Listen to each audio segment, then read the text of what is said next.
The Intern Installment. An Alpha Billionaire Romance. By Michelle Love. Damon. It was dark and cold outside as I left my building for my morning run, nodding as the doorman told me to be careful. I loved fall in Boston, and preferred it to the crowds that jogged in the summer, getting in my way and throwing off my day. I started to jog at an even pace, and headed towards the crosswalk to go over to the Boston Common Park as I looked around at the empty streets, apart from cabs and early morning commuters. This was when I liked the city, when I could focus.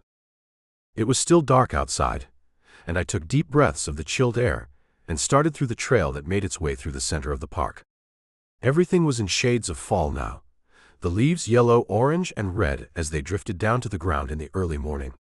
It made it worthwhile to avoid this place later in the day, when everyone would gather with their cameras of various kinds and go on about the foliage. Yes, it was pretty enough, and I appreciated fall. I just didn't see the need to keep talking about it. I wanted quiet and peace. I wanted to think about my day and prepare my mind for the hour-long workout that I'd be doing after this 5-mile run. It was a ritual of mine, followed by a long, thorough shower before I dressed for work. I was the CEO of one of the most successful architecture companies in the world, Elkus Manfredi. The company was established 50 years ago and had several locations in some of the bigger American cities and even in a few other countries. I could work wherever I chose to, though I preferred to stay in Boston. I knew the city and could find my way here without a lot of fuss, though I traveled when needed for the company. It was a welcome break from my day-to-day routine, and I enjoyed seeing what was happening in the company, feeling great pride over the growth I'd seen in the last 6 years. Home was home, though. I ran past the pond, where the ground was covered with leaves and the wind blew around me. I was dressed in my new jogging clothes, light enough to run in but warm enough to keep me comfortable. I jogged steadily as I let my mind move ahead to what my day entailed. Every fall, we hired interns from some of the top schools in the area, depending on our current needs. This year, we would hire 2 to help with the teams that planned our buildings, some of which were world famous. Working with interns wasn't something that I dealt with personally, apart from being involved in the panel interview. I wanted to make sure that they were a good fit for the company, given that most of them were close to graduating, and we did consider hiring them after graduation. I just didn't have any part of the training, and therefore took on a lot of responsibilities myself. I learned about hard work from my father. He ran a construction company until he passed away from a heart attack when I was 11 years old. In the summers, I went into work with him, learning everything that I could. Being from a family of wealth didn't make me lazy, and I wanted to be the one running a successful company. My father had nothing to do with my current job, though he'd set aside a generous trust fund for me before his death, as well as seeing that Mom was well taken care of. Apparently, at 11 I could not take over his company, so his brother did, and ruined it within 3 years. I always vowed to be better than that.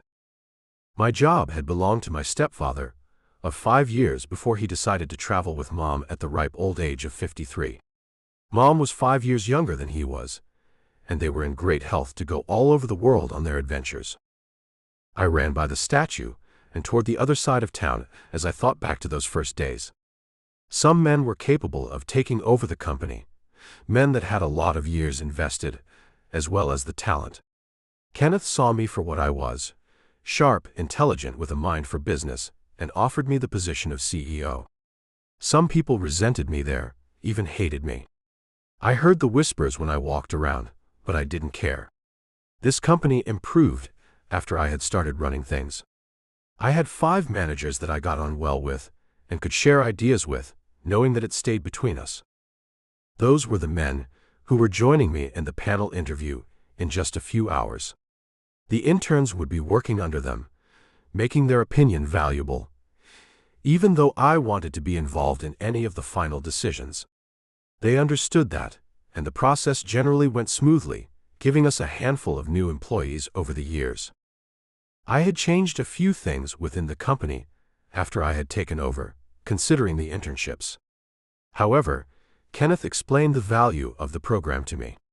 It made the company look exemplary to the public, as well as offered some brilliant students who worked hard a chance for a good future, or even just experience.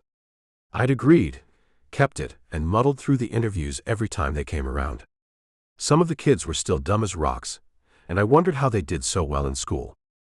After I had graduated from Phillips Academy with honors, I had tooled around a little with college. I had a degree in business, as well as a minor in accounting, because it made sense from a business perspective. I didn't have to struggle with finances or even worry about scholarships, living in one of the nicest apartment complexes in town, as I made my way through the 3 years it took me to get my BA. I turned the corner once I hit the main street, and headed towards the gym in my building. It suited my needs without all of the bright lights and crowds that some of the others offered. I just wanted to do my routine and get upstairs to get myself ready for work. I wasn't oblivious to the looks that I got from women in the building. I was just aware that many of them weren't what I was looking for. I was darker than most, craving control in the bedroom, and some of the younger women these days were far too feisty for my tastes. I looked for submissive women who would give in to my every need, quiet and quick to follow my orders. I did ab exercises today, since it was Wednesday. I made it hurt, and stayed stoic through the pain as I listened to my guilty pleasure of old 80s rap. I ran late by 5 minutes, and cursed the elevator as I rushed into my penthouse. I showered, quickly working through my products faster than I preferred, before spiking my dark hair to perfection and ensuring that I looked like the boss that I was in my crisp Armani suit. I met my car on the curb, a brand new Bentley driven by a trusted man, Mark Collins. I'd known him for years, and we had an understanding. He drove while I relaxed, caught up on work business, and enjoyed a hot cup of coffee. It was my moment of peace in a busy day, and I cherished that drive, as well as the one that took me home every time I left the building. Elisa. I stood in the tiny bathroom and stared at my wavy hair with despair in my eyes.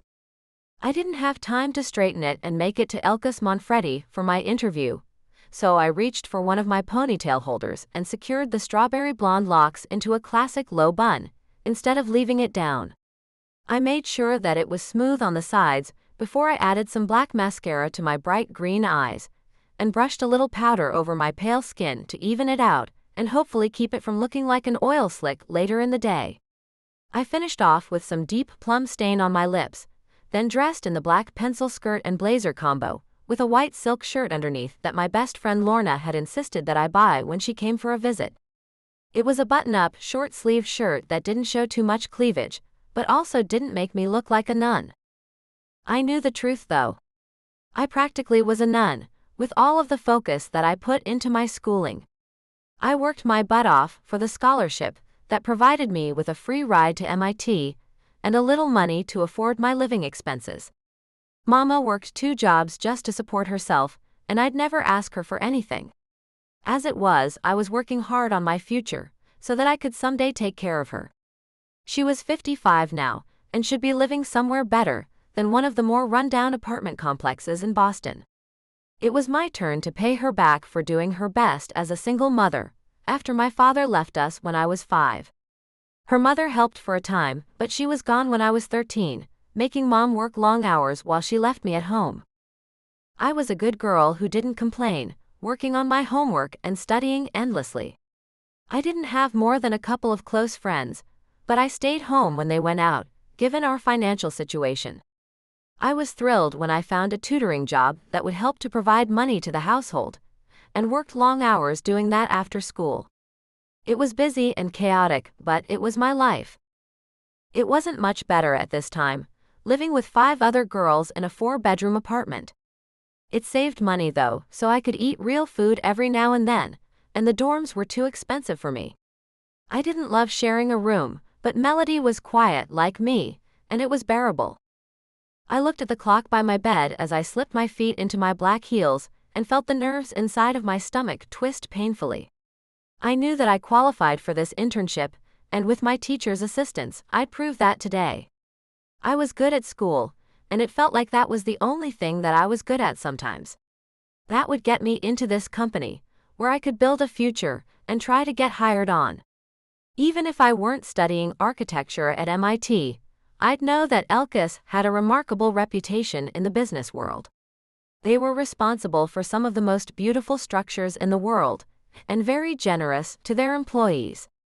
I could find myself a clean place to live, as well as one for my mother, and even see if she could be added to my benefits.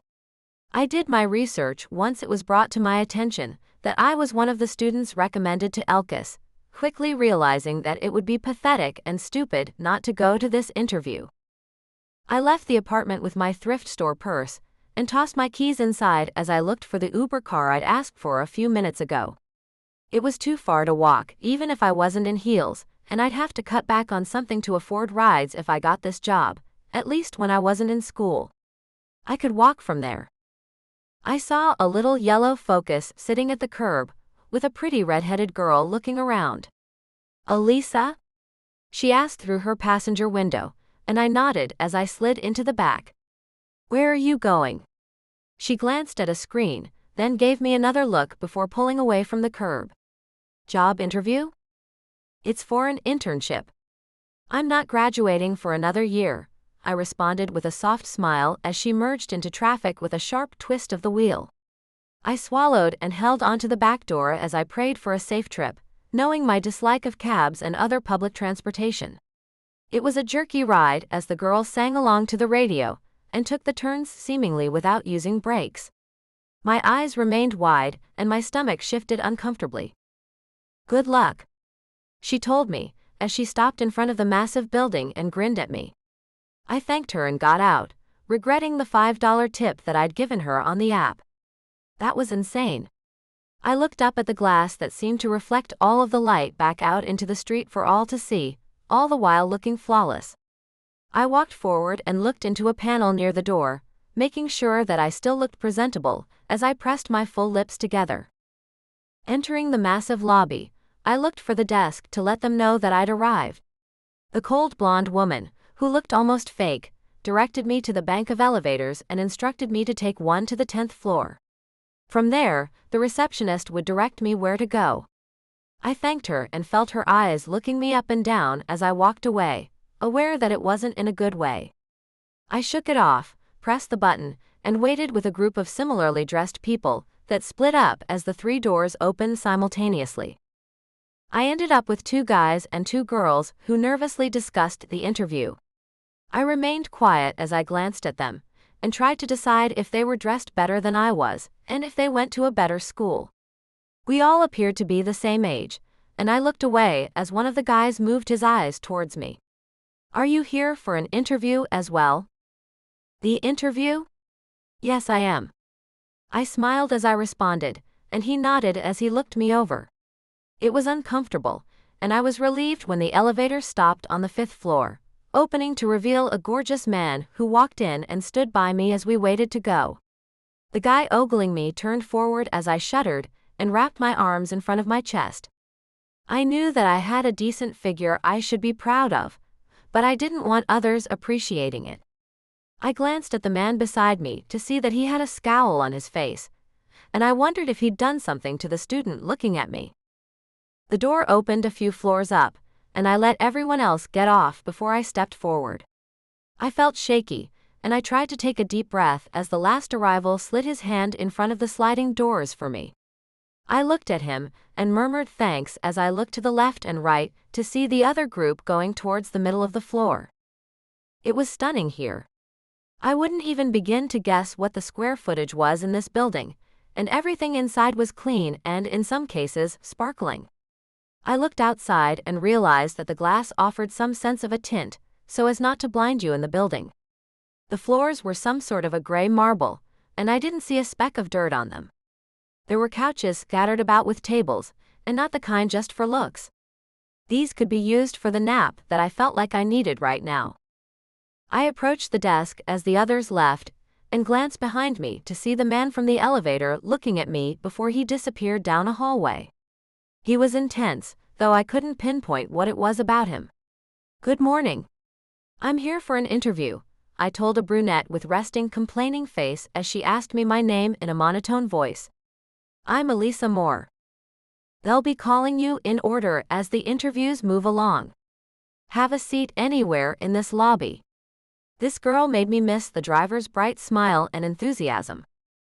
Thank you, I told her with my own bright smile, wanting to make a good impression every step of the way. I'd blown it with the guy on the elevator, but what were the chances of him being involved in the interview? This was a huge company, and even if I got the position, I might never see him again. He was handsome. It was a shame that I didn't have the confidence for a man like that. I went to sit and wait off by the window, not looking for conversation today. I checked a few apps on my phone to kill some time, as I only proceeded to become more and more anxious as the minutes ticked by. Damon. I knew that I had to get back to the 6th floor for the interviews, so I pressed the elevator button and waited. As the doors slid open, I saw a group of who I recognized as potential interviewees, so I moved past them and stood beside a young woman. When I glanced over, I saw one of the men looking at the quiet girl wolfishly, and shot him a dark look with my icy blue eyes. I knew what he was capable of. I didn't even look at women that way, and I was a dominant. There was something called tact that I appreciated as a man past my early 20s. He turned and faced the doors again, and I smirked in response. I watched her out of the corner of my eye, and the woman shivered as she crossed her arms over what even I could admit was a generous chest. With a slightly closer look, I realized that she might be here for an interview. She was young, and dressed in what one would term a power suit, something that was common in the business world. She looked beautiful, and I turned my head as I saw her start to look at me. Beautiful and far too pure for my kind, particularly if she was here to interview to become an intern. That was against my own rules, despite the numerous women who had attempted to seduce me here. I didn't mix business with pleasure, and I had an entirely separate place for the latter, somewhere I doubted that any of these people would be found. We came to the floor that I suspected everyone needed, and few who were talking in their young voices and immature sense strolled out first. I sensed the other woman holding back, so I stepped to the side and gestured to keep the door open so she could exit. Based on what I'd seen, she had more of a chance of getting any kind of position here over the others, even if she was nervous. She walked out and looked at me with bright, wide eyes that were green, held a touch of shimmer, and were highly unusual. Her pale cheeks were spotted with pink, and she blushed further as she thanked me and gave the lobby a long, lost look. Interview. Fantastic.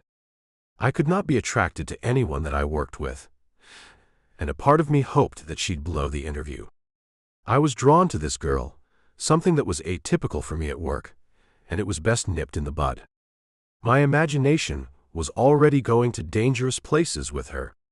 I wasn't known for avoiding something that I wanted if there was a strong enough need. I joined my managers in the large conference room, and we sat in our places at one end of the table with our coffee and notebooks. I always jotted down bits and pieces of information about what made one person stand out, as did the others, so as to compare notes later. We were interviewing 75 students total, 30 of which were here today. I knew from experience that half would be weeded out based on the resume, most of which was provided by the school, as these kids hadn't worked yet.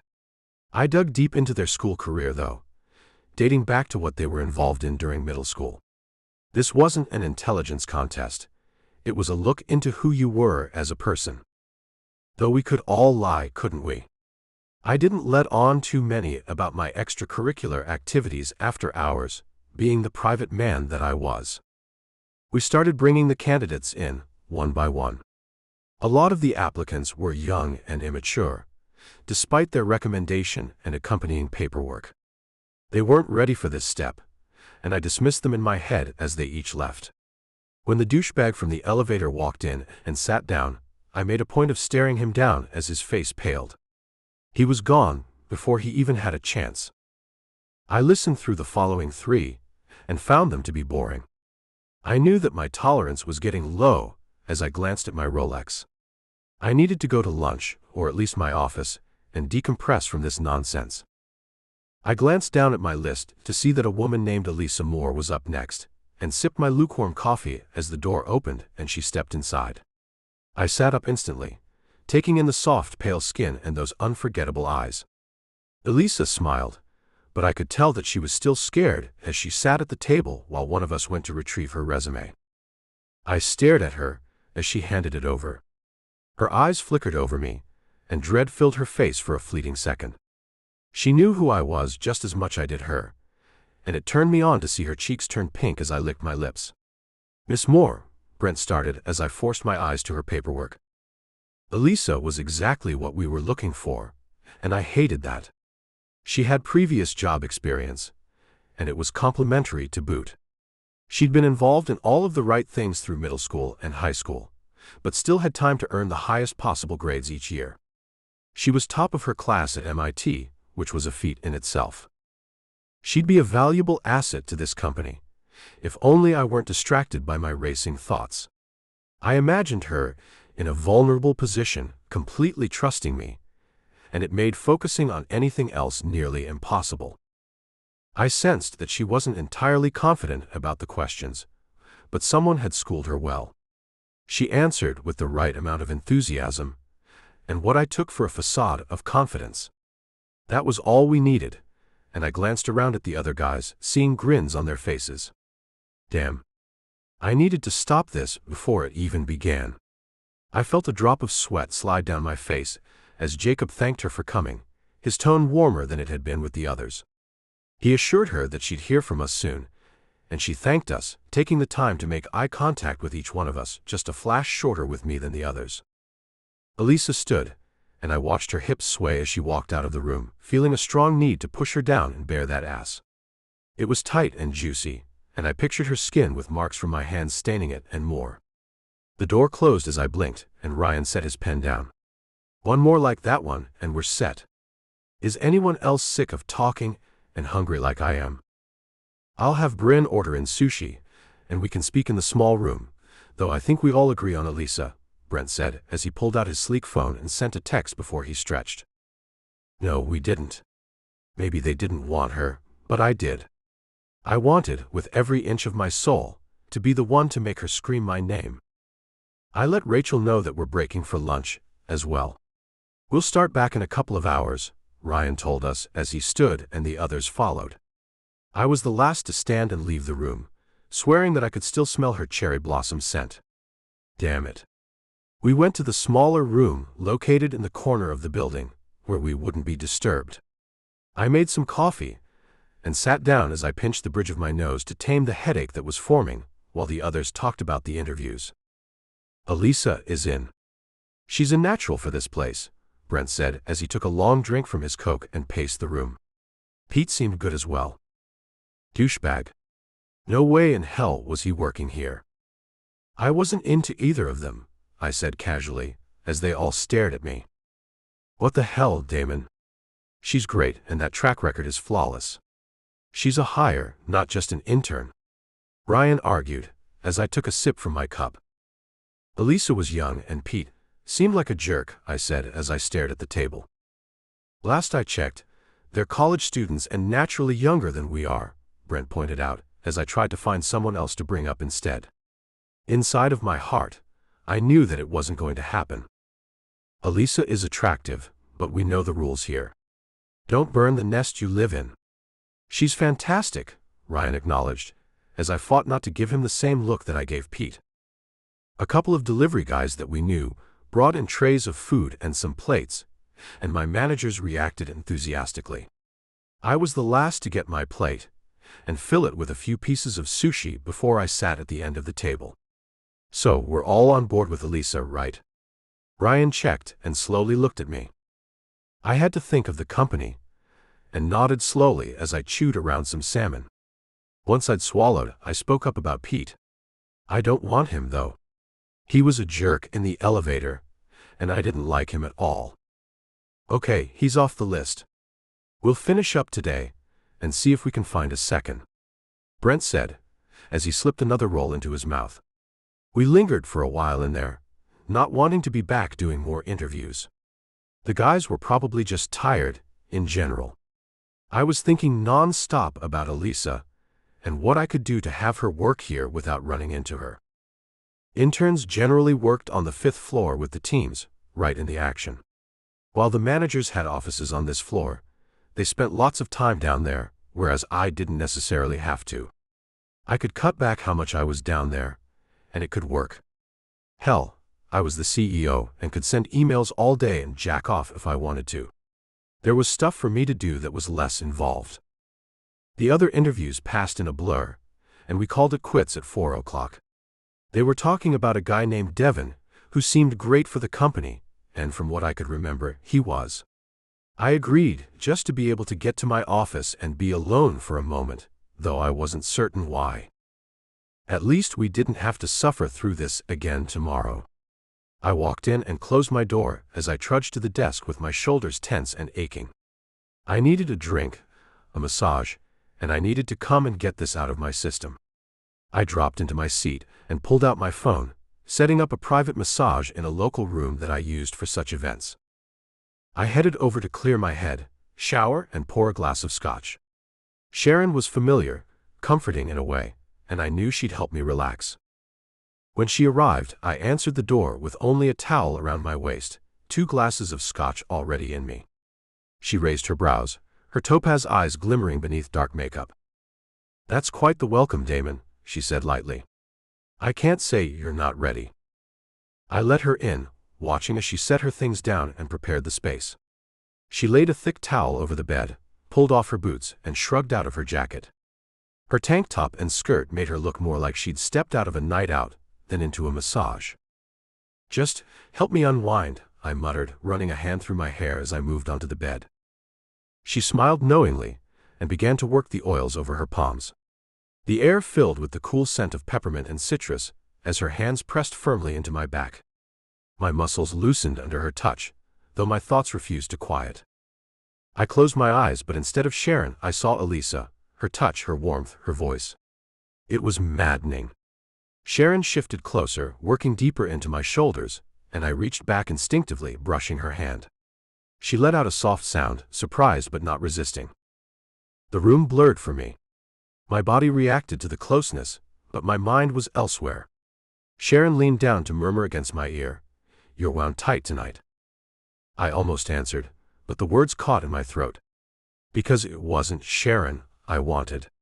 No matter how skilled she was, no matter how much she tried to distract me, all I could think about was Elisa. When she finally pulled back, searching my face, there was curiosity in her eyes. "Something's different," she said softly. I forced a small smile and shook my head. Maybe I just needed more than I thought. But even as Sharon tried to please me, I knew the truth. No one else could touch me the way Elisa did, not in body, and especially not in heart. Elisa. I heard my alarm go off too early in the morning, considering I'd been dreaming inappropriately of Damon all night. I was with him an hour tops if you combined both times during the day, but there was something there. Every man in there was young and good-looking, but he had made an impression in the elevator even though I wasn't sure what had happened in there. If I had a room of my own, I'd just get myself off and sleep all day, but I was me. I would go to class and do the right thing. Groaning softly, I made my way out of bed to try and sneak in a quick shower. It wasn't easy in an apartment with 5 girls, and I needed it after sweating all night. I rushed back into the room in a towel to pull on some jeans and a comfortable sweater, way over being modest by now. In front of Melody. My hair was half dry, and I tugged it into a ponytail before I grabbed my backpack and headed out the door. My phone rang somewhere in the depths of my bag as I locked the door, and I almost didn't answer it, but I remembered the interview. It was utterly presumptuous to think it was Elkus, or even Damon, calling.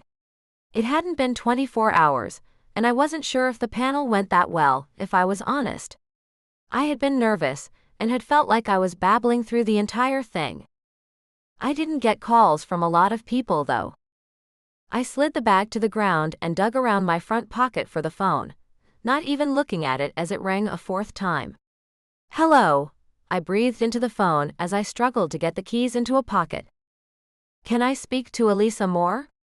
The voice was masculine and calm, and I tried to determine if it was Damon. "Yes, it is," I replied as I bent over and got everything I needed before walking to the bus stop.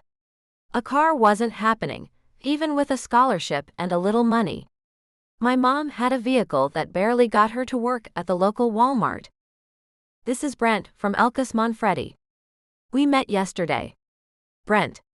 Cute blonde guy, but not the greatest guy that I'd ever seen. "Good morning, Brent. How are you?" I asked as I waited anxiously. "I'm excellent. I'm pleased to be able to offer you a position as an intern here, working with my brilliant team. You made it."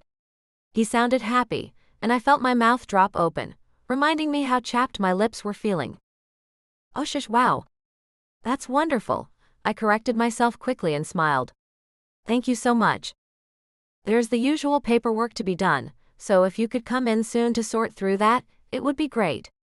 "I'd like to get you started as quickly as possible," Brent told me as I fast-forwarded through my day. "I can drop by this afternoon. Will that work?" I asked, and I heard him tapping on something. "Perfect. Ask for me where you checked in for the interview, and we'll get you started. I'm looking forward to making you a part of my team." Brent ended the call, and I sat down on the bench at the bus stop as I stared forward for a long moment. This was surreal. I was going to be working at Elkus Manfredi. Well, not working, but closer to that than I was before. I watched as my bus pulled up and stood up with an impulsive spin on my toes, before I blushed and got on the bus with a nervous giggle. I found a seat in the middle and reached for my phone as I Googled the place that I'd be interning at soon. I clicked around their site, found staff listings, and read through the list, looking for Damon's name. I'd forgotten his last name, but he'd mumbled the first when he'd introduced himself the day of the interview. There it was. I read down and looked at his picture for a blissful moment, before my eyes widened and I gasped. Damon was the CEO? He looked to be in his late 20s, at the oldest. I slumped back into my seat and sighed before I shook my head. A girl like me doesn't have a shot with Damon as a regular architect, much less anything else. I surrendered the fantasy that I had for a fleeting moment and kept reading about the company as I pushed Damon to the back of my mind. It was a good company with a great future, as I already knew. I would get wonderful benefits where I hired, an excellent wage, and a lot of perks. I thought back to the interview and tried to recall my impressions of the panel. While they were guys in suits, they had seemed friendly and welcoming toward me, and willing to help me as needed. All of them had been talkative, apart from Damon, and I wondered if he just assisted in the decision-making. Did Damon choose me? I watched as we approached the beautiful buildings, sat up and took a deep breath. This internship is what mattered. My future and being able to help with my mother is what mattered. Not some schoolgirl fantasy about Damon who could have anyone, and probably did. Some of those girls were beautiful at the office, if a bit cold. He was probably some seductive player who could melt panties with just a breath. The idea made me laugh, and I waited until the bus stopped before I got off and followed the cluster of students onto campus. I thought a lot about the internship and what it could mean for me during the 3 classes that I had that day, which wasn't the best idea. Everything moved quickly at school, and I would end up jobless if I blew school off, so that needed to stop. I forced myself back into the moment, took some better notes, and paid attention until it was time to leave for the day. I caught the bus again to go downtown, toward the Elkus building, as I looked at my clothes doubtfully. I was just doing paperwork, and this would give me a chance to see what the dress code would be, as well clarify a few other things. It was all right to go straight from school this time. I hoped that I didn't have to dress like I did for the interview every day, since that could get expensive. I got off at the stop across the street from the building, and walked over as I stared at it. It was exciting to think that I'd be spending my time here, after all of my hard work. I glanced over to see Damon walking with a girl who had multicolored hair in shades of blonde and brown. She looked upset, and he seemed frustrated. I watched as he swung his head around and met my gaze. I looked away and rushed into the building. I nearly ran to the elevators, bypassing the desk this time, and slipped inside of an empty one as I watched Damon enter the building alone. The doors closed and I jerked as it moved upward. I hoped that I'd avoid him today, at least. He was too gorgeous to even deal with. I made my way to the desk on the 6th floor and asked for Brent as the girl at the desk once again looked me over. It was the same girl with the same expression, making me think that it was a good thing that I wasn't here to make friends. She typed something into the computer and told me to sit down in the same chairs. I walked over and looked out of the windows, comfortable in my jeans and Converse today. I felt like myself. The other day was uncomfortable, but today, I was here after seeing all of the other people interviewing. I'd made it. Brent came out in Docker-style black pants and a blue button-up that matched his dark blue eyes. He smiled and welcomed with a handshake. He seemed casual and comfortable today, as he led me to the corner of the building and into his office. It was spacious with a fantastic view, and he watched me take it all in with wide eyes. It's nice, isn't it? You'll have a view in the rooms that you're working in on the 5th floor as well. Good. I love this, I said, as I sat down in the seat across from him and smiled. I'm sorry. This is just overwhelming. You earned it. Everything about you impressed us yesterday, Elisa. You'll be a great fit here. Brent reached for a folder and smiled ruefully as he handed me a pen. There was a lot of the common information needed that I wrote in carefully as he typed something on his computer. I noticed a section asking for tax information and asked him about it as he smiled at me. That's for later, if you get hired. We like to have information on file. Okay, I replied as I filled it out and moved on to the next paper. It seemed like forever before I was finished, but realistically, it might have been an hour or so. Brent gave me a tour of the 6th floor and took me down to the 5th to show me where my break room was located. He also showed me where the restrooms were, introduced me to the team that I'd be working with, and gave me a badge to get in. My schedule was based on school, so I'd be working a few afternoons and one full day on the weekend. He made sure that I was fine with that, and I loved the idea. Everyone on the team was so kind and enthusiastic, so it would be great to spend time with them, learning. There was a part of me that wanted to ask him why the receptionists were a pain, but I bit my tongue. I left with a smile and hope for my future, knowing that I had a 4-hour shift the following day. Damon. Sharon had been difficult today. Things had gotten out of hand the other night, and we ended up crossing a line I hadn't intended. It wasn't supposed to go that far. Now she seemed attached, suggesting we see one another on a more serious basis. I dismissed it immediately. Commitment wasn't something I was looking for, and truthfully, what had happened between us had only been a distraction from how strongly I was drawn to Elisa. Sharon was hurt. I could see it in her face. I thought you wanted more, she whispered. I don't do relationships, Sharon. Not with you, not with anyone, I said firmly, though not unkindly. Her eyes glistened as if she might cry, but I couldn't stay to comfort her. Because in that moment, across the street, I caught sight of Elisa. She was walking into the building, our building. She was officially starting as an intern, probably to fill out her paperwork. My heart skipped. She looked so young, so full of promise, and the sight of her made me ache in a way Sharon never could. I have to get back to work, I told Sharon quietly before leaving her behind. I hurried into the building, catching just a glimpse of Elisa stepping into the elevator. The doors were already sliding closed when one of the investors stopped me, greeting me with a broad smile. I forced one back, cursing the bad timing silently. We shook hands as he launched into talk of upcoming events. I listened, or at least pretended to, while my mind was elsewhere, already chasing after the girl who had just disappeared behind those elevator doors. Finally, I went upstairs and took a look around. Elisa was gone, and I resisted the urge to check Brent's office since he'd chosen her for his team. There was a fight over it yesterday, but Brent won since he had seniority over the others. He was thrilled afterward when he followed me to my office and closed the door with a cocky smile. "She is going to rock the team, Damon." I agree with that. She has an impressive history.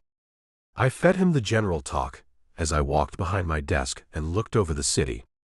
"I'm going to call her tomorrow and set up the paperwork," Brent told me as I looked at him.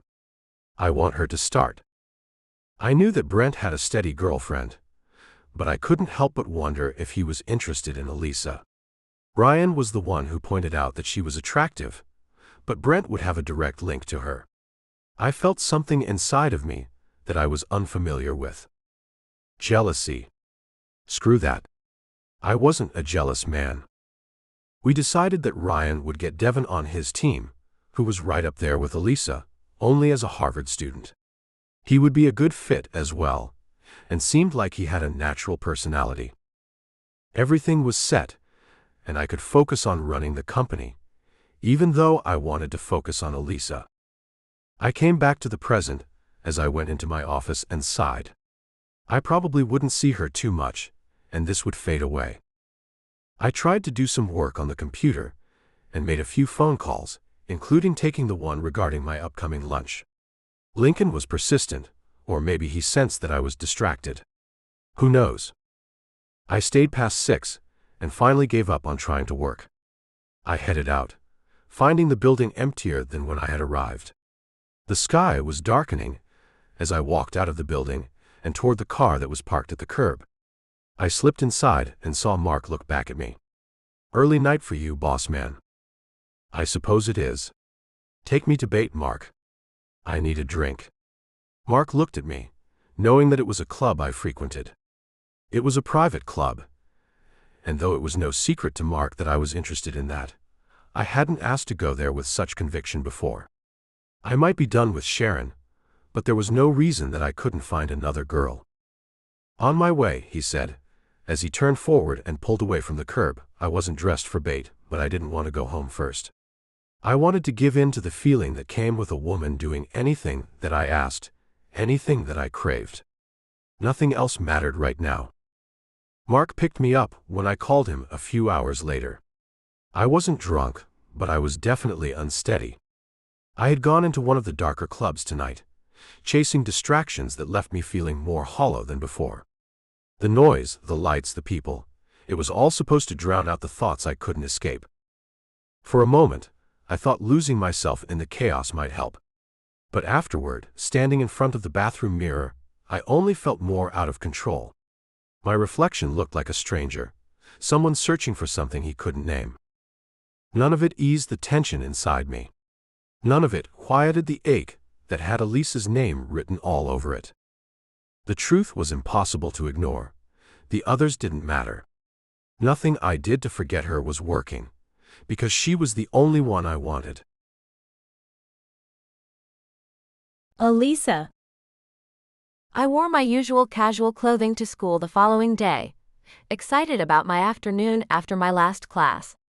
I hurried home to change into a casual skirt and t-shirt, since it had been approved by Brent. If we were meeting with a client for any reason, then we were to dress up a bit more, but otherwise it was business casual. The other members of my team wore their own styles, from gamer nerd to alternative. There was a girl named Autumn who had rainbow hair and the best laugh that I'd ever heard in my life, and then a guy that looked like the singer from Soundgarden. It was evident to me that, as detailed and technical as architecture was, it was also another form of creativity. This company welcomed personal style, and I smiled as I walked into the workroom that first day. "Hey girl.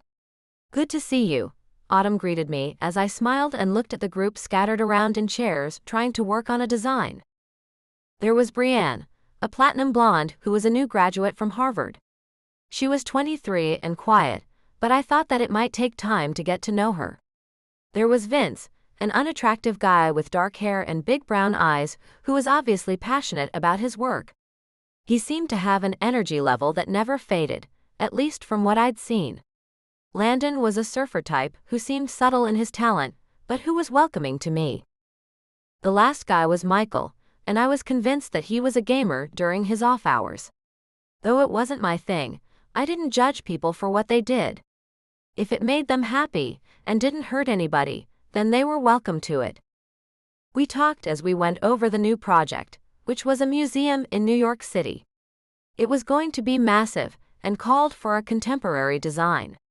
I already knew that their buildings cost millions sometimes to build with all of the detail, and these people who I now worked with did very well doing this job.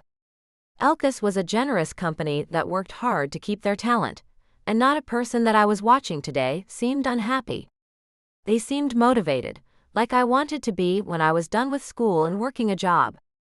They came down to a mutual decision, and Autumn started to draw it out as they looked over her shoulder. I sat and watched, caught up in the moment before I glanced out into the hallway and saw Brent talking with Damon, their faces close together. I stared for a moment before I blinked and looked back at the group as they pointed at something and laughed. "Come on over," Landon told me, and I smiled as I stood. I felt like a part of them as I watched, and even suggested a few things. We had so many details about the project to work with, and it was fun to discuss, until Autumn dropped her pencil and took a deep breath. "I need a damn coffee." I was up brainstorming most of the night about this. "Come on." "Group break," Michael decided as they stood and looked at me. I giggled as we went to the break room and made coffee in the Keurig one by one, as we talked about the city and what we did outside of work. I was the only student, of course, but they were all understanding about it. I walked to the elevator at 7 o'clock, tired, but in the best way possible. I was smiling when I got in and leaned against the wall as someone slipped their hand between the closing doors. I looked as they opened again, and Damon walked inside, staring at me. "How was your first day, Miss Moore?" His voice was rough, and I felt my body respond immediately as I dropped back against the wall. "It was great. This whole place is so enlightening," I told him, as I felt the smile taking over my face. "You can call me Elisa. I practically work for you now." Damon looked pained as he pressed the button, and we moved down towards the lobby. "Fine, Elisa. You can call me Damon as well," he choked out as I looked at him. "Are you okay?" I asked as he dropped his eyes to the floor. He was stunning, even with pain crossing his face, and I found myself lost in him. I had been in a relationship in high school, and I knew my way around the closeness and intimacy that came with it, so this wasn't completely new to me. But what was happening now was different, powerful, consuming, and I blinked as he lifted his eyes to mine. "I need you to focus on your team, and I need to not see you, Elisa. It's for the best." The doors opened, and he was gone as I stared at his butt that was walking away from me. What just happened? I stepped off of the elevator and shook my head. Autumn was talking to a tall guy with dirty blonde hair, and she glanced over at me. "Hey, Elisa. This is the other intern, Devin. He's from Harvard." I stepped forward and forced a smile on my face as he reached a hand out to me. "Pleased to meet you, Elisa. I guess we're the lucky ones." Damon's words played through my head again, and I forced myself to look into Devin's warm green eyes, darker than mine and trustworthy. He didn't look like I was making him ill, like Damon had. "We sure are. I think this is going to work out very well." A few of us were going for drinks. "Would you like to join us?" Autumn asked, as I thought about the low balance in my bank account. "Maybe just one," I replied as she grinned and led us out of the door. Devin followed us, and I felt his eyes on me as we went through the door. He was a handsome guy and seemed kind. Maybe he wasn't a bad idea, coming from Harvard and all. We hit up a bar around the corner, where I paid for one drink, and Devin covered the rest. I don't know if he could see the panic on my face back in the building, but I appreciated his kindness, and I sipped a cocktail as I thought about my budget. This seemed natural to them, and I wanted to be a part of the team. I just needed a few more $100 in my account to keep up with them. We left the bar some hours later, and I realized that I had spent my cash on the drink and couldn't get home. My apartment was several blocks away, and I bit my lip as I stared down the street. A Bentley drove past me on the nearly empty street, as I looked over to see Devon and Autumn slipping into separate cabs. They waved and I smiled and waved back before I turned to start walking. I sighed and thanked my earlier self for wearing flats as I thought about the 15 daunting blocks to the apartment. I wondered if I could just sleep at the Elkus building for the night, since it was right around the corner. The couches there were more comfortable than my bed. It was quieter, too. I walked and knew that the fancy car was still beside me as I stared forward. Elisa? Are you walking? I looked over to see a cab with Devon hanging out of it. Want a ride? I looked past the cab to see the Bentley's window lower just enough for me to see Damon's simmering eyes. My mouth dropped open. Elisa? I looked back at Devon and smiled weakly. I'd love it. I'm out of cash, but I'll pay you back tomorrow? I offered, as Devon waved his hand and said something to the driver. At the bar, I'd learned that his family was wealthy and paying for school for him, as well as his apartment and life in general. The cab pulled over, and Devon hopped out and opened the door as I watched the window hiding Damon from the world roll back up, the car speeding off into the night. What the hell was going on? I slipped into the cab beside Devon and closed the door as the driver asked where I lived. I told him, and he pulled away from the curb as Devon slipped an arm around my shoulder.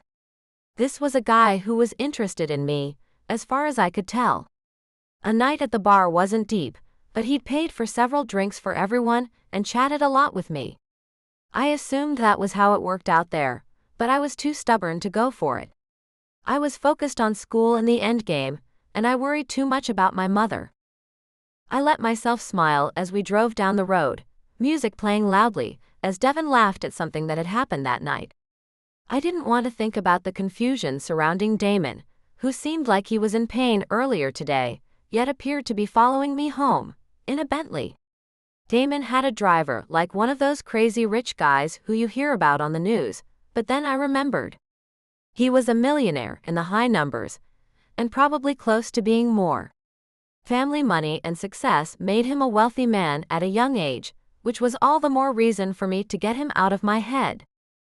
The cab stopped in front of my building, and I saw the look that Devon gave me as I looked up at him. Can I walk you up? Sure, I replied as I slipped out of the cab and told the driver to wait for a moment. I saw the Bentley across the street, parked with the window rolled down as Devon slipped his hand over my lower back.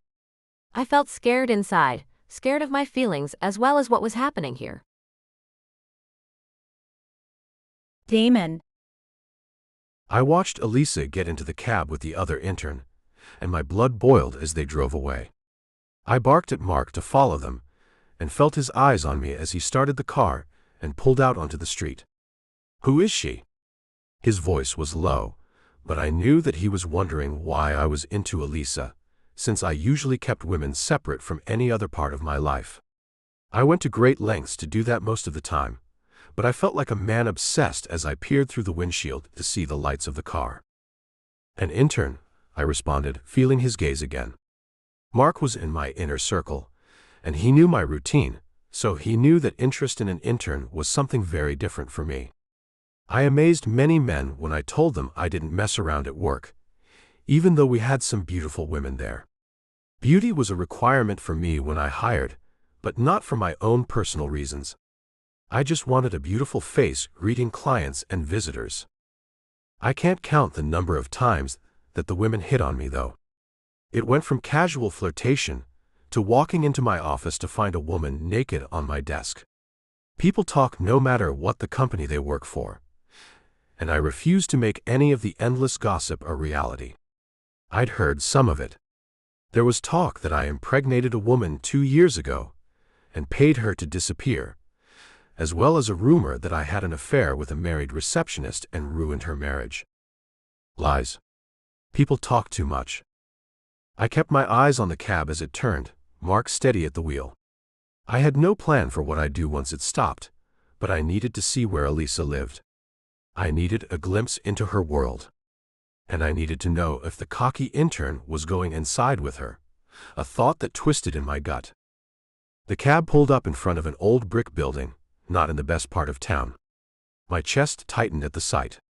Devon stepped out first, then turned to help Elisa. She smiled faintly, then glanced across the street. Her eyes found mine through the car window, and I knew she understood. I was watching her. She turned away quickly, but not before Devon placed a hand on her back, guiding her toward the steps. My jaw clenched as I fought the urge to storm across the street. Instead, I sat frozen, watching them disappear into the shadows of the building. "Take me home," I muttered. Mark drove off, and I shut my eyes, fighting images that I couldn't bear. Was she going to let him stay? Was she going to let him close? The thought gnawed at me all the way back to my place. By the time I walked into my apartment, I was unraveling. Restless. Pacing. I tried to shake the images from my mind, but they only grew sharper. Elisa was everywhere, in my thoughts, in my veins, in every breath I took. I grabbed my laptop, thinking distraction would help, but nothing eased the fire burning in me. The truth was brutal in its simplicity. I didn't want anyone else. I only wanted her. Anxiety pressed against my chest as I finally pushed the computer aside. I went to the bathroom, gripping the sink and staring into the mirror. I didn't recognize the man looking back. My hands shook as I opened the drawer. The bottle of pills was still there, a reminder of darker times. I hadn't touched them in months. With a heavy breath, I shook one into my palm and swallowed it down, praying it would steady me. I slept poorly at best, but was awake and running early regardless of that fact. I needed to burn energy, and I ran faster, passing everyone before I went to the gym and did my kettlebells. I worked out a little harder and took another shower before choosing another suit to wear to work, making sure that my appearance was perfect. Regardless of what was going on inside of my head, nobody at my company would ever see it. Mark was at the curb with coffee, and I sipped it as I threw myself back into my routine, desperate for normality again.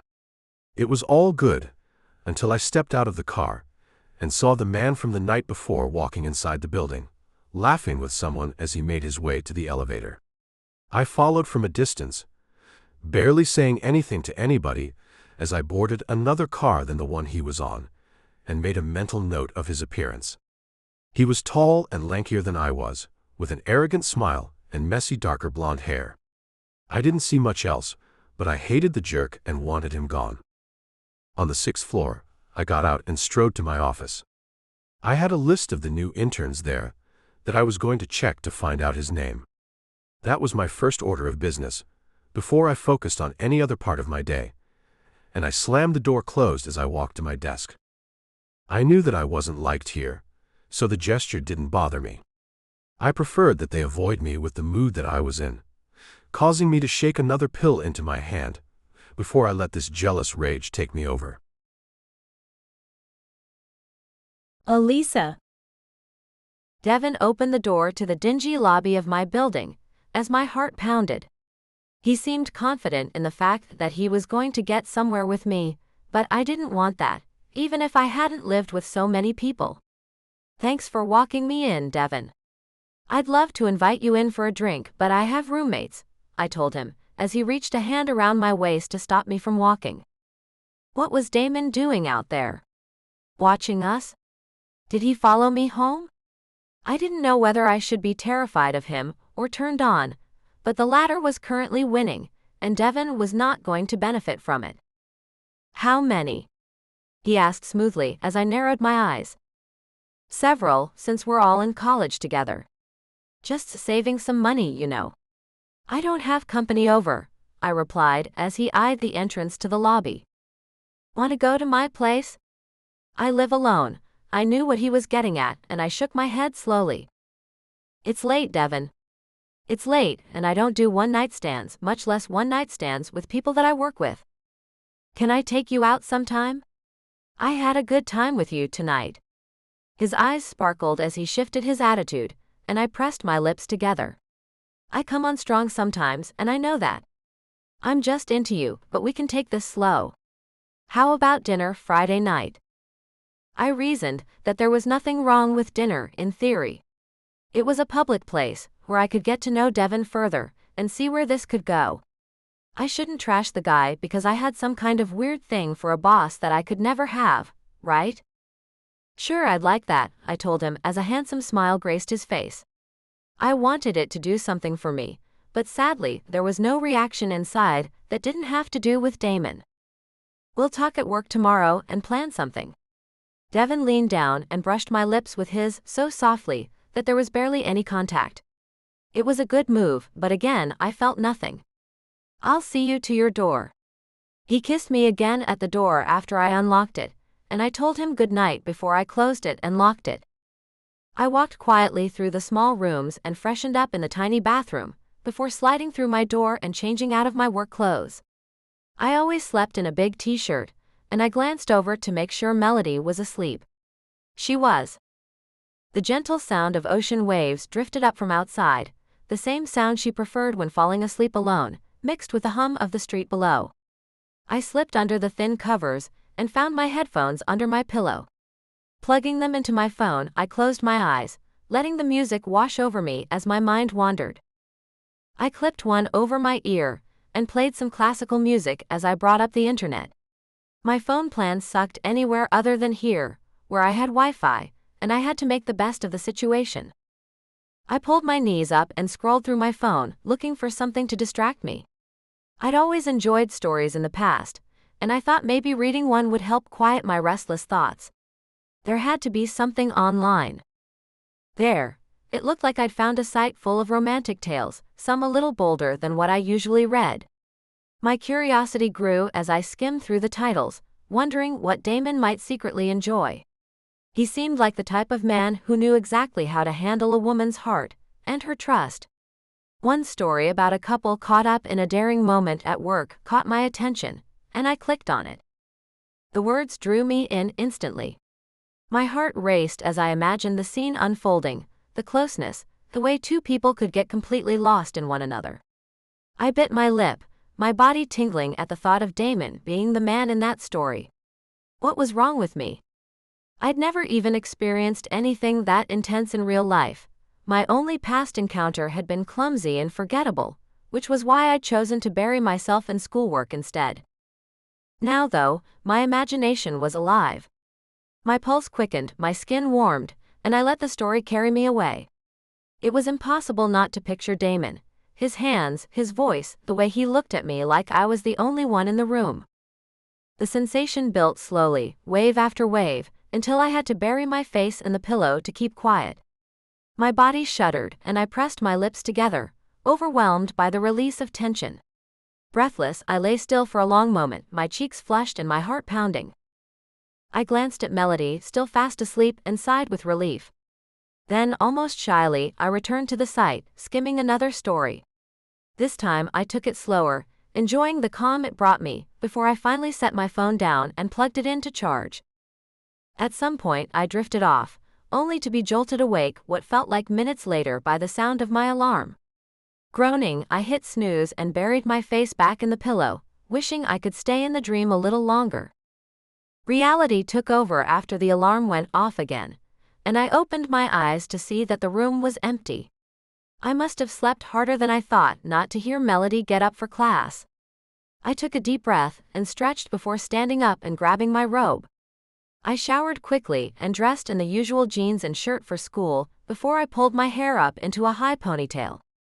I grabbed another skirt and sweater with some flats and placed them as neatly as I could into my backpack before I left for class. I grabbed a large coffee today and blended in with the students as I played the night before through my mind again. It seemed surreal, knowing who I was. I was working at a fantastic place, with a possible future if I didn't screw up, but attracted to the boss who seemed to like to follow me around town. That was creepier than I was allowing it to be, and I tried to reason with my normally logical mind. I needed this internship, and needed it to lead to a job. That was my future, not some dream about the CEO of the company, who would make all of my hard work pay off for myself and my mother. What was Damon going to do? Sweep me off of my feet and make everything right in my life? No, because this wasn't Pretty Woman, and people in the real world worked for what they had.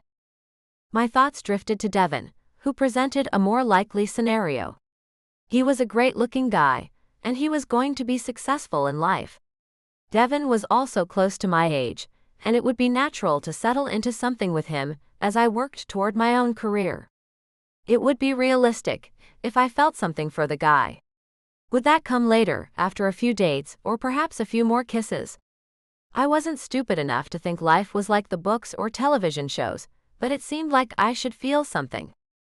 I walked into class and sat near the front as I unloaded my notebook. I wanted to ask my mom about this, but our time was precious when we talked, and I didn't want to sound selfish. I didn't want to seem like I was ready to move on and leave her behind. She never did that to me. I managed to focus enough to take notes, and I felt a bit more normal when I left the campus for the day. I could handle all of this and concentrate on the prize at the end of whatever twisted tunnel this might be. That was who I was and what I did. I ordered some lunch at a campus deli and changed into my other clothes in the bathroom while I waited for the food. I added some mascara and a little lipstick to my face, and noticed the weird look on the guy's face as he called out my order. I blushed and took my tray to a corner table as I tried to study some notes before I went in for my shift. Useless. I threw away my trash and shoved everything back into my backpack before I caught the bus to the office. I reasoned that after a few weeks of doing this, it wouldn't feel so new. Going to work would just be a daily thing, where I did what I needed to do without any confusion or ridiculous attraction. Maybe I'd like Devon and have something going with him by then, something that would fit well with the rest of my life. As I walked into the building, I saw Damon talking to someone by the elevators as he held his phone in his hand.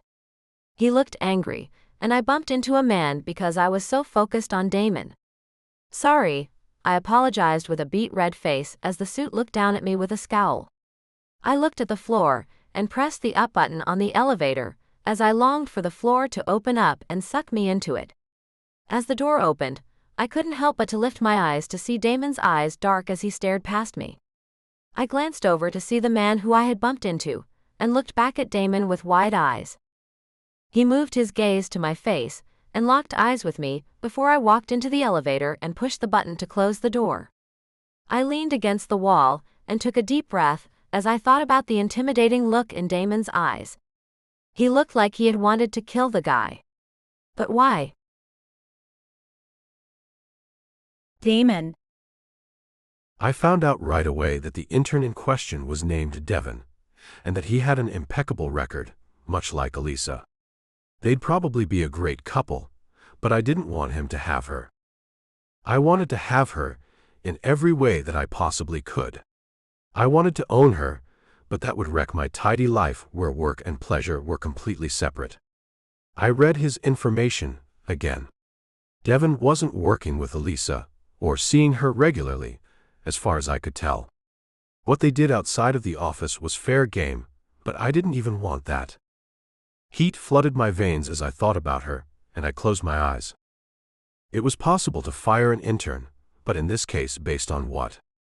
I'd be the laughing stock of my friends and managers if I admitted that I was jealous of a workplace relationship, something I abhorred otherwise. I always told them to never go there, and as far as I knew, they followed my advice. He'd been here just a few days, like Elisa, and I doubted that Devon had messed up significantly, certainly not enough to be let go. I wasn't even going to go down the road of inquiring about him, since I knew how selective we were as a company when it came to bringing on interns. I closed the screen and opened my email as I drank my coffee. I remembered that I had a meeting for lunch with a major client, and was glad that I wore one of my best suits today. I knew that I needed to adjust my attitude. I had a few hours, so I spent the time in my office, not seeing a thing in my company, as I normally did. It felt antisocial and strange, and I left for lunch early just to get some air and avoid the temptation to go stalk Elisa. I arrived early to the bistro and sat at the bar to have a drink as I waited for Stephen. He was one of the biggest clients that I had, and I couldn't blow this. We needed the income and the good word around town. The whiskey calmed me some, and I felt loose and relaxed when Stephen showed up. We headed to a corner table. He presented the idea of several hotels all over the world, hotels that he wanted us to design. We ate steak, and I looked over the plans, well aware that this could be the contract of the year. It would bring in millions, if not billions, and we'd be in every magazine again, earning us more clients. He was going to give me a week to talk to my managers and get together a skilled team to get things started, and we shook hands after I took care of the bill. It was an expense that I was willing to write off, given the money I was going to make. I had another drink at the bar, something I rarely did, making me fuzzy as I made my way back to the office. I ran into one of the security guards, who wanted to talk about an issue with one of the security cameras. I tried to focus as I covered my mouth and attempted to make eye contact with him. I noticed Elisa out of the corner of my eye and watched as she bumped into a tall man who glared down at her as she faltered and looked up at him. I lost the conversation that I was involved in as I glared at the man before I moved my eyes to her face. She was embarrassed, and I could see that she wanted to be anywhere else as the elevator opened and she ducked inside. I walked away from the security guard and toward the man, then felt someone grab my arm. "Mr. James, I was talking to you." The guard looked confused as I pushed a button, slipped into the next elevator and hit the button for the 5th floor. I stepped out to see Elisa getting off the elevator. She began to turn left, then I called her name. "Miss Moore." "A word, please." "About what?" Her voice was quiet and tense as she looked at me and back toward her office. I stared her down until she approached me and leaned against the wall. "Are you all right?" "I saw your interaction down there," I told her as she frowned and let out a sigh. "Of course. I bumped into him, and he was a jerk." "Nothing more than that," Elisa explained as she looked at me with a sharp gaze. "Why did you look at him that way?" "I hate when men treat women like that," I admitted as she leaned closer to hear me. I remembered why I avoided drinking at lunch now, and pinched the bridge of my nose as I closed my eyes for a moment. "What's wrong?"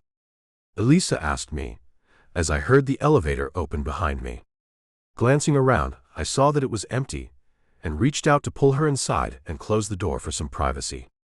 I knew that alcohol weakened me and made me lose my inhibitions, and I stared at her scared face. "What are you doing?" "I just need a taste," I explained before I cupped her face and kissed her soft lips. Elisa protested for a moment, then I felt her hands cover mine and she returned the kiss slowly. I reached back and pressed the button that would take me to the roof, where I found a private moment every now and then. Our lips crashed together as we rode to the top, and I heard the ding before I turned around and took a deep breath. The door opened, and I surveyed the light area to see that we were alone as I took her hand and led her outside. I knew that I was feeling a little intoxicated, and that this was a bad idea, but I needed more. Elisa shivered and crossed her arms as she pulled her hand away. "What are we doing out here?" "I need to get to work, Damon. This is my job." She wouldn't look at me as she leaned against the door frame. "You're acting weird. Are you drunk?" "I tasted the alcohol on your tongue." Shame filled me as I stepped back to look at her. Elisa was scared and, more than that, uncomfortable. I knew that she'd kissed me, but now she was uncertain of everything. "I had a few drinks at lunch. I saw you in the lobby, and I couldn't let you go, but I don't think that it's just alcohol. I know I need to stay away from you, Elisa. I just don't know if I can. I need this internship, Damon. I can't blow this chance because I might never have it again." She stared at me, and I saw strength in those eyes. "You're not worth the risk, even if I do want you more than I've wanted any man. I have to go back to work. They'll be looking for me." I watched her turn to leave, opening the door and walking back to the elevator as I remained alone in the shade. I felt empty and broken for the first time in my life, at least for the first time because of a woman. They would usually do anything for me, anything for that last kiss. Elisa walked away from me, and I walked over to the edge of the rooftop and gazed over the streets at the city that I once felt like I owned. Elisa. I rushed inside and pushed the button for the elevator, turning to look behind me. Did I want him to chase me and tell me that I could have him and the internship? No, that wasn't my path. I was supposed to finish school and get the best job that I could, to take care of Mom and me. I couldn't lose sight of that, because I was attracted to the boss. I stepped into the car and pushed the button for my floor. I ran my hands over my clothes and my hair, as I tried to look around to see a reflection of myself. I couldn't look like I'd done this with Damon, whatever this was. I stepped off the elevator and lifted my head as I headed straight for the restroom to find a mirror, and whatever was left of my dignity. When I came out, Devin was passing by to go to the men's room, and he stopped with a smile. I had fixed my makeup, and I knew that I looked back to normal, so I smiled back.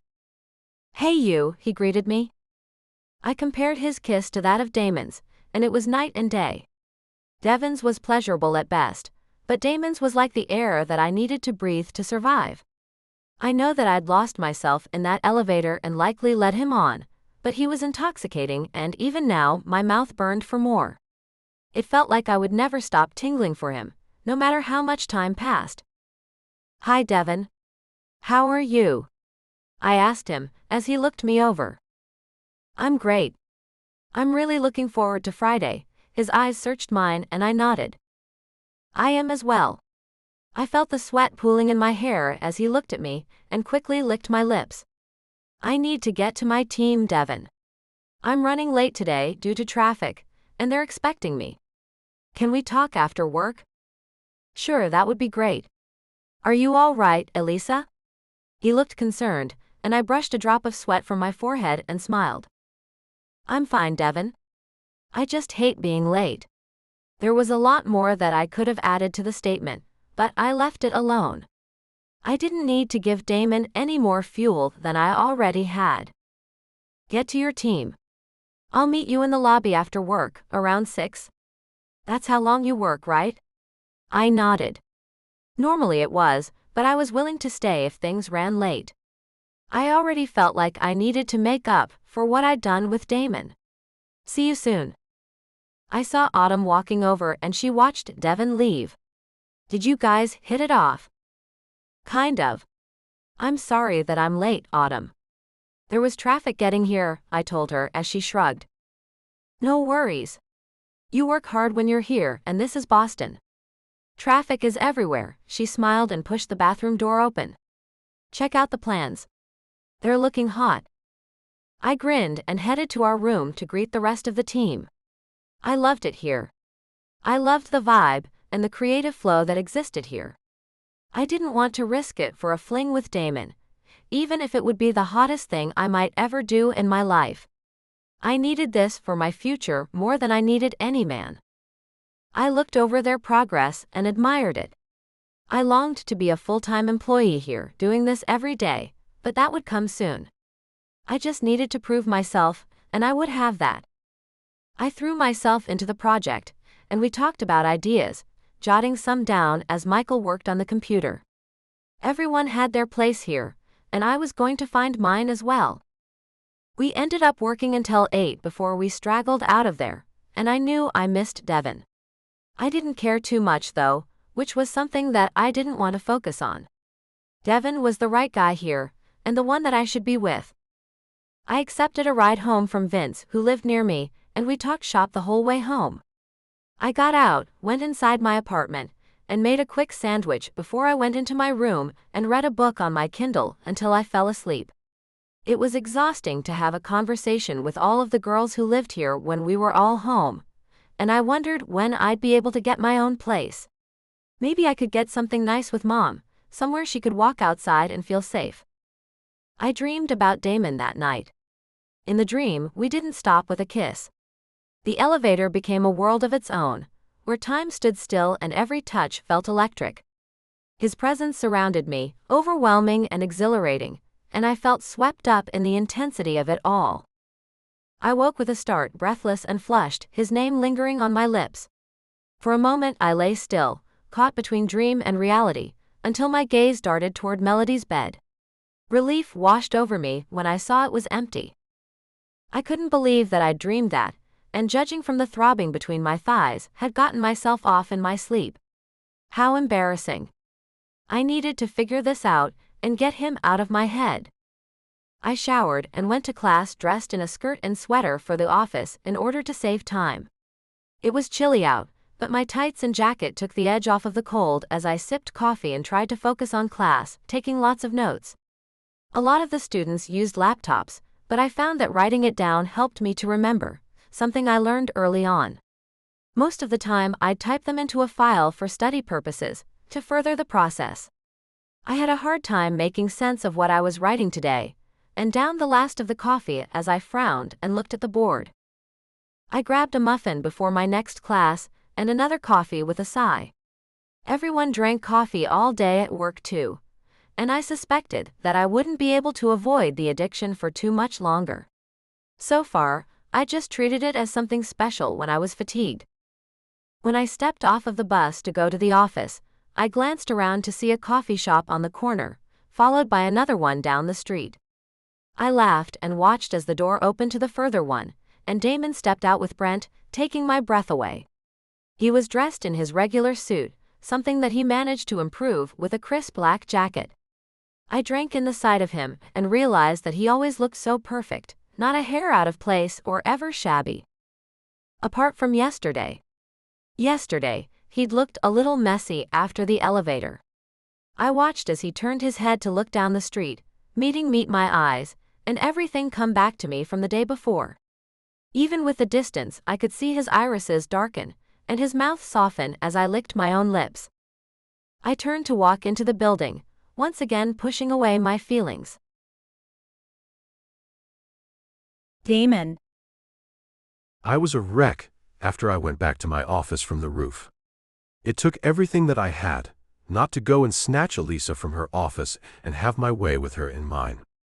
I had the most spacious office in the building, and there were a lot of surfaces to christen, something I'd only ever wanted to do with Elisa. Seeing her on the street made the situation far worse. Her words played back through my mind as I tried to read through emails, applying them to my own life. I couldn't risk anything either, since dating her would be completely against the rules. I sensed that Elisa wasn't the kind of woman to want to give it all up in order to be taken care of by me, like some of the others I'd encountered. For some reason, Elisa was adamant about getting this herself, and I knew that she had the talent. She wouldn't settle for less, something that turned me on more about her. Elisa was different. I left a few hours after the incident, once I realized that Brent noticed that I was on edge about something. He was one of the only people who I considered a friend, but I couldn't admit to him what was going on. I used the excuse of an appointment and ran out of the building to work out, something that seemed to keep me in control. I worked out for an hour, noticing a redhead across the room who kept glancing my way. Her hair was a very artificial red, but she had a nice body, and I looked her over as she smiled my way. She made her way over to me once I was finishing up on the treadmill, and met my eyes with her own hazel gaze. "Hi. I don't typically approach men in the gym, I swear. I just couldn't help it. It's not a problem. I'm Damon. What is your name?" I stepped down, and still towered over her by several feet. "Natalie. I just moved into the building a few weeks ago," she responded as I sized her up with my eyes. She did something in business to live in this building, and I looked for a ring on her finger. I learned at an early age that a wedding ring didn't stop a lot of people from coming after me, but her hand was bare. Natalie was around my age, and I wondered about her as I looked into her eyes. We made our way to the elevator, talking. She told me that she was the owner of a high-end cosmetic company here in town. I wasn't too familiar with that kind of thing, but I knew the name enough to understand that it was successful. She invited me inside her apartment for coffee, an invitation that I accepted as I looked around her smaller unit with sharp eyes. She was single, and everything was simple but nice inside. We sat down at the bistro table for coffee, and I told her about my company. I saw the look that I always saw in women's eyes when I spoke about myself. She was impressed and interested, and I selfishly decided to take advantage of that as I sipped my coffee. I let her kiss me first, but then I took control. Natalie wasn't Elisa, she could never be, but I pushed that thought down. We moved into her bedroom, and she gave herself over to me without hesitation. The heat from our workout lingered on our skin as we fell onto the bed, her touch eager, her eyes searching mine as if looking for something I couldn't give. I tried to lose myself in the moment, to let her closeness erase the images of Elisa that haunted me. But every time I closed my eyes, it wasn't Natalie's mouth I remembered. It was Elisa's. Every sound, every movement only pulled me deeper into the comparison I didn't want to make. Natalie clung to me, her body arching, desperate to keep up with the intensity I poured into her. For her, it was connection. For me, it was escape. When it was over, I lay there, staring at the ceiling, frustration coursing through me. Natalie's world might have shifted tonight, but mine hadn't. If anything, I felt the weight of my anger and emptiness even more. I excused myself quietly and went to the bathroom, needing a moment away from her, away from the truth that no matter what I did, only Elisa was in my head. I checked back through my memory to make sure that I hadn't told her where I lived in the building, or even where I worked. Natalie was busy trying to flirt while talking about herself, and I hadn't had the time, something I was happy about at the moment. I hoped she had gotten what she wanted, because it was never happening again. I could already feel my walls going up around me as I exited the bathroom and picked up my shorts. I needed a shower. "Damon, are you leaving?" Natalie asked as I glanced at the bed. "I have work to do." The cold tone in my voice made its way through the room, and I noticed her pull her blankets up around her body as she shivered. I hoped that she understood that this wouldn't happen again. I had let my need for Elisa control things for a moment, and that wouldn't happen again. "Oh." Her voice was small from the other side of the room, and I walked into the living room to gather the rest of my things before I walked out. There had to be a way to regain control of what was happening in my life. Elisa. I worked past 8 and wondered if that's how this was going to happen. Was I slowly going to stay later and later and let it consume my life? Or was it just a way to keep Damon out of my mind? I took the offer of a ride home and went home to study for a test the following day, before realizing that the next day was Friday and I had a date. I'd only seen Devon from a distance at work the rest of the week, but I knew that he'd find me tomorrow. I let out a sigh and read through my written notes with a scowl, not having time to create a document this week. I sipped the energy drink that I used only when I needed it and glanced at Melody, who was hunched over her own books with some noise-reducing headphones over her ears. I didn't think she ever listened to anything sometimes, since she was so still. I focused my attention on the words in front of me and tucked the blanket further around my body. This apartment had central heating and air, but it wasn't the greatest insulation in the world, and the cold weather seeped through the walls. I started thinking about the date and what we were going to do. I remembered the look in Devon's eyes outside the bathroom, and I knew he wanted more than a simple moment. He seemed drawn to me in a way I wasn't sure I felt toward him. Should I just give in and see where it led? Maybe it would quiet the restless longing I couldn't seem to shake. It was all too easy to imagine, and I found myself reading the words on the page again and again. I fell asleep around midnight, too tired to stay awake. The light was off already, and I was using the clip-on that I'd bought at the cheap corner store. I regretted not even having my computer in the late hour, and I whispered the words to myself as questions and answered them before I gave in to sleep. I woke up in time for a shower before I ran off to school. I hoped that Devon would give me time to come home before we went out, since I looked like every bit of the overworked college student that I was. I took my test and felt great about it as I left the classroom to attend my only other class of the day. The other students were noticing the change of attire, since I was now dressing for the office all day. I didn't have a lot of friends, but I told them about my internship as the comments became more frequent. They were all impressed, I could tell. I wondered how many of them applied for my internship, or others and didn't get them. I headed to the office after class to get in some hours.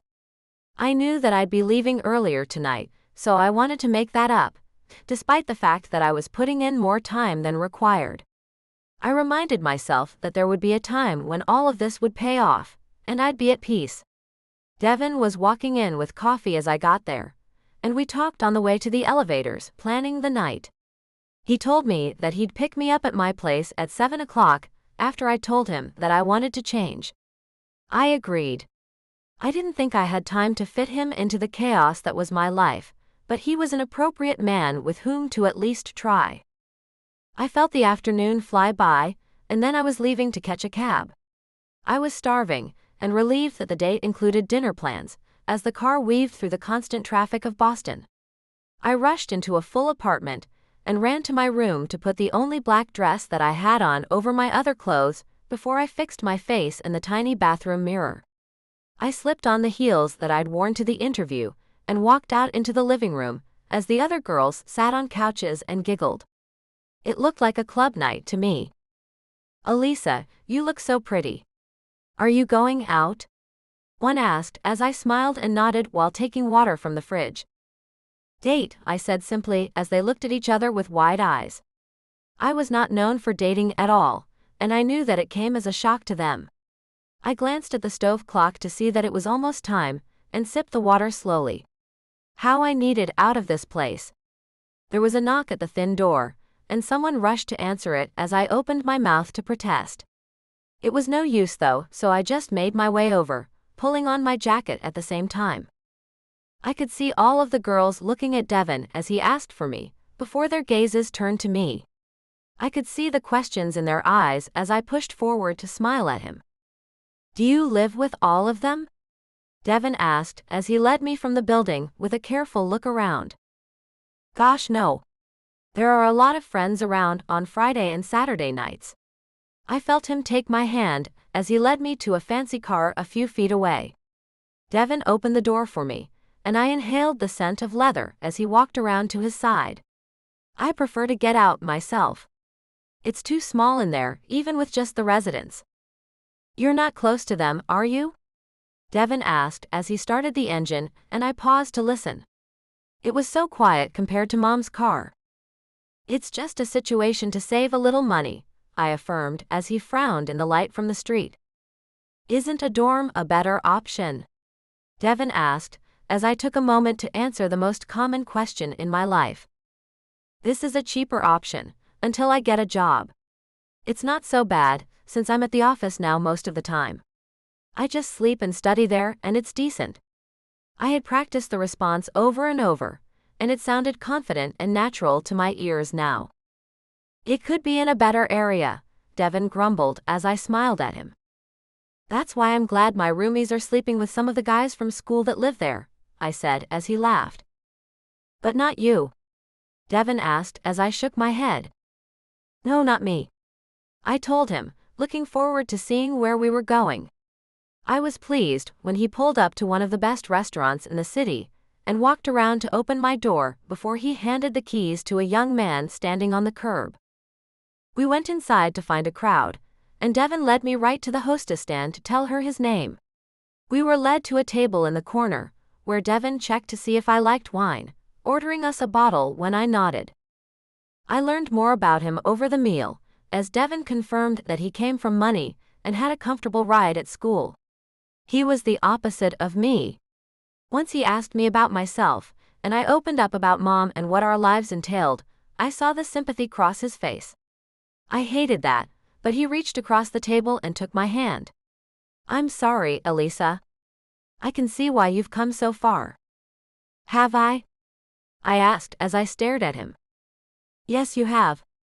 You're in one of the best schools in the country, and you got the coveted internship, Elisa.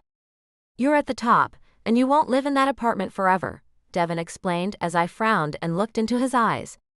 "You have me on your side now as well." "Okay," I said shyly as I released my hand to take a bite of the salmon with a smile. We ended the meal a couple hours after arrival. He took my hand and we walked down the street past some shops as I looked in and laughed at his jokes. This was fun, even if it wasn't the heat that Damon made me feel. I could work with this. He turned at the corner, and I found myself surrounded by apartment buildings as I looked at him. "Where are we?" I asked as he ran his free hand through his hair and smiled at me. "That's my building." Devon nodded towards a brownstone, and I looked ahead to see a building on the corner. He wanted me to go there, meaning he wanted to kiss me again. Devon might want to do more. I licked my lips and let him lead the way, as I tried to figure out if this was what I wanted. He was a good guy who treated me well, so far at least. Devon was trying to understand who I was, despite our differences. He deserved a chance. We were walking up the steps when we heard a car stop and someone clearing their throat. I looked first to see Damon watching us from his vehicle, as Devon frowned. "I hope you're treating my intern with respect," Damon told him from the window, as I could see Devon try to place him. "Your intern?" "Yeah, of course. I wouldn't have it any other way." Devon waited for Damon to reply, but the window rolled up and the car drove away. "What the hell was that?" Devon asked as he looked at me. "No idea. He must recognize us from the office," I replied casually, even though every nerve ending in my body was alert and awake. "Didn't we interview with him?" "Yeah, he did look familiar." "That's so weird," Devon said as he looked at me. "Let's go, Elisa." I followed him up the stairs, letting my head turn to look for Damon's car. What was he doing here? Damon. I'd made myself a promise. No women connected to my personal life. It was easier that way, clean, detached. I'd already seen Natalie a few times in the building, and even changed gyms in the city just to avoid running into her. She didn't deserve coldness from me, but I couldn't give her more than a passing nod. It was safer for both of us that way. That was the rule. That was how I kept control. But Elisa made me want to break every line I'd drawn for myself. Each time we passed in the lobby, I kept my mouth shut, though I felt her eyes on me. I saw her laughing with the other intern, watched them leave together, and something in me tightened. One evening, when I saw him guide her up the steps of a brownstone, his hand on her back, jealousy burned through me so sharp I could barely breathe. I poured myself into the gym after that.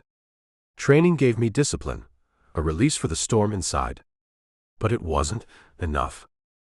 I even looked her up, couldn't help myself. She was a top student, ambitious, brilliant. She lived in student housing, in a part of town I didn't think was safe for her. Probably with a few roommates.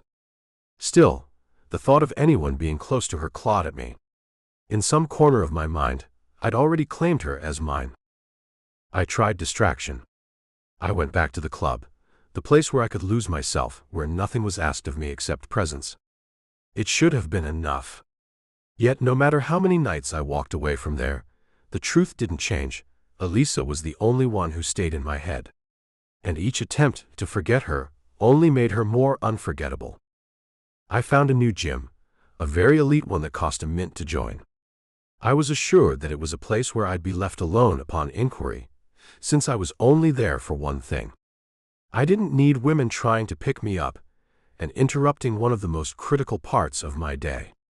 I started a new route for my jog to make sure I went there every morning, which wasn't difficult since I wasn't far. The members all seemed to be ignorant of the world, with earbuds in, listening to whatever was playing on their phones. I liked it, and I stuck to the same schedule that I did before, keeping a close eye on my form. It was a month into the internship when I got an idea. Since it was driving me crazy not being around Elisa, why not make her my personal intern? I handled a lot of company business and could use an assistant to keep up. Brent had been telling me that for years now. She was a great addition to the team, and I had heard nothing but good things about her. I called Brent into my office toward the middle of the week. He came in with coffee and circles under his eyes as he took a seat, and I eyed him carefully. "What's with you?" I asked, as he shrugged and set his coffee on the table. "I was out late last night." New girl, and she's younger. She has a ton of energy. Brent chuckled and looked at me across the desk. You should really date once in a while, boss. I prefer to keep my life simple, I responded as he shrugged. So I wanted to run something by you. What's that? Brent asked, as I rehearsed my delivery in my head again. Things have been piling up around here for me, and I've noticed how well Miss Moore is doing with your team, I began as his eyes darkened. Tell me you're not going to make her your secretary, Damon. She's at the top of her class, doing what she loves for me right now. He stared at me as I leaned back in my chair. I was prepared for this. I am not suggesting that at all. I merely thought that she could help me one day a week, just to clean things up. I believe that your team is the best and could spare an extra pair of hands. I've looked at the numbers.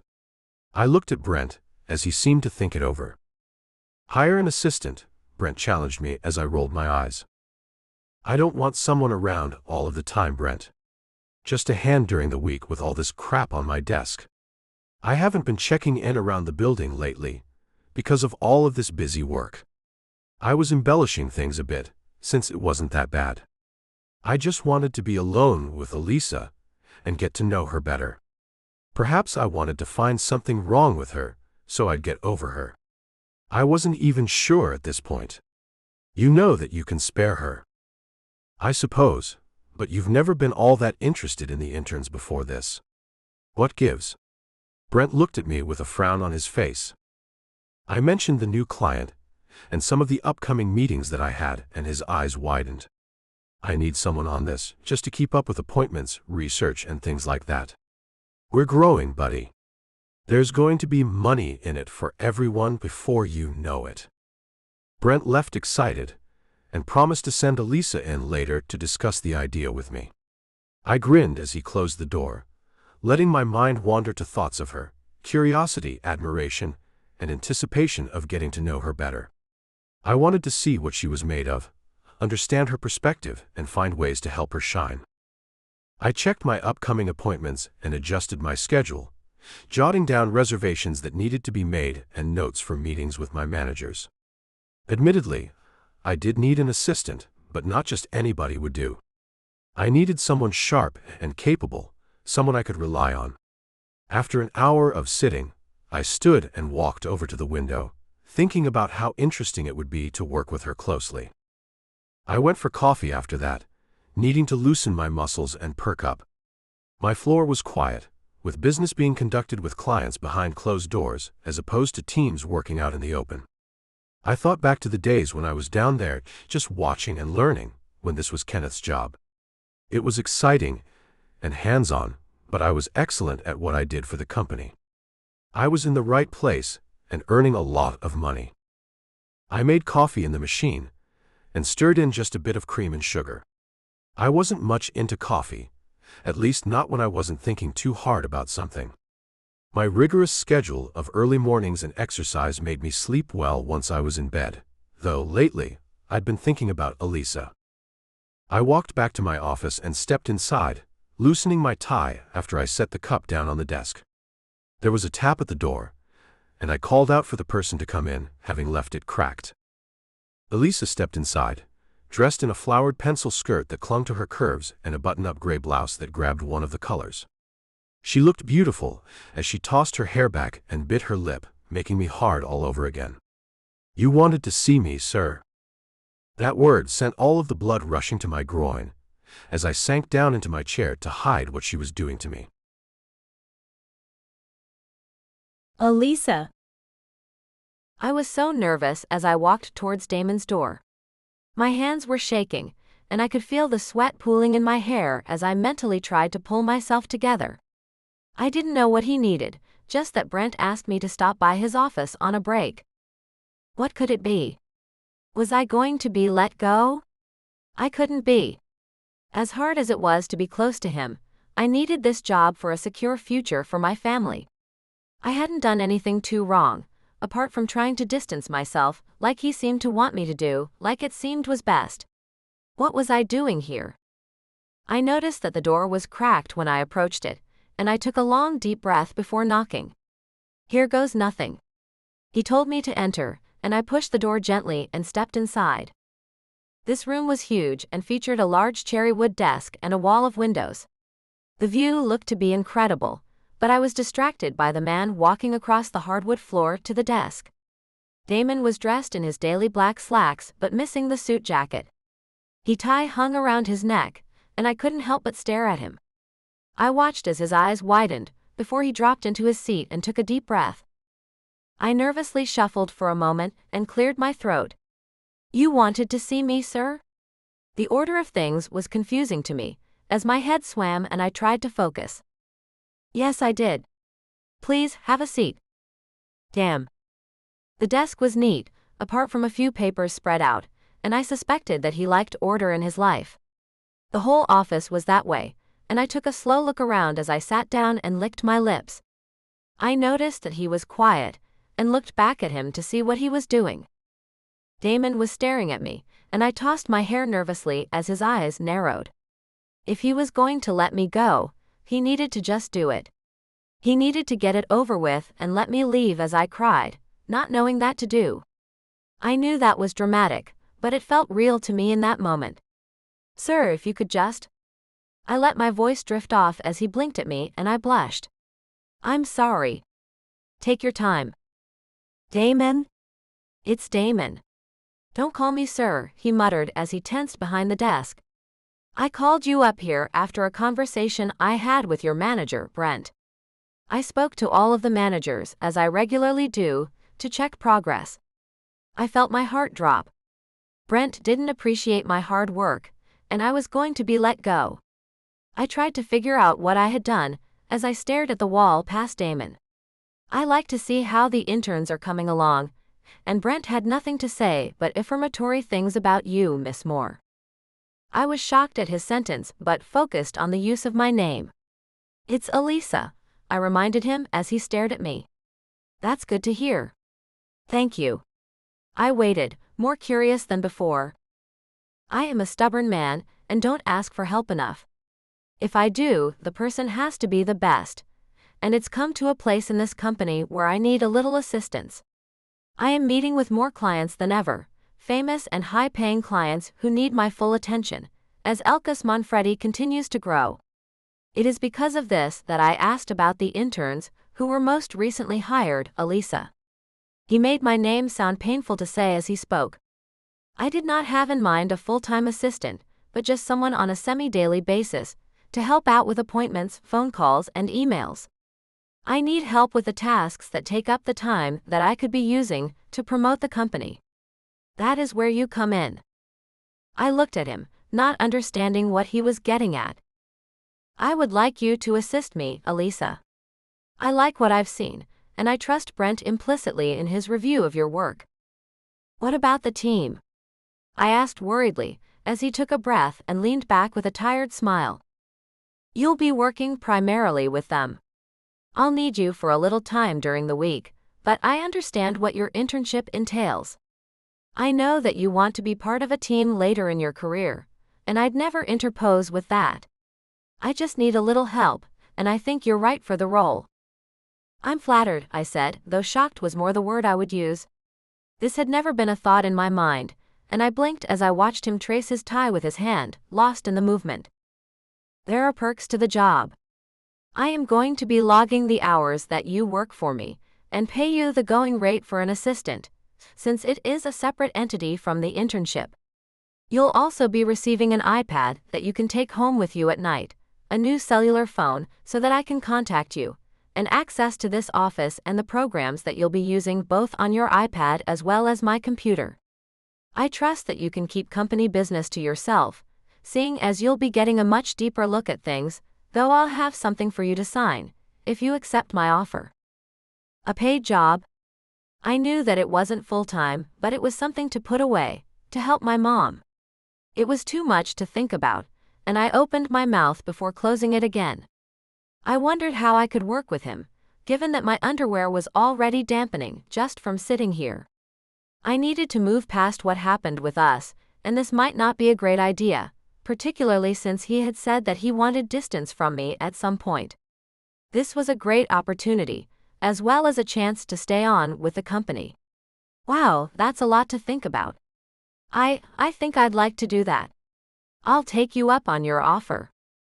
He seemed to be surprised, but soon nodded and reached for the papers on his desk. These are for you to fill out. I had my lawyer look them over, and they'll cover all of the bases. I scooted forward and took the pen that he offered as I moistened my lips and started with the first document.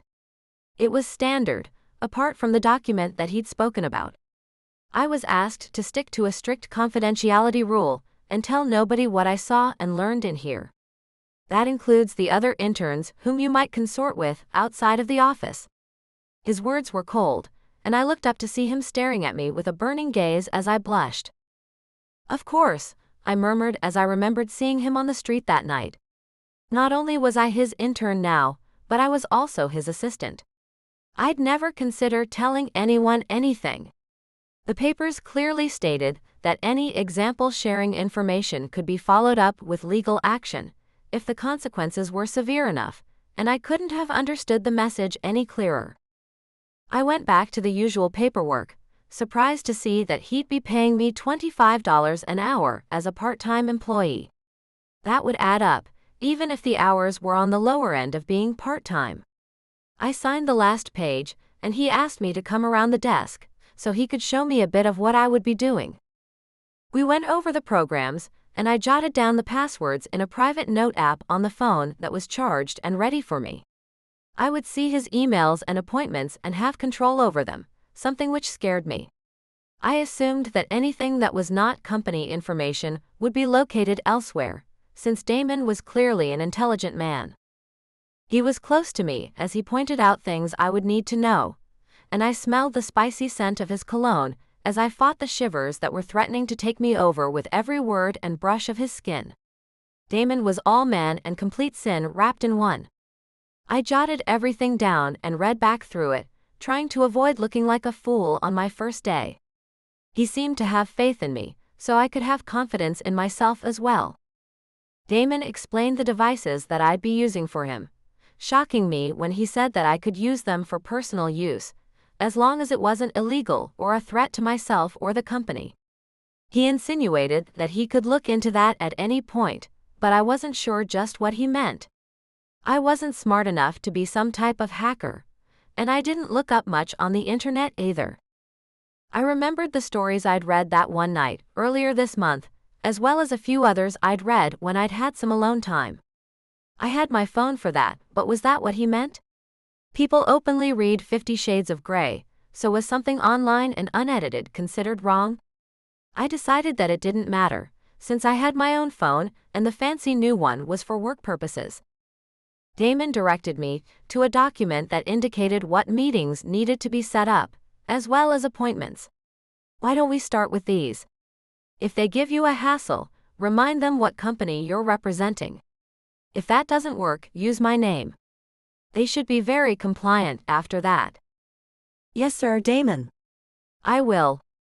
I looked at him. Want me to do that in here while you're working, or will it bother you? Feel free to stay in here. There's a small table over there, if you'd like to use it. Hell yes, I would. It was about 10 feet away from Damon, and after all of our closeness, the distance would be appreciated. I felt my attraction to him in every part of my body, and I asked him if he'd like coffee. I was dragging and already exhausted. I'll go with you. Those cups can be hot, he said, as he stood and put his body on full display just to torture me. We walked to the break room quietly, and I felt the stares of the few employees who saw us. What kind of rumors would there be about me now? I wanted a job based on my effort, not how I worked with the boss. I didn't want to be the company tramp, and the thought plagued me as I fixed my cup and added the proper sugar and cream to it. What's troubling you? Damon asked as he closed his door with a distinct click. I don't want to be talked about. I don't want anyone to think that I'm getting special treatment from you. I voiced my concerns as he looked at me and nodded slowly. I try and repress that kind of activity around the building, Elisa. I will remind of and enforce that rule with all of my managers, as well as the rest of my staff, but there is always a little chatter in a company this size. Try not to let it get to you, since you know yourself better than anybody else, Damon suggested as I stared at him. I was always the wallflower and didn't attract attention, apart from school, so this was new to me. I've heard it all, and I'm sure some of the rumors have spread your way, but I assure you that they aren't true. I left that evening uncertain of anything, but willing to try and work with the new arrangement. Devin sent me a text asking me to have coffee, but I begged off with the excuse of studying late that night. Damon. I knew that Elisa could handle the position, though she seemed nervous at points during the day. She was a skittish girl and seemed concerned with what people thought of her, something that was confirmed after we went for coffee.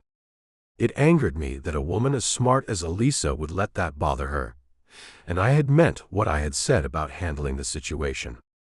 I wanted her comfortable and, oddly enough, happy. That didn't generally concern me. I wondered about that as I played back the day through my mind. She was scared and beautiful, with her full eyes and occasional inability to speak. I wondered how innocent Elisa truly was, as Mark stopped by a deli for my dinner. I was in the mood to be alone, and dismissed my chef for the night, too wrapped up in my own thoughts for a big meal. I entered my apartment and sat at my table to eat as I remembered the scent that Elisa wore today. She preferred sweeter scents of floral and fruit that made me want to nibble at her skin before I reached her thighs and tasted her thick honey. I was used to women who wore the expensive perfumes that turned my stomach, but seemed to impress others, though I was confused as to whom. They were always too heavy, and Elisa smelled more natural to me. Her hair smelled like coconut and vanilla, and I longed to touch her soft curls. I wanted to pull them hard as I played with her and made her come hard, seeing a new side of her. What would she look like? The idea tormented me as I showered and rested in my room before looking over the reservations I'd given her to make today. Elisa had done well and deserved a reward, even though I had already started logging her time with me. I chose her number from my sleek phone and paused for a moment as I checked the time. Damon, I'd like you to keep Friday night at 6 free, Elisa. Let's celebrate your new job. I sent that to her business phone, knowing that it wasn't my style at all. I had a reservation for one of the best seafood places in town, and had made it with the idea of taking her out. This seemed like it was moving fast on some level, though it was moving slower physically than I was accustomed to. It was altogether different. Elisa, Damon. Damon, yes, it is Damon. Will you join me for dinner? Elisa, I have plans and was under the impression that you wanted to quell any chance of rumors. I wondered if they were with that maddening intern, and I thought over my answer before I sent back some nasty comment to her. I had to be careful now, given the choice I'd made to hire her. Damon, cancel them if at all possible. I don't have a lot of free time, and this is supposed to be one of the best seafood places in the city, if you like that kind of food. It recently opened. Don't worry about any rumors. The building empties early on Friday.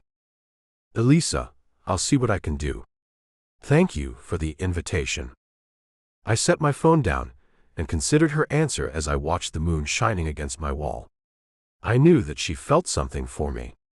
I also sensed that there was a deep sense of responsibility in her that would drive her to do the right thing for whatever reason. I needed to see her out of the office over a glass of wine. I needed to figure Elisa out, if only to find a reason to stop this obsession from growing. I was up early to run through the chilly streets, liking the temperature drops as I moved steadily through the lessening crowds. The only thing that stopped me were blizzard conditions, and I reminded myself to further consider a gym and make a choice with that. I did my usual route, taking the long way home, where I did a few exercises to replace my usual gym time before I showered. I felt inclined to jerk off in there, with all of the thoughts of Elisa in my head, and I came to the image of her on her knees before me, bearing her ass speckled from my hand. It wasn't enough, and I told myself to get through the day and see what else I needed later. I dressed in a black suit and a light blue shirt, with a darker blue tie. I slipped my shoes on and met Mark at the corner, sipping my coffee and checking my texts before my emails. Nothing from Elisa so far, but it was a bit later in the evening when I asked her to dinner. We had an understanding where I'd contact her if I needed anything early in the day, keeping in mind her other obligations and sticking to her schedule of afternoons on Monday, Wednesday, and Friday at this time. I wasn't going to mess up my company or her internship, even though I knew that I'd happily have her in my sights all day long. I had to be sensible about this. I arrived and went to my floor, giving a cold look to anyone who I felt looked at me with anything but fearful respect. I did greet them, but it was with a warning in my voice before I disappeared behind my office door. I prepared for some upcoming meetings, getting together facts and figures to impress my possible clients and bring in more money. I knew that I didn't need it personally, but it was good for the company, something that I took pride in. I had my phone on for notifications, as always, and sitting on my desk while I typed and saved documents. I couldn't help but wonder what Elisa was thinking about Friday, and since this was Tuesday, there was a chance that I wouldn't see her. I got up to make some coffee, cursing my growing need for the drink that I'd disliked for so long. It was a break, and a chance to walk around to loosen my muscles, as well as one to see what was happening on my floor. It seemed calm today, and barely anyone made eye contact with me, not even the newer receptionist who had been blatantly flirting with me before this. She was an attractive woman, but lacked anything else that I wanted or needed, and I was glad that my actions this morning cooled her off. I went back to the office and checked the company accounts, pleased with where we were. There were the usual positive write-ups in the business papers and websites, and the earnings were impressive. Kenneth would be proud of me, and I smiled at the idea. He was a good father figure to me, after losing my own dad too young. I wasn't the spoiled brat that never wanted my mom to date or marry again, holding on to the memories of my family. I cherished them, but I wanted her happy, since she was just in her early 30s at the time of his death and still quite beautiful. She deserved a second chance at love and life, and I never stood in her way. Now, she was traveling to some of the finest places in the world, while I had control of one of the best companies in the world, one that was growing by the moment. I was guaranteed to be rich enough to live my entire life well, doing whatever I wanted. That thought was killed by the sound of a text coming from my phone, jerking me back into reality. I snatched it from the top of my desk and unlocked the screen with my fingerprint to read the script. Elisa, it turns out that my plans fell through on Friday. Does your invitation still stand? Damon, it certainly does, Elisa. Elisa, what should I wear? Damon, I've found everything that you've worn here to be appropriate for the evening thus far. Use your best judgment. I sat back, pleased with myself as I thought ahead to the night. I was accustomed to wining and dining women, the ones who were worth the effort. It wasn't often that I did this, but I had both the cash and connections to make it happen Friday night. I wasn't sure what I was doing, but I wanted more on this woman. I made some calls and left for lunch, pleased with my efforts. I noticed the intern, Devon, leaving with a group as he laughed confidently, unaware that I was tearing down whatever it was he wanted with Elisa. He would never be able to do what I could for her, Harvard brat or otherwise. I wondered if he had seduced her the other night, touching the body that I wanted to claim as mine. I glared at him and stopped walking, until he turned to look in my direction and I turned to leave the building. I hated him, and I needed him to let me go about my business. I didn't need to trouble myself thinking of him with her, since Elisa was going to be very much mine, starting now. I ate at a classy Italian place as I thought about Elisa and Friday night. I knew that pursuing an intern, or worse, an employee, was against every rule that was set up in the company. It was wrong, but she was worth the temptation, and it was my business to run. I could do whatever I wanted. Elisa was arriving when I returned to work, dressed in a lovely dark green wrap dress that brought out her eyes, with the same pair of heels that she always seemed to wear. They were sensual, but worn, and I grinned as I slowed down and watched her board the elevator. I took out my phone and sent her a text, waiting for a reply before I got on my own car. Elisa, you need my shoe size. Why? Damon, just tell me. Elisa, size 9, but I don't know what you have in mind, Damon. I grinned and stepped into the elevator, along with a few more upper-level employees. I greeted them with a smile, and they glanced at each other for a moment. They must have thought I was bipolar sometimes, but I wasn't, and it didn't matter to me what they thought. I was used to shoe shopping for my mother since she loved them, and I took great pleasure in sending her gifts. I went to the website of her favorite store and did a little searching, finding several pairs of heels that I liked but settling on 2. I knew where she lived and found it to be a terrible area for her to live, much less one to send the finest of items to. I wondered about some of the properties that Kenneth owned as investments for a moment, knowing that he could afford less rent on some of the smaller properties. Hell, he could afford for Elisa to live for free in one of the apartments. They were fully furnished, and I could tell her that it was an employee perk, something that was true for relocating employees. There was normally on a time limit, but I knew that she'd be safer there, closer to work. Closer to me. I considered it, as I gave the store her phone number in an email so they could request her presence at the store. It would be a special moment that I wished I could see. This was going to be so enjoyable. I scooted forward to start looking at apartments. Elisa. I was leaving class the following day, dressed for my job in a plum-colored pencil skirt and black blouse with a beautiful lace collar. As the weeks had passed, I had found things at some of the local thrift shops to wear, and so far was very pleased. They were well priced and looked good, and I wondered if Damon liked them. Damn. Damon was my boss now, and even with all of his intensity, I knew that I shouldn't play this game. Going out with him on Friday was idiotic on my part. My phone rang and I pulled it out, realizing it was my work phone. I wasn't even due there for an hour.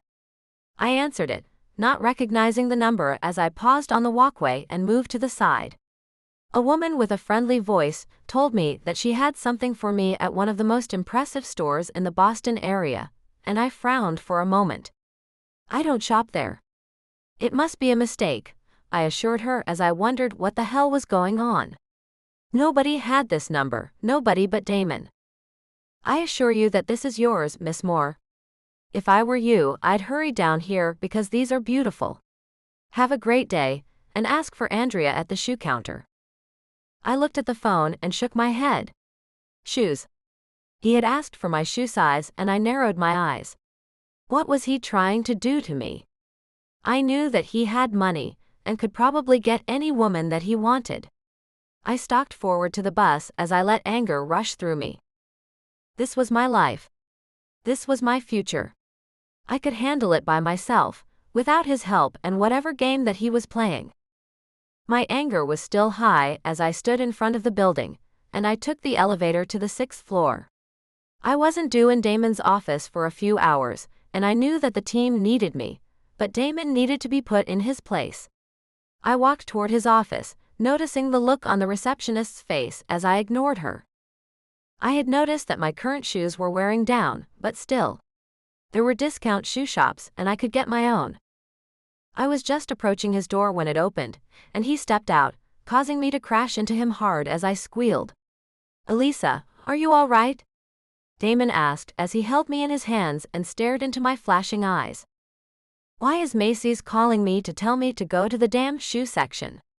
I demanded, as he looked around warily before pulling me into his office. What did you do? What are you trying to do? You're my boss now, very literally, and My words were cut off with his kiss, as he pressed me against the locked door and tilted his head to take advantage of my shock. I found myself clinging to his neck, pulling him closer as our lips met in a fierce, unguarded kiss. My anger dissolved like mist, replaced by a longing I could no longer deny.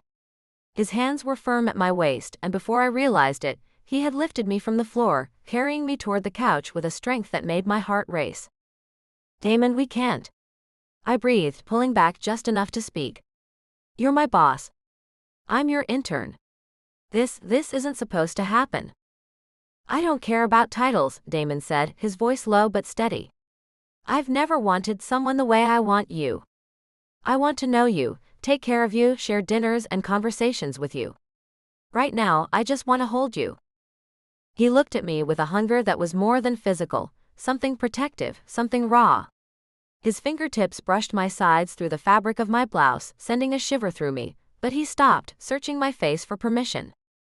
"I'm supposed to be with the team," I whispered, trembling under his gaze. "This is happening so fast." His expression darkened. "Is it really too fast?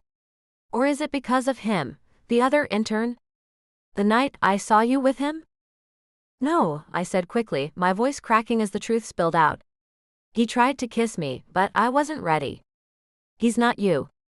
I've only been thinking about you since the first moment we met." For a heartbeat, neither of us moved. Then Damon exhaled slowly, the tension in his face softening. He brushed his thumb across my cheek and his lips found mine again, but this time the kiss was slower, deeper, more deliberate. My hands slid into his hair, and I let myself sink into the moment, feeling every bit of the connection that had been building between us since the very beginning. We parted before things went too far, realizing that I needed to be elsewhere in the building. An obscene amount of time had passed, and I dressed quickly and dashed into his bathroom to check my appearance. I fixed my clothes and pulled my hair into a low bun before replacing my gloss. Damon asked me to come back after 3, and I agreed as he kissed my cheek with a hungry look in his eyes. I floated into the team office and greeted them with a smile as I wondered if I was insane. I didn't stop Damon, I encouraged him. I knew that stopping us today wouldn't last because he set my body on fire. I knew that I was risking everything by being with him. I just wanted him though, and nothing else mattered. Brent popped in and told everyone that I was assisting Damon with a few top clients in the afternoon, but it wouldn't affect my work with them. I nodded and forced myself back to reality, as they all gave me curious glances. Once Brent was gone, Autumn cleared her throat and looked at me again. "I'd watch that. He's something. It's just an extension of my internship. Don't worry about me. I'm seeing a guy at school anyway." I made up the lie to reassure them and smiled. Inside, I suspected that she was referring to the rumors and felt angry inside that Autumn believed that. She seemed so down to earth and invested in her job. "It's not a bad opportunity," Vince chimed in as I gave him an appreciative glance. "Maybe he's not as bad as we all hear he is." There was a long silence before everyone gathered around the table again. Once we were back on subject, it was easy to fall back into a rhythm, and I sighed in relief as I felt the passion for design fill the room. We worked until lunch, and I watched as most of the team headed out to the streets to get something to eat. Vince lingered behind as usual and gave me a smile. "Don't worry about them. The boss has a reputation around here, but it is an excellent opportunity for you." "I mean that." "Thank you." I didn't think it was a bad thing to learn about the business side of things, I admitted as I stood and looked around. "Want to grab a sandwich with me?" We walked to the corner deli and ordered, before taking a seat to eat. "So you're seeing someone?" Vince asked as I looked at him and nodded. I had to stick with the line now. "Is it serious?" "It's new and casual. I'm in school and essentially working here, so I don't have a lot of time for a relationship." I saw something cross his face and realized that Vince was interested in me. I didn't notice before, but he was staring me in the face, and I thought back to the rides home and just the general conversations. "Weren't you seeing someone here?" Vince pressed and I licked my lips. That was brief, but yes. I ended up with this new guy during that time, and to be honest, I find dating at work a bad idea in most cases.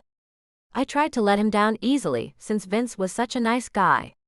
Nobody had a chance since I'd seen Damon, something I willingly admitted to myself now that we'd started. I knew that it was risky and that I might pay hell for this, but I knew that I wanted him. "You're right.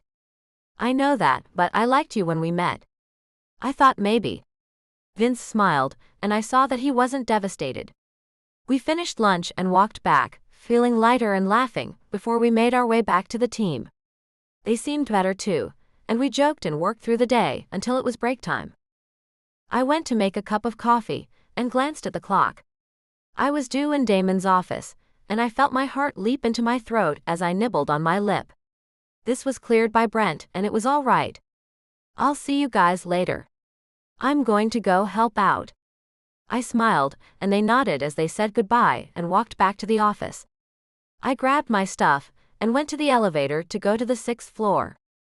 I stepped out and walked to his office without the anger from before, tapping on the closed door before he invited me inside. I opened the door and found a woman leaning over his desk as she pointed at something on his computer. She was a few years older than me and beautiful, and I leaned against the door and took in the scene.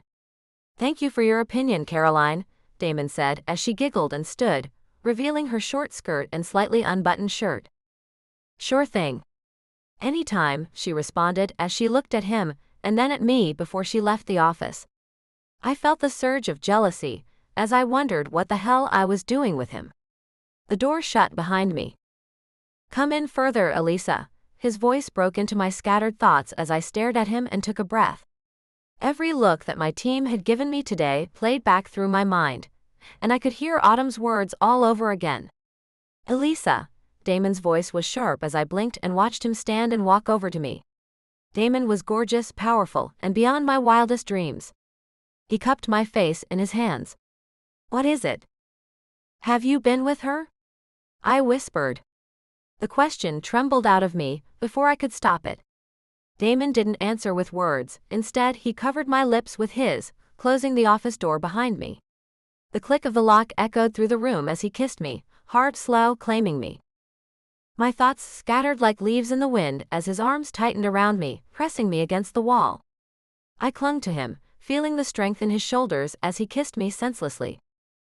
Moments later, I was back on the couch, my breath coming in uneven gasps. His hands slid over my sides, and a rush of warmth and longing swept through me. I trembled beneath his touch, my heartbeat a wild rhythm against my ribs.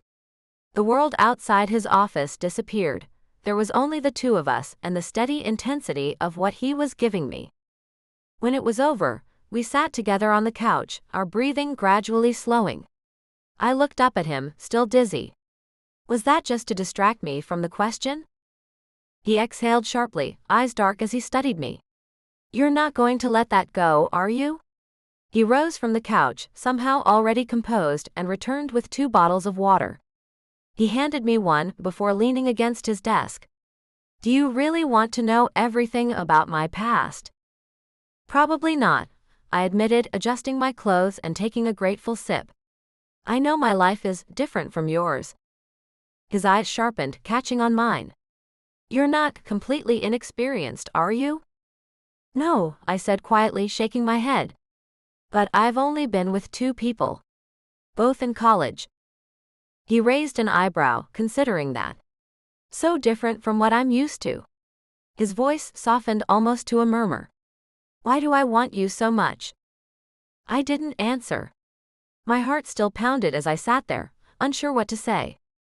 He studied me again, tilting his head. "What do you need right now?" I swallowed, then tried to find my voice. "I don't know. I didn't know it could feel like that.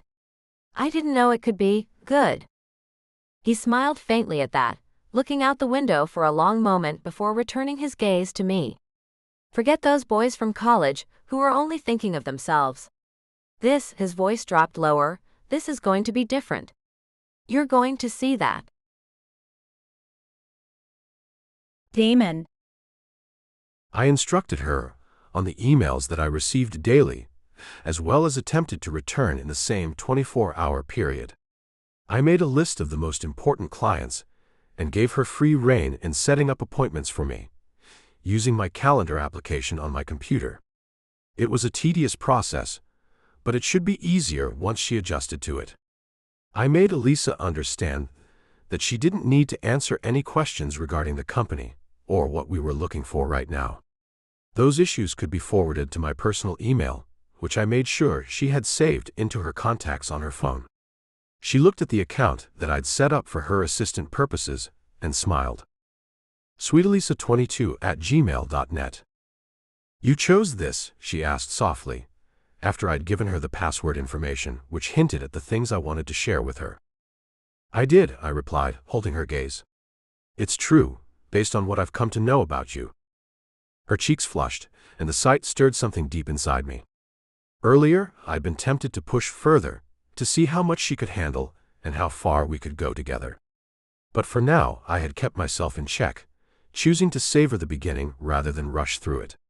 What I really wanted was to guide her slowly, building trust, connection, and the kind of closeness where even a whisper could make her tremble.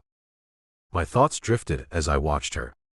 Could I step away from the endless freedom of the club, where everything was within reach at a moment's notice? Could I exchange that spontaneity for something real, something lasting? Elisa glanced at my calendar, her lips curving into a smile, as she asked if it was all right to schedule a lunch meeting. Looking at her, I realized I could try, for this shy, beautiful woman who had walked so unexpectedly into my life. I could let her become part of my everyday. I could learn her, guide her, and make space for her in a way that mattered.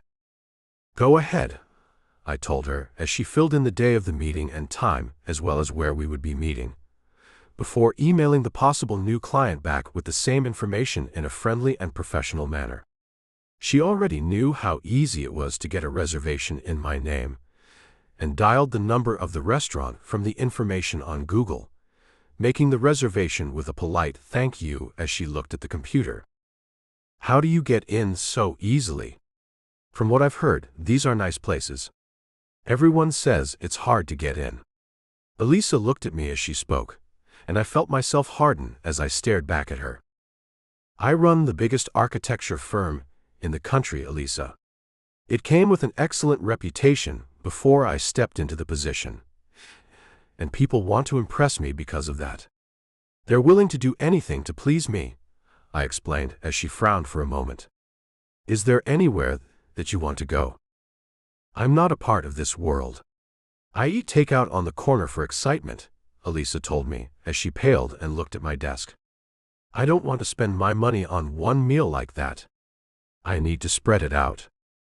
I sensed that she struggled with money by the scared look in her eyes, and it made me want to give her a raise, as well as speed along the process of a new apartment. I had dated casually before, and treated the women well, if they were a regular part of my life, but never with the need that I was feeling now. "You're not spending your money." "I am, and I have plenty of it, Elisa." "You do?" she asked softly. I nodded and leaned in, brushing her lips with mine. She melted against me, and I lingered in the warmth of her closeness as a quiet sigh escaped her. There was something so pure, so sweet about her that made my chest ache. The kiss deepened, slow and unhurried, carrying the same rush I remembered from being a teenager sneaking out past curfew. It was that giddy mix of innocence and rebellion, the kind that made every heartbeat feel electric. My mother had once called it reckless, but to me in this moment it felt like freedom.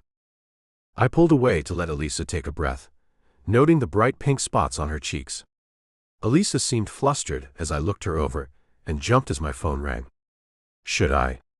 Her voice was hesitant, and I shook my head, leaning over to grab the cordless. I handled the question smoothly and ended the call with the receptionist before I set the phone on the desk. "I don't expect you to answer my phone unless I'm not in the room, Elisa. I need help with the client meetings and scheduling mostly. Have you ever been involved with an intern before?" I shook my head. "Never. I haven't dated at work for some years now. That's a program that my stepfather began, and I kept it since it helped both the company as well as the students who were hired. We're selective, and you know that we only pick the best of the best." She smiled and blushed again, and I took a slow breath to control the need flowing through my veins. I must be crazy, taking her in this way when she drove me mad inside. It leads to great opportunities for some of them. That's why I was so excited about it. I need this on my resume. Elisa spoke with a reverence that made me curious to know what was going on in her life. "I want you to tell me everything about yourself over dinner on Friday," I told her, my voice low, steady. "I want to know what makes you tick." Elisa's eyes widened, and I softened my tone. For now, I murmured, leaning closer. I just want to taste your lips. I kissed her slowly, deliberately, feeling her melt against me. She gave in, her breath catching, her body trembling slightly under my hands. Every sound she made only deepened my hunger for her. My fingers itched to pull her closer, to claim more of her, but I held myself back, savoring the moment. Then her hand slid against me, light and tentative, and I tensed at the unexpected touch. She had no idea what she was awakening in me. "Do you feel what you do to me?" I whispered against her lips. She nodded, eyes dark, and licked her lips unconsciously. I brushed my thumb over her cheek, forcing my voice to remain steady. "You don't know how badly I've wanted this," I said. "But I don't want to rush you." "Oh gosh," she breathed, eyes never leaving mine. I stood, stepping back slightly, my heart hammering. She had brought me to the edge with just her touch and her eyes. The air between us was electric, charged with something neither of us had planned. When I looked at her again, she seemed shaken, unsure. I reached for a tissue and gently dabbed at the corners of her mouth where her lipstick had smeared from our kissing, my thumb brushing her skin softly. I kissed her nose, almost reverently.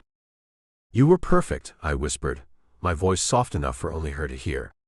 She exhaled, her shoulders relaxing as she leaned into me. I could feel her doubts beneath the surface, her hesitancy, the way she seemed to question her own worth despite everything she'd achieved. I smoothed a hand over her hair, trying to calm the wild strands from our heated moment. I didn't know who had planted those doubts in her, whether it was a man, a parent, or something else entirely, but I wanted to be the one who erased them. I was getting in too deep, and I knew it. But I also knew there was no walking away from her now. We left the office separately in a couple of hours, cleaned up and looking as though nothing had happened between us. Regardless of my intent with the rumor mill, I knew that the immature ones would still talk, whether or not they were warned not to. I watched from the elevators as Elisa left and met up with her team, smiling and laughing naturally, as if we hadn't done the things that we did together. She walked with Vince, and I wondered if there was anything between them, as something very unfamiliar reared its ugly head again. Jealousy. Elisa. I kept a neutral look on my face as I walked out, carrying the bag from Macy's in one hand. Damon had surprised me in the office, after I was seated and recovering from him, by presenting me with the shoes that he'd purchased for me. They were heels, sensual and expensive. One pair was black, with the famous red bottoms that screamed Louboutin and money, as well as a pair of gray Jessica Simpson shoes. They were both beautiful, and he promised me more with a soft kiss at his door before he showed me away with a reluctant gaze. We hadn't been that close before, but today had been more intense than I was used to. I felt flustered and slightly out of my element as I stepped off the elevator and approached the remaining members of my group. "How did it go?" Vince asked, smiling at me and glancing down at my bag. "Shopping?" I laughed nervously, trying to regain some composure. "Something like that," I replied, adjusting the strap on my bag. My mind was still spinning from the day's events, and I knew I looked a little more frazzled than usual. "There was a sale, and I had a break," I smiled as I thought back to the bathroom in Damon's office. Every hair was in place, and my makeup was perfect. I looked like I hadn't done so much as kiss him, much less anything else. I was covered, if I didn't blow it on my own. Today was good. I think I'm going to learn a lot about the company this way. Who knows? Maybe I'll run one someday myself. I forced myself to laugh, and he joined in before asking me if I wanted a ride. I accepted, and told myself that I had to find a way to thank him. I knew that Vince lived near me, but it still took up his time to drop me off every day. When we were walking out of the door, I glanced back to see Damon staring at me. I fought a smile. We chatted as we drove, mostly about the project. Vince told me that we were all up for bonuses for this project, including me. The company found ways to reward the interns for their hard work, and I bit my lip as I thought about the pay that I was getting for helping Damon. That was enough, wasn't it? I felt my face heat up, and I thanked the sky for darkening early these days. I got out at the curb and thanked him again before walking into my apartment. A couple of the girls were arguing about a class in the living room, and I crept by quietly on the way to my room. I longed for my pay to be enough to get a place of my own, but the idea almost made me laugh. It would be in the ghetto, probably, where my mother lived, and that was hard enough to stomach. At least living here, I could help her out some while going to school. I glanced at the other bed to see Melody sleeping, surrounded by books. I smiled gently at her. I felt the same way after letting Damon have his way with me, as well as working so hard to please me. I dressed in some cozy leggings and a long-sleeved shirt to fight the chill in the room, before curling up under the covers. My thoughts kept drifting to him, and I hugged my pillow tightly, smiling at the memory of our time together. The intensity of our connection lingered, and I replayed little moments in my mind, the way he looked at me, the warmth of his presence, the way he made me feel alive. I closed my eyes, letting the memories soothe me as I drifted toward sleep, imagining being near him again, holding on to that feeling until morning. I remembered the way the woman looked at me as she left his office. He had never answered me when I inquired about her, but something deep inside told me that even if he had, it wouldn't matter. I saw something in his eyes and face that made me think that this meant something to him. It might be better if it didn't, but as I bit my lip and came, I knew that I was falling for him in some way. I woke the next morning to the alarm, rolling over with a yawn as I glanced at the window. I had only the one class today, and then it was off to the office, a thought that made me smile. In just a few days it would be Friday, and we'd be at dinner. Was that a date, or just an honest celebration? He could afford to eat out every night, so money wasn't the issue. But from what I'd seen online, the restaurant was fantastic. It was where everybody wanted to be, and he got in with just his name. Who was Damon, apart from what I saw every day? Did he have siblings? Was he close to his family? What was he doing with me, someone younger than him and clearly just starting life? What did I even have to offer? I slowly got up and showered, before staring into my closet. I found a pair of clingy purple slacks and a deep gray turtleneck sweater that would match the shoes perfectly, dressing in the ensemble before I left for class. I wore a new-to-me peacoat, in a dark metallic gray to keep warm, and walked down the street slowly, feeling like a new woman. I grabbed a coffee on campus and made my way to my seat, thankful for just the one class today. I could spend quality time with my team and learn some more today, since I didn't have time scheduled with Damon. Did I wish that I did? I made my way to the bus after class, and rode it into the city as I watched out of the window. My iPad and phone were tucked in my worn messenger bag that I carried now, just in case I needed them. I didn't use them at home too much since I didn't feel like they were really mine, and I had my personal cell phone for whatever I needed. Our Wi-Fi connection was spotty in the house at best, which made getting homework difficult. I rolled my head back to massage my sore neck as I watched the bus approach the stop at which I was getting off. I walked up to the building as I noticed Devin walking inside and stopped, allowing him time to get to the elevator. I hadn't talked to him, but he also hadn't contacted me. I assumed that Autumn told him that I was seeing someone at school, and he was likely confused about that. I remembered back to the night we went to his place.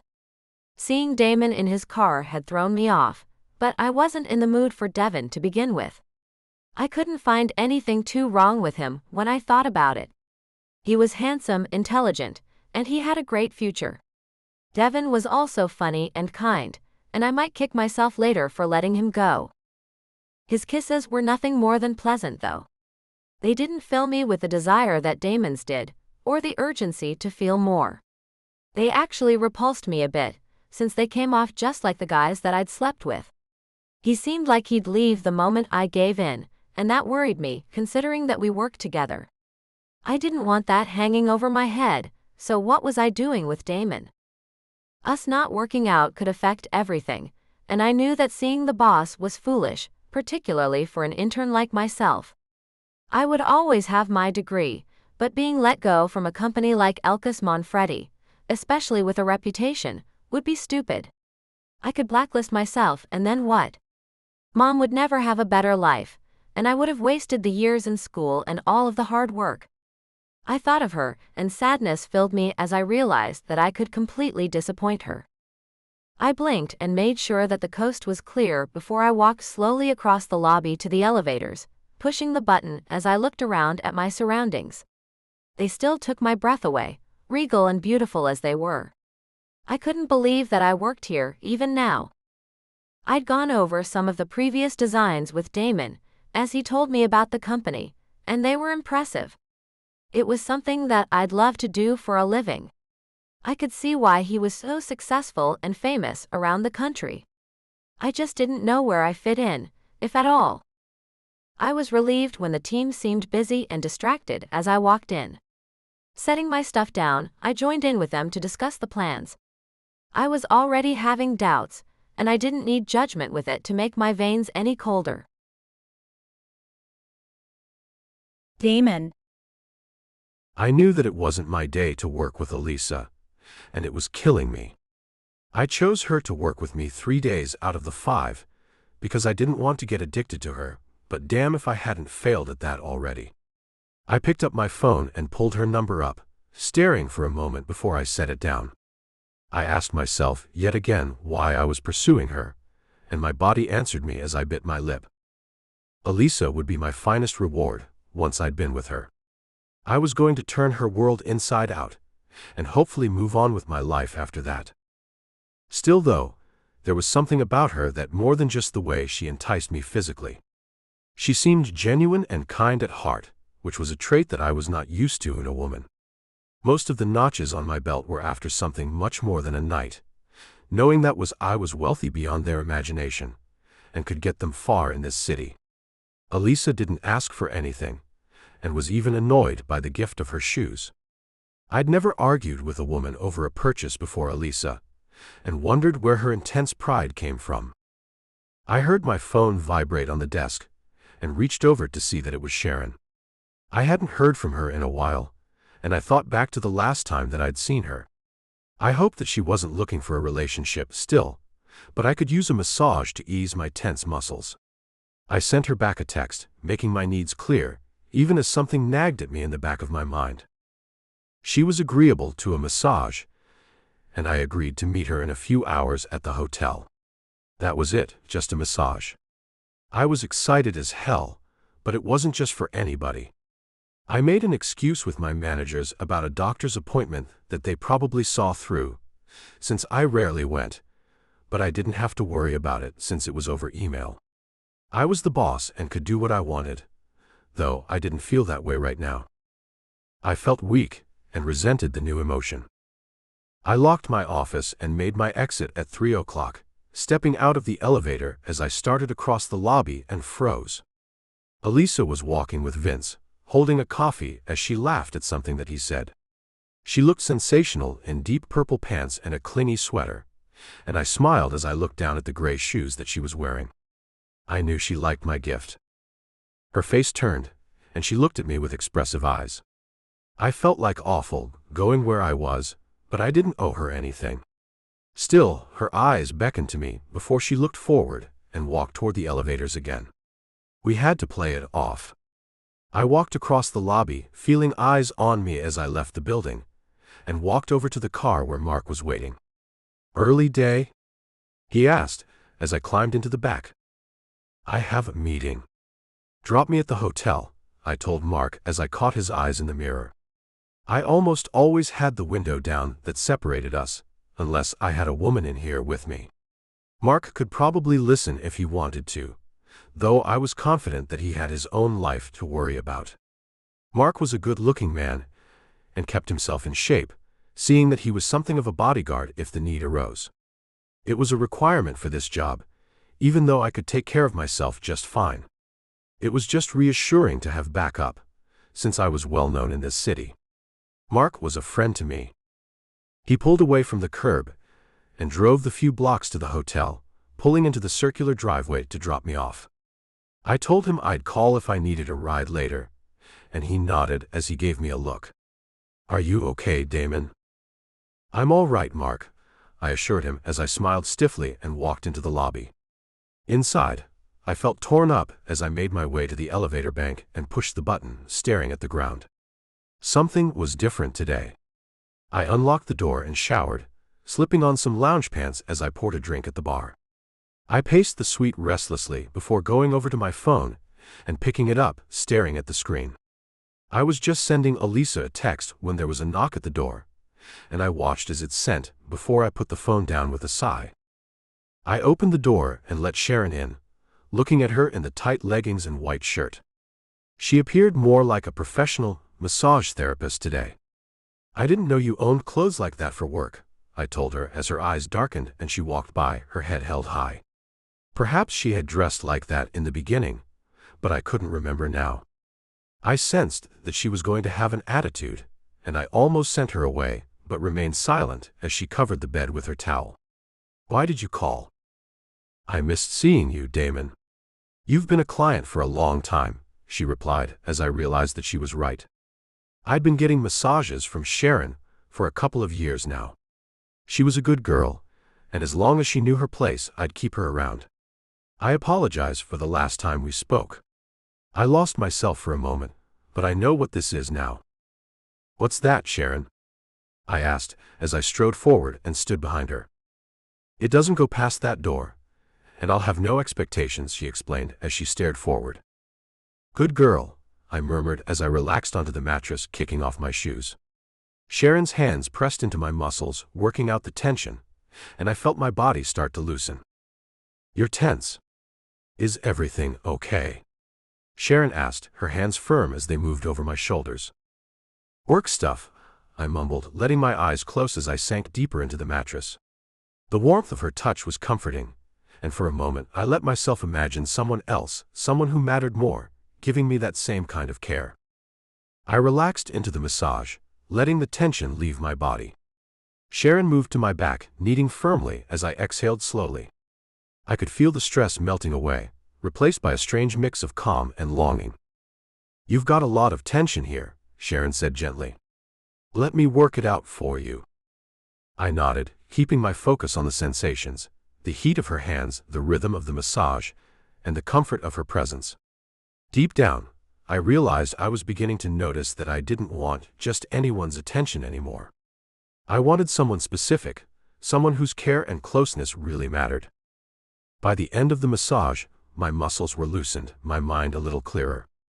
I sat up slowly, feeling refreshed and strangely aware of the difference between fleeting relief and something more meaningful. Sharon finished the full-body massage before she left. Accepting the bills, I slipped into her hand as she prepared to leave. She took her towel and stuffed it into the bag, closing the door behind her as I took a deep breath. I knew that she was still feeling the pain from before, since I could see it in her eyes. I couldn't find it in myself to care. I just wondered why I got so involved in the fantasy with Elisa. I remembered the text that I sent her earlier and strolled over to wash my hands, grabbing the phone to take it to the bed. I knew that the oil was still on my skin, but I paid a lot for this room and they could wash the sheets. I opened my messages and saw that she'd responded about 15 minutes after my original message. Elisa was shy, even with her words. I skipped the message feature and dialed the number, smiling as I heard her voice on the other end. "Damon, are you okay?" Her voice was filled with concern, and it filled me with something stronger than lust. "Just thinking about you," I responded, enjoying her giggle. "Are you still at work?" "We quit early tonight. Vince had a meeting," she replied as I narrowed my eyes. "Is he interested in you?" I asked her, as she gasped on the other end. "What?" "You heard me," I growled, suddenly angry as I sat up. "Has he shown interest in you?" "I turned him down, Damon. Everyone thinks that I have a boyfriend at school," Elisa told me as I ran a hand through my hair. "Do you know how beautiful you are?" My voice softened as I dropped back against the pillows. "Do you see it?" "I don't see what you see," she told me softly, as I longed to show her in every possible way. "I don't know why you're even pursuing me." "I want you, Elisa." The words came out before I could stop them. I wasn't the type to call women on the phone. I never had long conversations, not before or after anything, but Elisa was different. "Where are you?" I asked, my voice softer than usual. "Home. I have to study," she replied, and I could hear the quiet rustle of her moving around. "Are you alone?" My heart picked up when she hesitated, then answered, "For once, yes. I don't know how long." "Are you in bed?" I asked, trying to picture her. "Yeah," she said gently. I closed my eyes, letting the silence between us hum with unspoken meaning. "I wish I were there," I admitted. There was a pause, then her voice came through, warm and a little shaky. "Me too." The sound of her words wrapped around me, stirring something I hadn't expected. Elisa was new to so much, and I knew I had to go slow. But even just hearing her breathing on the line felt like more intimacy than I'd had in years. "I keep imagining you next to me," I confessed. "It's driving me crazy not being there." She gave a small, nervous laugh that melted into a sigh. "Damon, you're making it really hard to concentrate." "Good," I said with a smile she couldn't see. "Because all I can think about is you." The line fell quiet again, but it wasn't empty. It was filled with a promise neither of us dared put into words. Elisa. Heat rushed through me as I listened to Damon's voice on the other end of the line. My heart pounded, and I closed my eyes, wondering what was happening to me. Every word from him seemed to draw me in deeper, until I was breathless with the intensity of it. "I can't stop thinking about you. I can't get enough, Damon," I whispered, my voice trembling. "I want to see you," he said, his tone low and teasing. "I want you here with me right now." A nervous laugh escaped me. "Oh my gosh, you don't make this easy." His chuckle filled the phone, warm and irresistible. "Tomorrow, then. I'll make it up to you, in my office. Unless," he added slyly, "you'd rather come tonight. I can have Mark pick you up. I just finished a meeting." "What kind of meeting lets you sound like that afterward?" I teased, cheeks warming. "One that's already over," he said smoothly. "So, should I send him?" "I have class," I reminded him, though my mind was racing. "Then bring some things with you." "He'll take you to school afterward," Damon suggested. I hesitated only a second before giving him the address. "I already know where you live," he replied, and I blushed even harder. "I'll see you soon." The moment we hung up, I rushed around my small room, quickly pulling on jeans and a pink burnout t-shirt with a hoodie. I tossed leggings, a tunic, and a few essentials into my backpack, my pulse still racing with excitement. What was I doing? I couldn't spend the night with my boss, when we'd be working together the following day. This was too risky, and I dropped on my bed as I took a slow breath. Everyone would find out, and I'd be talked about all over the building, which was the least of my worries. I might lose the internship. I heard his voice inside of my head and stood again. "I just need to get him out of my system, and I'll be okay. This will end." I pulled my backpack over my shoulder and left the apartment, locking the door behind me before I approached the curb. I saw the Bentley parked and running as I approached, and a man stepped out of the driver's seat and held the back door open for me. "Hi," I said nervously as he looked me over. "Miss Moore. We'll be picking up Damon and then be on our way," he said to me in a professional voice, even as I saw the concern on his handsome face. "Thanks," I replied as I slipped inside and let him close the door. The seats were soft and buttery, and I sank back with a sigh. There was a bar in the car, as well as a music system that was better than anything I'd ever seen in a house, let alone a car. It was an absolute luxury, and I buckled the seatbelt as we pulled into traffic. The windows were dark, as I already knew from previous sightings, and it was exhilarating to know that nobody could see me in here. I'd stare at this car and wonder who was inside of it, if I were driving beside me, and I looked around to see if anyone was doing that to me. It was too dark to see. I wondered what else I could do in this car, noticing the blackened window that separated me from Mark. My imagination ran wild, and I leaned against the glass to see as we pulled into a driveway and parked in front of what I knew to be one of the best hotels in the area. I wondered again about his meeting, and how Damon would be able to do what he did over the phone here. Gosh, I hated my insecurity. I heard voices, and then the door opened before Damon slid inside. His eyes were hot on me as he moved over and kissed me hard, taking my breath away. I wrapped my arms around his neck as he nestled closer to me, kissing me into a state where there was no rhyme or reason, just want. A part of me knew that the car was moving as I wrapped my legs around Damon and moved over him. He pulled away and stared at me with crazy eyes before he withdrew my arms from around his body. Which arm? I held up my right arm and he slipped the sleeve up, staring intently at my pale skin with a clear mark of my teeth. He leaned in and kissed it as promised, and I stared at him as my heart tumbled loosely in my chest. I fell a little harder for him in that moment. You did this for me. His words were soft as he stared at me before kissing the skin again. Does it hurt? No, I replied with wonder, as he slipped a hand into my hair and kissed me again. We made out the entire way to his place, and I jumped as the car stopped, embarrassed by what I'd been doing. My lips were tingling, and I laughed as he smiled and kissed me again. Damon opened the door once I was put back together, and I glanced around at the apartment complex that we were at. Is this yours?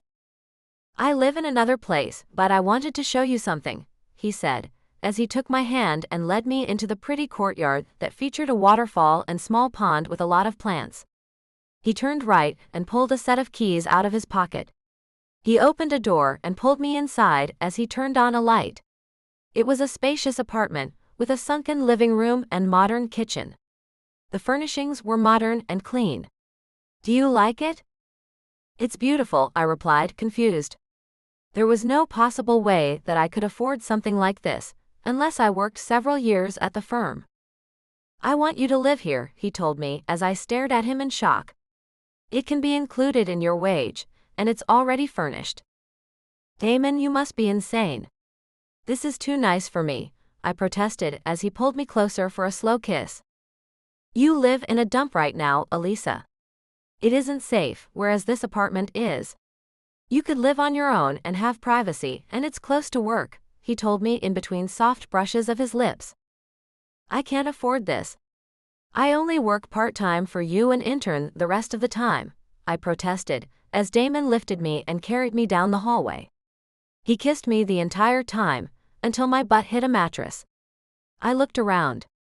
The bedroom was gorgeous, with a big picture window and a big bed centered against the wall. This is one of 2 bedrooms. The other is upstairs with a balcony, and a little bigger. Before I could take in more, his lips claimed mine. I pulled him closer, drowning in the kiss, knowing I was in trouble as he slipped off my sweatshirt and trailed soft kisses along my neck. Why are you doing all of this? I whispered, breathless, as his hand slid up my sides. I don't know, he admitted honestly, his voice low, his eyes dark with something I couldn't name. His touch made me tremble, every brush of his lips against my skin pulling me further under. When he finally released my hands, I helped him tug away the rest of my clothes, my heart pounding. He paused only long enough to look me in the eyes. Do you want this? Damon asked, his voice husky, almost pleading. I want this more than I've wanted anything, I whispered, a single tear slipping down my cheek, hidden by the shadows. Logic and fear melted away, all I knew was him, here now. He shed the last of his clothes, and in the dim light I caught my breath, struck by the strength and beauty of him. My heart raced as he leaned closer, his forehead pressing to mine for a moment before he lowered me gently against the pillows. The world outside that room disappeared as he moved with me, slow at first, then with growing urgency, as if we were learning one another in real time. His touch anchored me, his kisses stole my breath, and every movement drew me deeper into him. I clung to him, my body arching as waves of sensation built higher and higher until I couldn't hold back his name. It tore from my lips as everything inside me broke open, leaving me breathless and undone in his arms. Moments later he collapsed beside me, his chest rising and falling in sync with mine.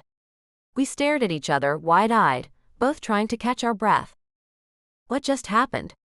I asked faintly, brushing my fingers over my skin as if to prove it was real. Magic, Damon murmured, his lips curving into the faintest smile as he turned to face me fully. Guilt flickered through me as I looked around the unfamiliar room. My voice was quiet, hesitant. "This isn't your place or mine." He reached out, gently cupping my cheek, his thumb brushing away the dampness there. "None of that matters right now," he said softly, steadying me with his gaze. "I want it to be yours," he said as I shook my head. "Let me explain, Elisa. My stepfather, Ken, was the first CEO of Elkus Manfredi. He's a wealthy man and invests in complexes such as this, as many do, for financial reasons. This particular one is used for new employees who may be moving from another area and need some time to find a permanent place, which I see you doing in some ways. I am just an intern who gets paid for part-time work that is done with a man I just slept with." "Oh gosh," I cried as I covered my face. "This isn't who I am." "I never thought that you slept with every man who employed you, Elisa. You've worked your ass off to get where you are, and this pride that you cling to so tightly is beyond me. Don't you think that you have a better chance of keeping a job at the firm?" I looked back over at him as a tear slid down my cheek. "Hard work pays off. Will anyone there see that? Will they think that I worked for anything, or that I seduced the boss to get higher in the company, or worse yet, to get taken care of?" I asked brokenly, feeling all the pleasure from the night begin to fade. I closed my eyes as he covered my body with his, fighting the pull as he held my face and stared at me. "You never asked me for anything, Elisa. Do you know how many women have tried to seduce me for my wealth, or what I could do for them? I've never offered any of this to anyone before." He told me, his eyes hard as he held my arms against the mattress. "Why me?" I asked as searched my face with a stunned gaze. Damon. I looked into her uncertain eyes, searching for the answer she needed. My chest tightened at the thought of how much I cared for her. My words trailed off, so I leaned in and kissed her softly. She responded immediately, wrapping her arms around me, holding on as though she didn't want to let go. We stayed like that for a long moment, just holding each other, letting the silence speak for us. Her presence was comforting, grounding me in a way I hadn't felt in a long time. Finally, she rested her head on my chest, and I stroked her hair gently, listening to her steadying breaths. It felt like time had slowed, and nothing else mattered except the quiet warmth between us. After a few minutes, I spoke softly with a small smile. "Do you even like your apartment? I'm not sure it's the most welcoming place." She laughed lightly, and the tension between us eased. Elisa laughed slightly and pressed her lips to my shoulder. "I hate it. There's no privacy." "It's not in a safe area," I added, as I felt her lips against my skin again. "There are so many people living there in that small space," she told me, as I slipped my hands down to stroke her back. "New employees get this place for 6 months if they need it, not that Ken bothers to check the numbers. That's a good amount of time for you to see what happens, seeing as you graduate this year," I informed her as she dropped her cheek against me. "You're not going to let this go, are you?" Elisa asked as I smiled. "No, I'm not. I think this would benefit both of us." I closed my eyes and relaxed. "Not that I want there to be one, but there is room for a roommate here if you choose one. If I could stay, I'd love to get my mother here. She lives in a terrible part of the city," Elisa admitted as my curiosity was piqued. I asked her where, and Elisa told me, making me wince. It was a step above the projects. "Tell me about her," I urged her as she kissed my chest. "Dad left when I was 5, and Mom had to take care of me all on her own. She worked so much, leaving me with Gram while she worked 2 and sometimes 3 jobs. When I was 13, Gram was gone, and I took care of myself mostly. I just watched her work so hard, just to keep a roof over my head and food on our table. I did my part by working hard at school to get into a good college, just to return the favor." She sighed. "The internship was a dream. I knew that I had a chance to make something of myself." "That's why you're scared," I said as she slid her hands under my arms. "I could lose it all, along with my reputation. I won't be able to do anything for her." I pulled Elisa to me. She's 55 and still working 2 jobs just to keep her horrible apartment. I will do everything in my power to keep us secret, but I'm not letting you go. You'll move in here as soon as possible, and we'll keep that to ourselves unless you spend time with anybody outside of the building. I was curious as much as I was concerned, and I waited for her answer. No, not anymore. I'll tell everyone that I live in the old apartment still, if they ask, Elisa murmured as she trembled in my arms. I'll get an apartment cleaned up for your mom, too. She deserves to live somewhere safe. I planned on calling Ken as soon as possible and explaining the situation to him, even though it was so unlike me to do so. I couldn't figure out why I wanted to help Elisa so much. I just did. It'll be okay, Elisa. I asked if she was hungry and assured her that I'd order Thai food to be delivered. We dressed to go into the living room, and I showed her through the kitchen a bit and built a fire in the impressive fireplace that was just to the left of the television. This is so nice, Damon. I can't imagine how much it would cost per month. Don't worry about that. Most of it is for employees, and nobody will notice another couple of units being filled. All the residents are appreciative of the opportunity and quiet. You'll be safe here. Elisa stared at me as she sat down on the couch beside me and pressed her lips together. I found something to watch on the television, and we snuggled together until the food came. I asked about her scholarship and just what it offered her, nodding when she explained that it covered full tuition with a little extra. With the part-time job with me, which I intended to keep going, she'd be okay. She even suggested that her mom live with her, but I wanted time to ourselves and the chance for Elisa to live on her own for a while. The money didn't matter. Her safety and happiness did. I took her upstairs to the other bedroom to show her how much bigger it was. I wanted her to stay in this room because it seemed safer up here, even with the security system that I was going to have installed. Elisa walked around the spacious room, peeking into the attached master bathroom and the balcony that would offer an excellent view of the city. It's lovely. I can imagine studying up here so peacefully, with the slider open when the weather is nice. I have other plans for this room, I told her as she giggled and sat on the king-size bed. I could tell she was tired from the emotions of the evening, and I let her fall asleep beside me with nothing more than a soft kiss. To some, what we shared might have seemed simple, even ordinary, but in my heart I knew it was far more than that. It wasn't just a fleeting connection, it was something deeper. I thought back to Sharon earlier that night and quietly compared the moments. In my mind, Sharon was done with Elisa. But now, after what I'd experienced, I knew I didn't want anyone else. This was a problem. Elisa was my employee, and this was going against the rules set by me when I took over. I never planned on getting involved with anyone in my company, since I had plenty of women for that in my personal life. I was always strong at separating the two, until I saw Elisa's face and felt the connection between us. It was something that I couldn't ignore, and I asked myself if I was willing to risk everything for her. I finally slept beside her, something that was not normally part of my life. I always sent the woman away when I was finished and slept alone. Everything was different now. Elisa woke up late, since we'd left her purse with her phone in it downstairs. She panicked since she was already late for classes. I calmed her down and made some coffee, assuring her that she was at the top of her class and that one day wouldn't destroy that.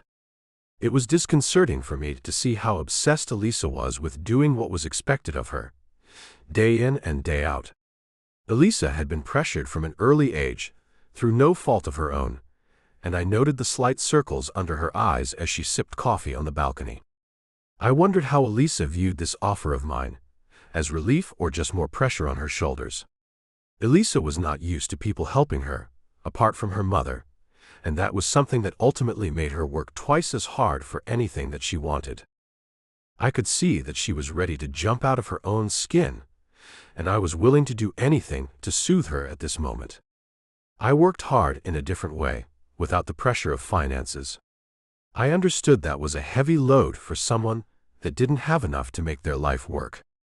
I talked her into some late breakfast, sending Mark for some of the best bagels in the city and some more coffee. I loved Elisa's curvy little body, and I wanted to keep it that way. I didn't appreciate small women who worked out too much at a gym. I was all for being healthy, but I liked a little meat on women as well, to add to the excitement in the bedroom. A skinny woman was not fun to spank. I watched her eat a muffin and drink more coffee, seemingly calmer and ready to tackle the rest of her day. She looked at me, and I saw the hesitation in her face. "I work with you today. Will that be awkward?" "No, it will be better. You're an excellent employee, with or without this arrangement." "Never think otherwise," I assured Elisa, as I checked the microwave and noted the time. I had blown off a lot of my own routine this morning, something that bothered me as I took my last sip of coffee. I'd make an excuse to everyone, even though I didn't need to be at work as early as I usually arrived. I am going to head to my place to get ready for work. Are you okay here, or do you need Mark to get you home to change? I brought clothes and things here for today, but thank you. Her smile was soft and beautiful, and I stepped forward to kiss her, my hands cupped around her face. I don't think that thank you is enough to say, Damon. There's so much more, and I don't understand any of this, but thank you. I kissed her again before heading home, showering quickly and dressing for the office. I couldn't help but think back to the night, and the incredible way that it made me feel. I was smiling when I stepped back into the car at my place, and Mark looked at me. "Is this serious?" "Possibly," I replied as he started the car. "I don't know what to make of it, Mark. That was never my style." "Some things happen when they're meant to, Damon. This might be one of those times." I nodded at his words, as I leaned back against the seat and imagined Elisa in here with me. Elisa. I took a shower in the huge marble space with 3 shower heads. 3. I'd never heard of such a thing before, but it felt so good. Somehow, there were products in there already, and I wondered if Damon had planned this ahead of time, wanting me to say yes. I loved the idea, but at the same time, it was too much.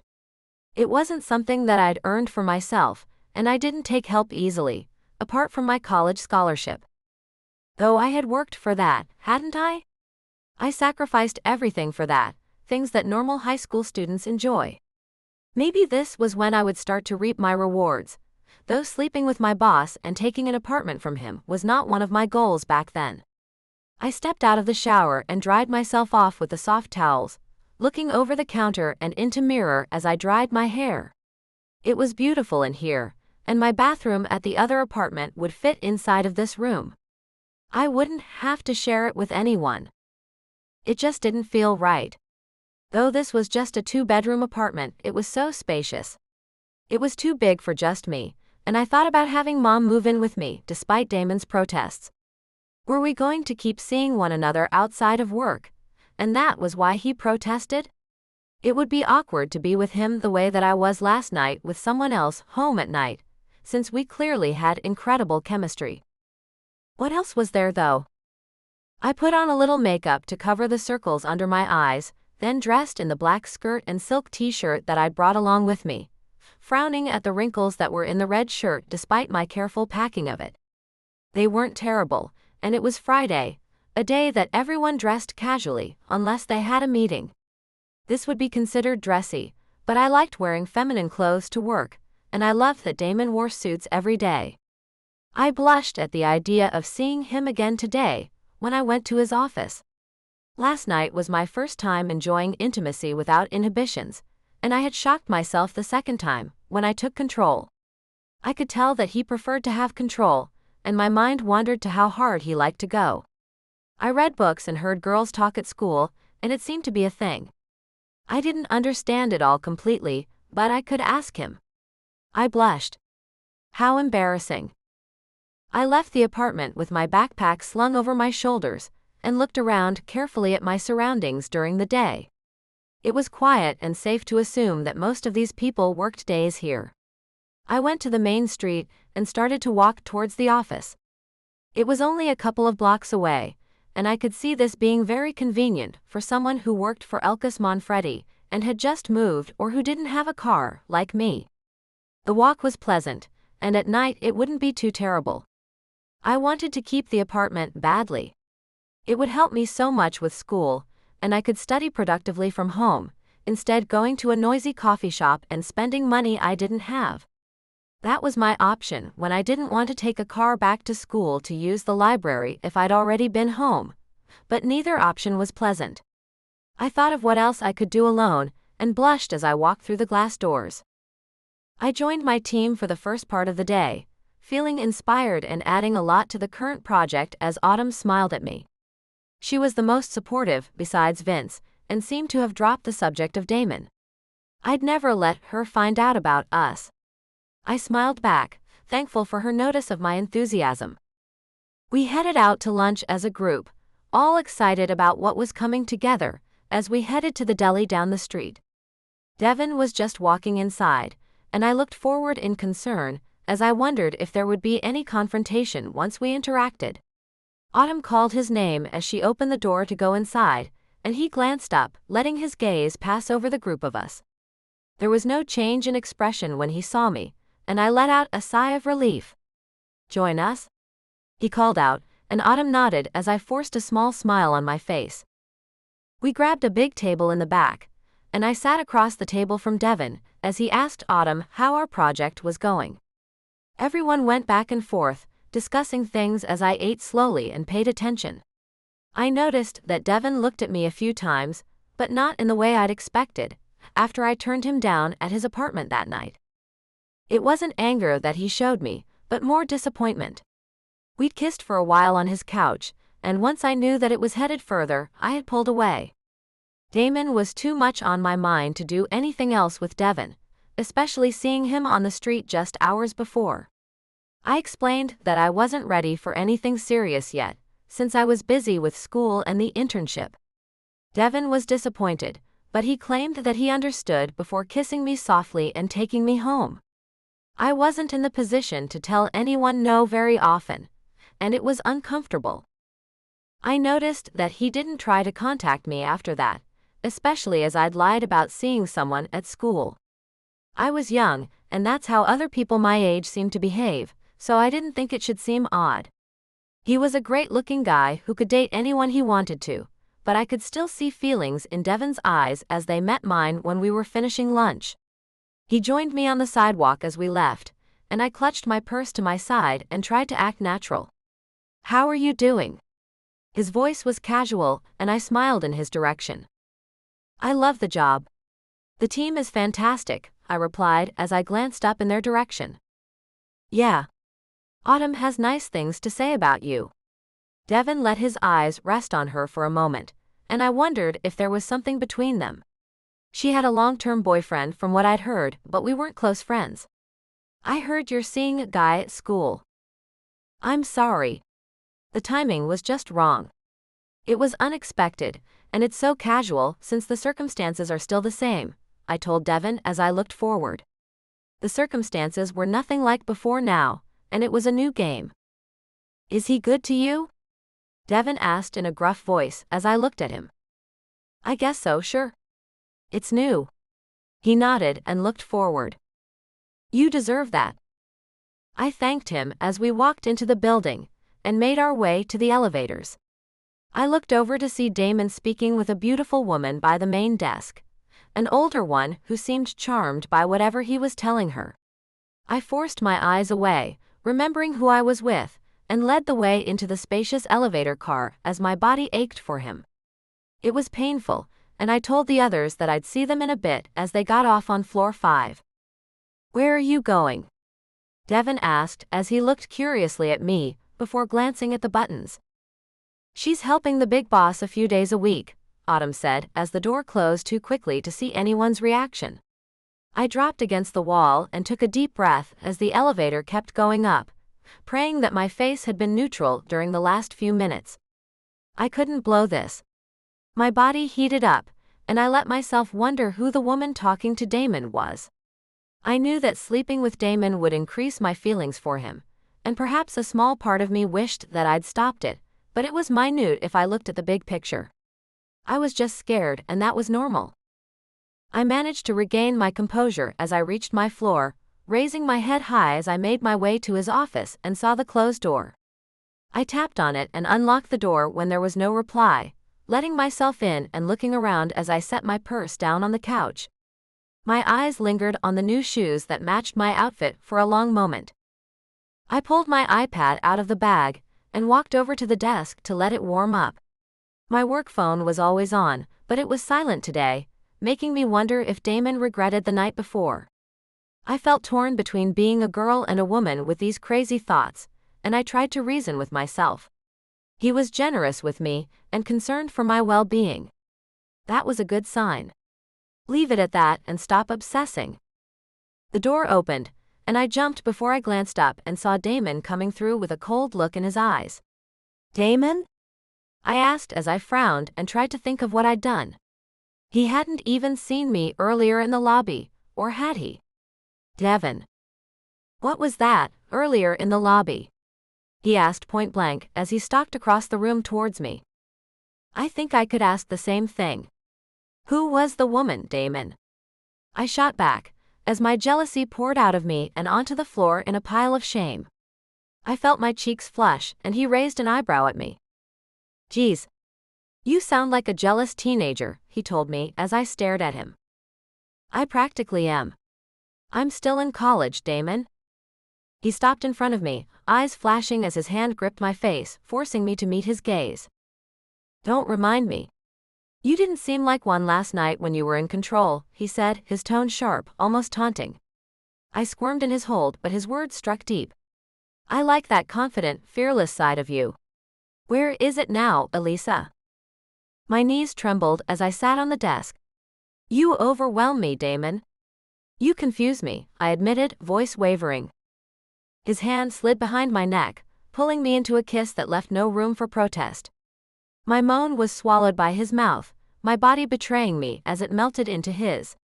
His presence consumed me, and before I could stop him, I was pulled deeper into his intensity. Wait, Damon ordered, voice firm. Not yet. My eyes flew open, my body quaking with tension. How? I gasped. Every nerve screamed with need as he pushed me further and further, keeping me on the edge of something I couldn't name. Willpower, he whispered against my neck, his breath hot as he drove me wild while denying me what I craved.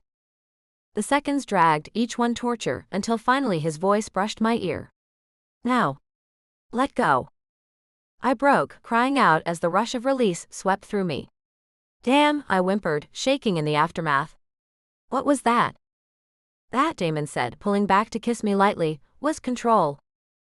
He left me breathless on the desk as he crossed the room, returning with a bottle of water. I lay there dazed, watching him with glassy eyes.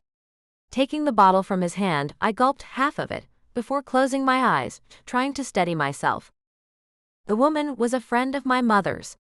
I hadn't seen her in a couple of years, and she wanted to take me to lunch. Oh, I felt stupid and slid down from the desk to sit in a seat as I looked around the floor for my underwear, if they had even survived. They were near my feet, and I blinked at them for a moment. I'm sorry.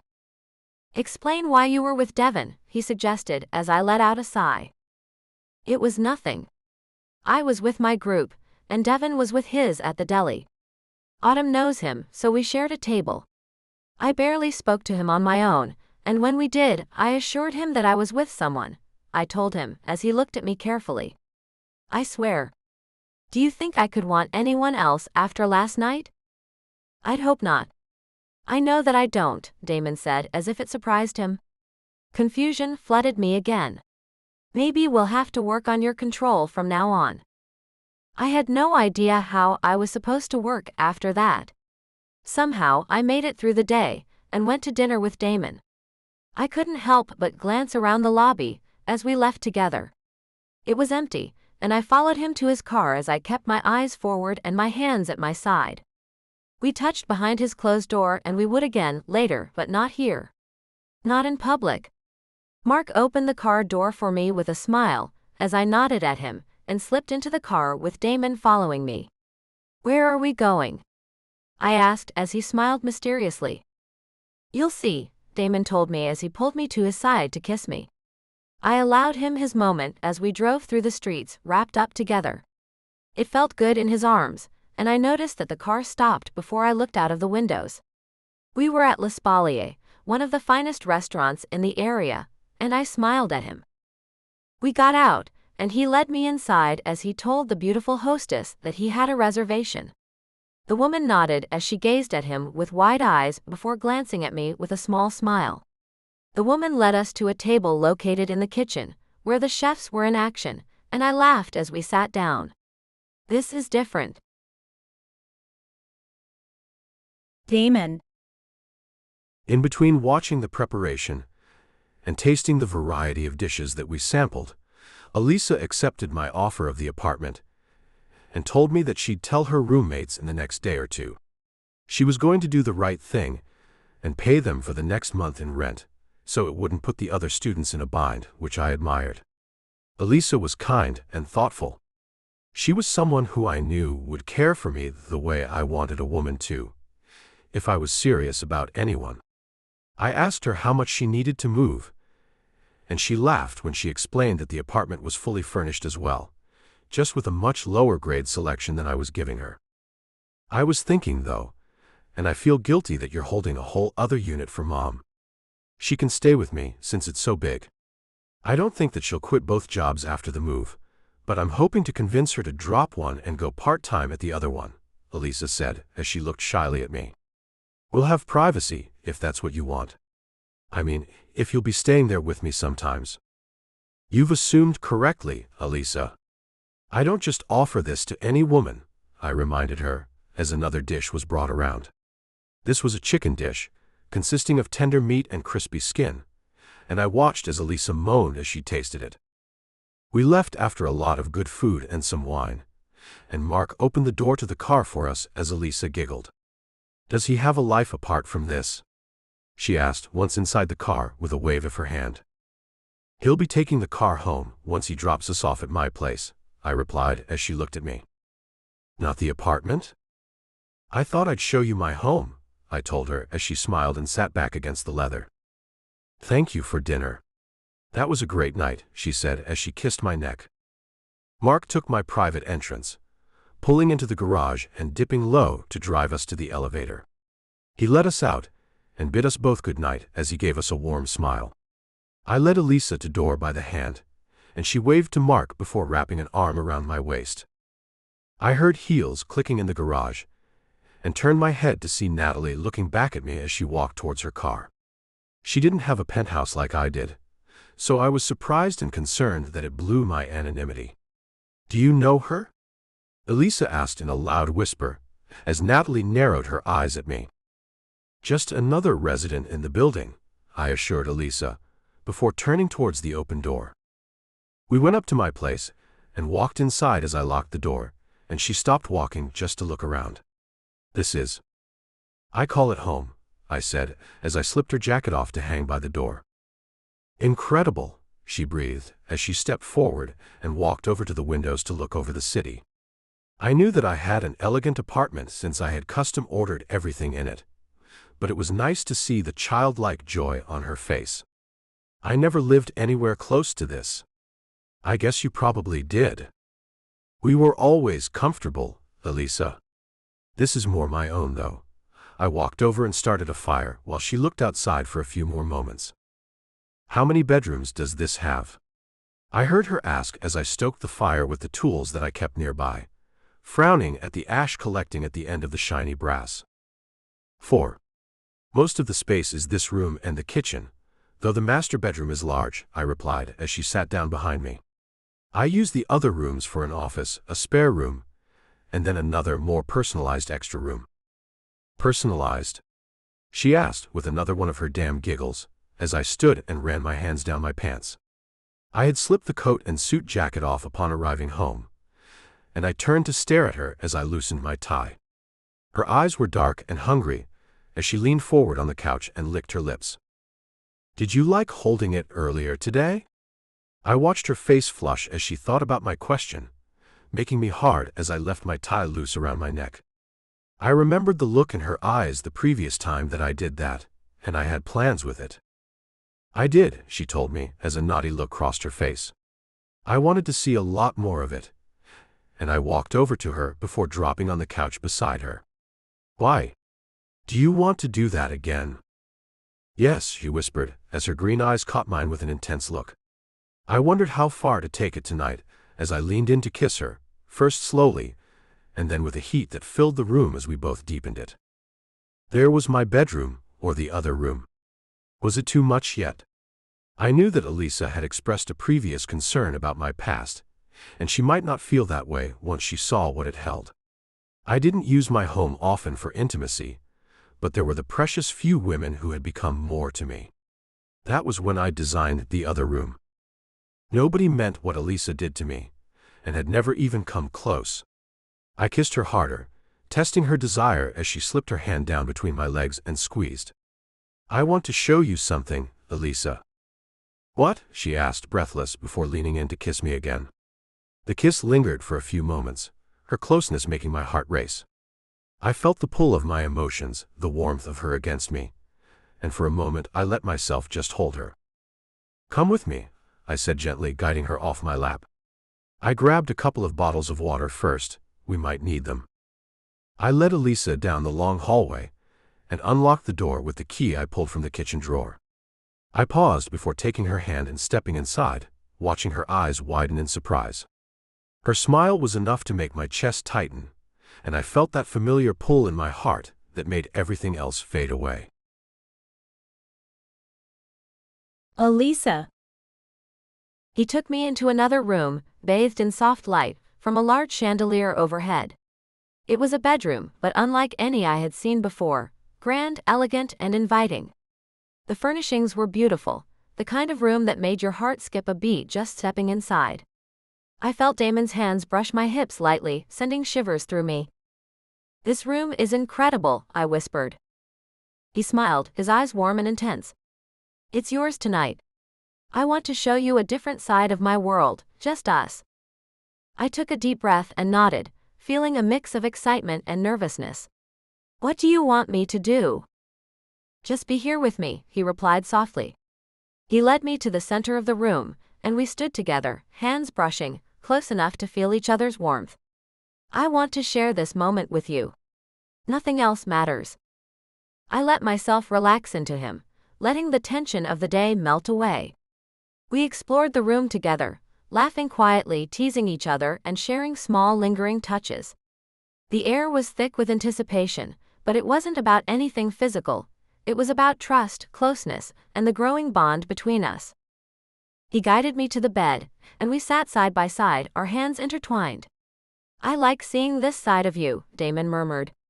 The side that's curious, open, and willing to step into my world. I smiled, feeling a warmth in my chest that had nothing to do with desire, and everything to do with connection.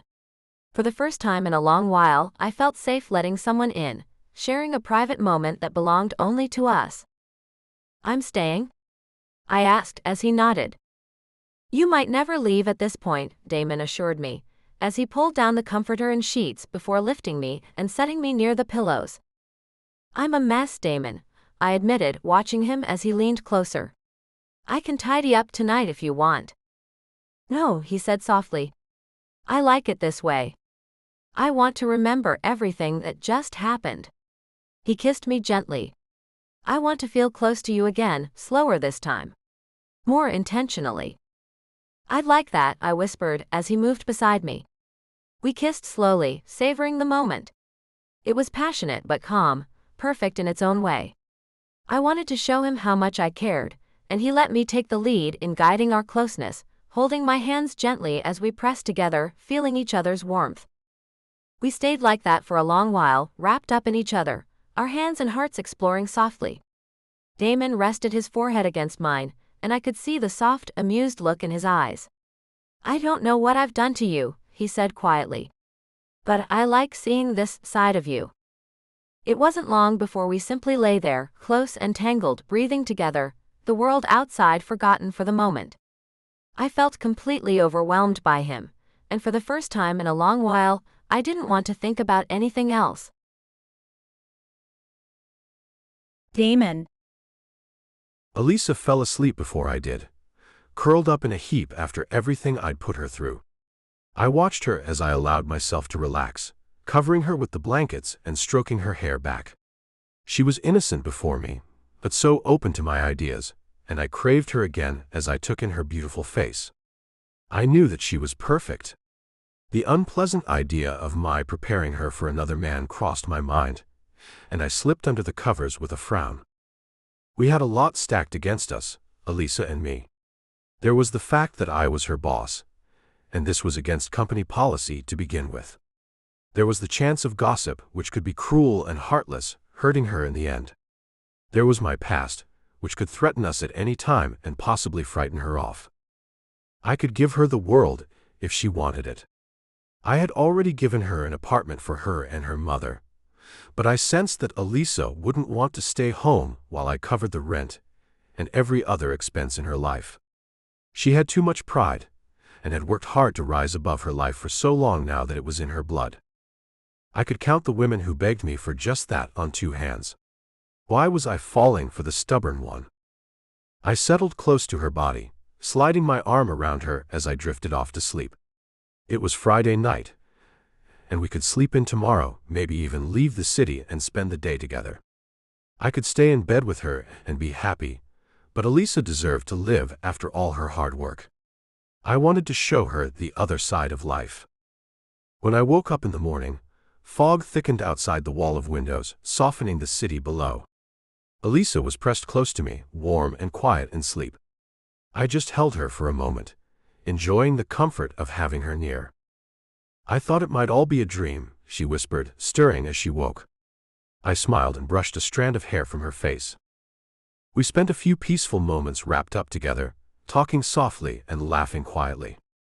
She reached for my hand, intertwining our fingers, and I felt a warmth spread through me that had nothing to do with the weather outside. "How would you feel about going to the coast today?" I asked, nodding toward the foggy view. "It looks pretty cold out there," Elisa said, a playful note in her voice.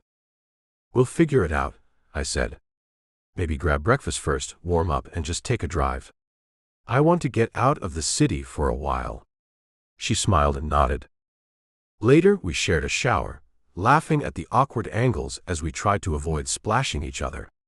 She dried her hair with a towel and carefully ran a comb through it, her eyes sparkling as she glanced at me. It was simple, domestic, and perfect, a quiet morning together that felt like its own kind of magic.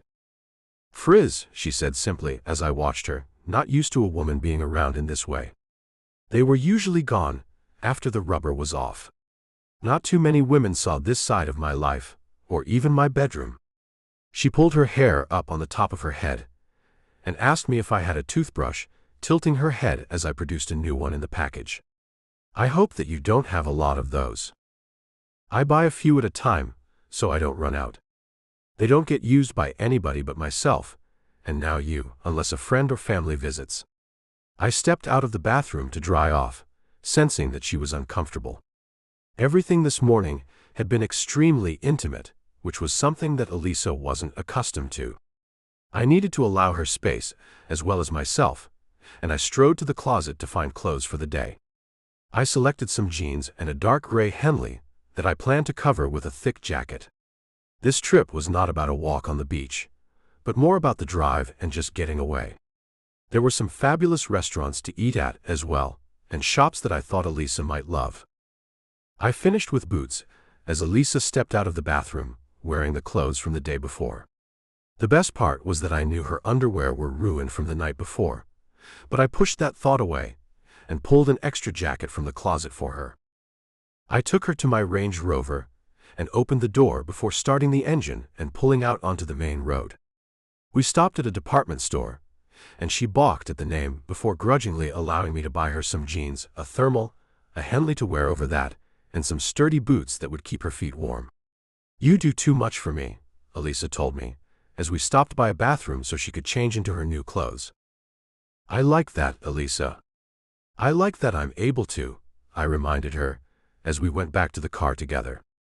We got out of town, and I found a hole-in-the-wall diner on the freeway when we both felt hungry. We sipped strong coffee and ate greasy bacon and eggs as I watched her carefully. I asked her what she liked to do on a road trip, making her giggle as she admitted to not having been on too many in her life. That led to her asking about the places I had been, and I felt guilty when I responded that I'd traveled the world. I hoped to someday show her the best places. We hit the road again, driving towards Cape Cod. I knew that there was enough there to keep us busy there, bad weather or not, and I watched as she seemed to let go of the chip on her shoulder from breakfast. Elisa was beautiful when she smiled. She needed to relax more. We got closer, and she stared out of the windows at the ocean and sandy beaches, hopeful since the sun was coming out through the fog. "Maybe we can walk a little bit?" she asked as I grinned and nodded. I parked and we got out and strolled along the sand. The waves were strong, and the wind was cold as she pulled my jacket closer around her body. "What do you think?" I asked, stopping her so I could zip her up and looked her over. "I should have bought us hats. I didn't even think of it." "You don't date, right?" "Typically, I mean." Her question came from nowhere, and I looked at her for a moment before nodding. "Why not? You're great at this, all of this." "I don't know. I've avoided it for so long and focused on work, but this is comfortable. I think it's you more than it is the situation."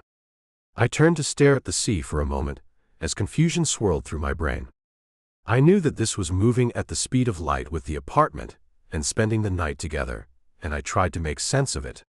I'd been all over the world, never wanting the company of a woman, unless it was just for a night for a quick one-night stand. I had party girls over the years as well, but I never let my walls down with them like I was with Elisa. There was just something about her. "I think you're great. I have no idea why you're with me, but I'll take it," she said as I looked in her face. "I don't know what I'm doing either, but we can figure it out together." I took her hand and led her down the beach after we shared a long kiss, talking about some of the other beaches in the area and further away that I loved. I pointed towards the shops and restaurants in the distance, and she smiled as she looked all around, reminding me of a child on Christmas morning. That thought sat in my stomach in a knot. I'd never considered marriage or kids before. I was all about work, but things were shifting now, and I was unable to stop that. The problem was that to keep Elisa, I'd have to rip her dreams of a good job and future for herself away to do so. I didn't want to take away her fierce independence, but I also knew that she wouldn't want to be taken care of. There had to be a compromise, and I had no idea what it was, other than hiding this during the week. I didn't think I could do that for too long, after being here with Elisa in the open air, holding hands and laughing. We spent hours on the beach collecting a few shells, until we were both freezing. I opened the car door for her, and got everything warmed up as we headed somewhere for some hot coffee, listening to Elisa's teeth chattering as she sat beside me. "Isn't it warming up enough?" I asked impatiently, knowing how many bells and whistles this vehicle offered. "I think it's the difference in temperature, Damon. I'll be okay." I smiled at her as I found a drive-through coffee shop, ordering 2 coffees and parking with the car running to keep us warm. We sipped the drinks and looked at the late afternoon sky as the clouds began to roll in again. "Want to look at some of the shops?" I asked as she finished her coffee and nodded. We'd been sitting for a while and didn't have a lot of time left. I drove to park in the middle of everything and let her lead the way, learning about her love for art, even though she didn't think that she could paint. I learned that she had collected moons since she was a little girl, and that her grandmother had taught her to wish on the one in the sky at night instead of the stars. Elise was a very animated girl when she let her walls down, and she led me from shop to shop as I tried to remember what she liked the best in each one. She insisted on buying a few things with her own money, holding onto the small bags with a big smile before she hugged me. "I couldn't do this without you, Damon. You've helped me so much." Elisa looked around slowly before she kissed me, and I heard the whispers across the room of the wealthy women who had been eyeing me for most of the afternoon. "Thank you. I'll be eternally grateful." I looked like I belonged with the other women in my clothes, some of the most expensive items that money could buy. That had been a part of my entire life, but in this moment, I thought that I could give it all up for an average life like this. Even Elisa was dressed in fine clothes right now, thanks to our stop, but she looked young and beautiful with her clean face and smile. She would never fit into that world. "It's a pleasure to see you smile, Elisa," I assured her, as she blushed and looked away. We left that shop, and I didn't even acknowledge the women with a look as I led her out of the door. They'd never hold a candle to her. Elisa. The day was magical. I finally admitted to being hungry and watched as Damon led me to a beautiful restaurant that probably had a beautiful view of the water during the day. It was a seafood place that was very classy and elegant. I felt underdressed as we walked to the table, following the hostess, but Damon walked with his head high and confidence oozing from his pores. The table was round and intimate, set by the window and a beautiful fireplace, and Damon ordered wine immediately as someone arrived to take our drink order. I didn't eat in places like this. For Mom and me, Red Robin was a treat, and this was beyond my wildest dreams. When I thought about the night as a whole, the room and being here, it seemed surreal. I never thought I'd be the kind of woman to enjoy that with a man. I never thought I'd be the kind of woman to sit here and enjoy a fine meal with a man that looked like Damon, and I wasn't sure I'd ever be confident in that role. I didn't think I was the kind of woman to keep him. The wine arrived, and there was a process to the drinking it. I sipped it once Damon seemed to have approved the selection, gazing at him across the table while I searched the menu. I loved seafood, but wasn't too familiar with it, and I asked Damon what was good. He suggested shrimp or crab since it had a few options of how it was cooked, and I blushed as I selected a platter that offered both. There was no price on the menu, and I assumed that meant it was expensive, as I tried to fight the urge to add everything up in my mind. Damon had money that he was willing to spend, and I needed to feel comfortable with that fact. The food was amazing, even as I struggled with cracking the crab legs. It was well worth it, as I pulled the meat out and enjoyed the light, sweet taste. "This is delicious," I told Damon as he smiled calmly at me. He offered me a bite of his steak and it melted in my mouth, leaving me moaning while his eyes darkened. The shrimp was cooked in butter and garlic and quite strong, but good as well. They offered bread in a tray, and I ate it eagerly in between sips of wine. I leaned back as I set my fork down, full and sleepy. The sky was bright with stars and a sliver of a moon as I looked over the ocean. I wanted to stay the night and wake up here with Damon, and I nibbled on my lip as I considered asking him about the idea. I could wear the same clothes tomorrow since they were so new. Tomorrow. What would we do tomorrow? Would he drop me home, and that would be it? I knew that I had to tell my roommates that I was moving out, since I'd accepted the apartment, but I didn't want it without Damon. I felt so selfish as we walked to the car and he opened the door. "Have you ever stayed here?" I asked softly, as he started to close the door. "A few times." "It's a great place to spend the weekend," Damon replied as he leaned into the car. "Did you want to?" "We don't have clothes or anything at all." "We don't have to," I said, counting the money in my bank account as I decided what I could afford. "We'll sleep without clothes, so they won't be a problem. We can wear these on the way home tomorrow and stop at the store for anything you need for the bathroom. There's a great bed and breakfast with an amazing view of the sunrise in the morning. We can see if they have any free rooms. It won't be a long stay, but we can make the best of it." Damon walked around and got in the car before he finished his thoughts and reached for his phone in his jacket. He dialed and greeted the person at the other end, securing us a room and starting the engine. We did stop and get some products so I could look human in the morning before we drove to the inn called the Lamb and Lion. Damon explained that it was a mix of bed and breakfast and hotel. He wished that we could stay longer to enjoy all the perks that they offered. He checked in and led us to a room around the building. I gasped when I saw it. There was a fireplace, a claw-tooth tub, a big bathroom, and a gorgeous bed. It was beautiful. I walked to the window, even though it was dark, and could make out the waves in the dim light as I smiled.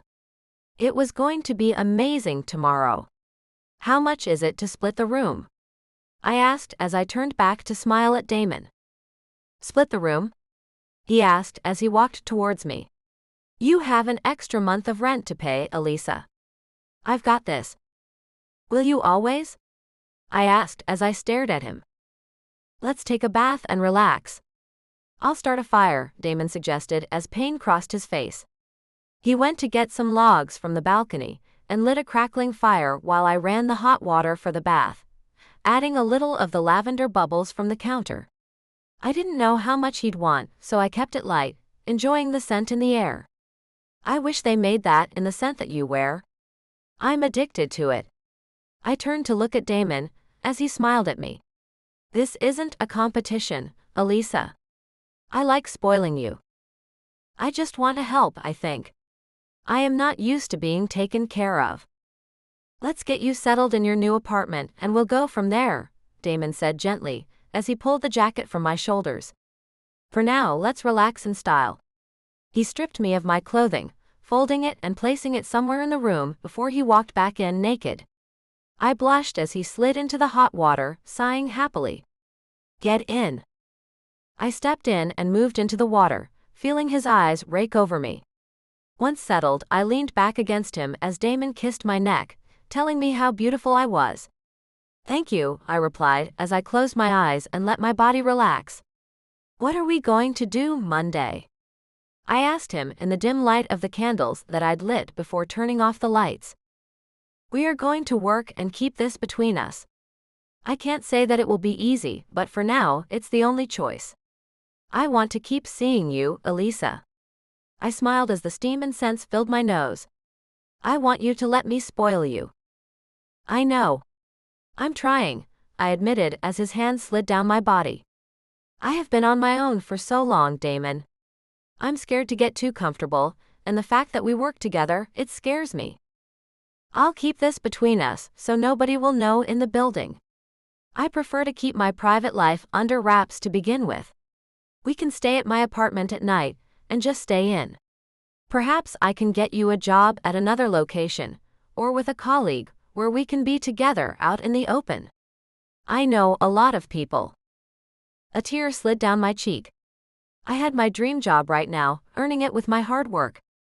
Damon had told me how he had tried to talk everyone out of hiring me, but they'd insisted. I didn't want a job as a favor to Damon, and at this moment, I didn't even want the apartment.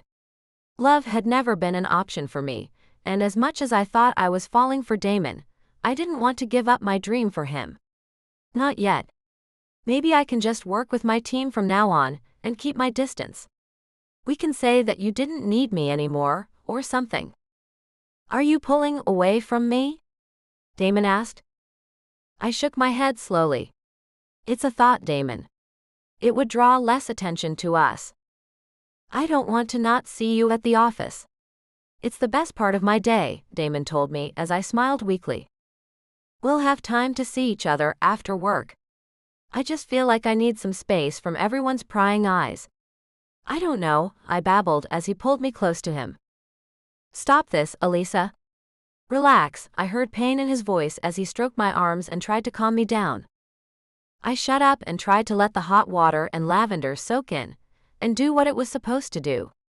I knew that there was a fire in the other room with a big bed, and I wanted to use it.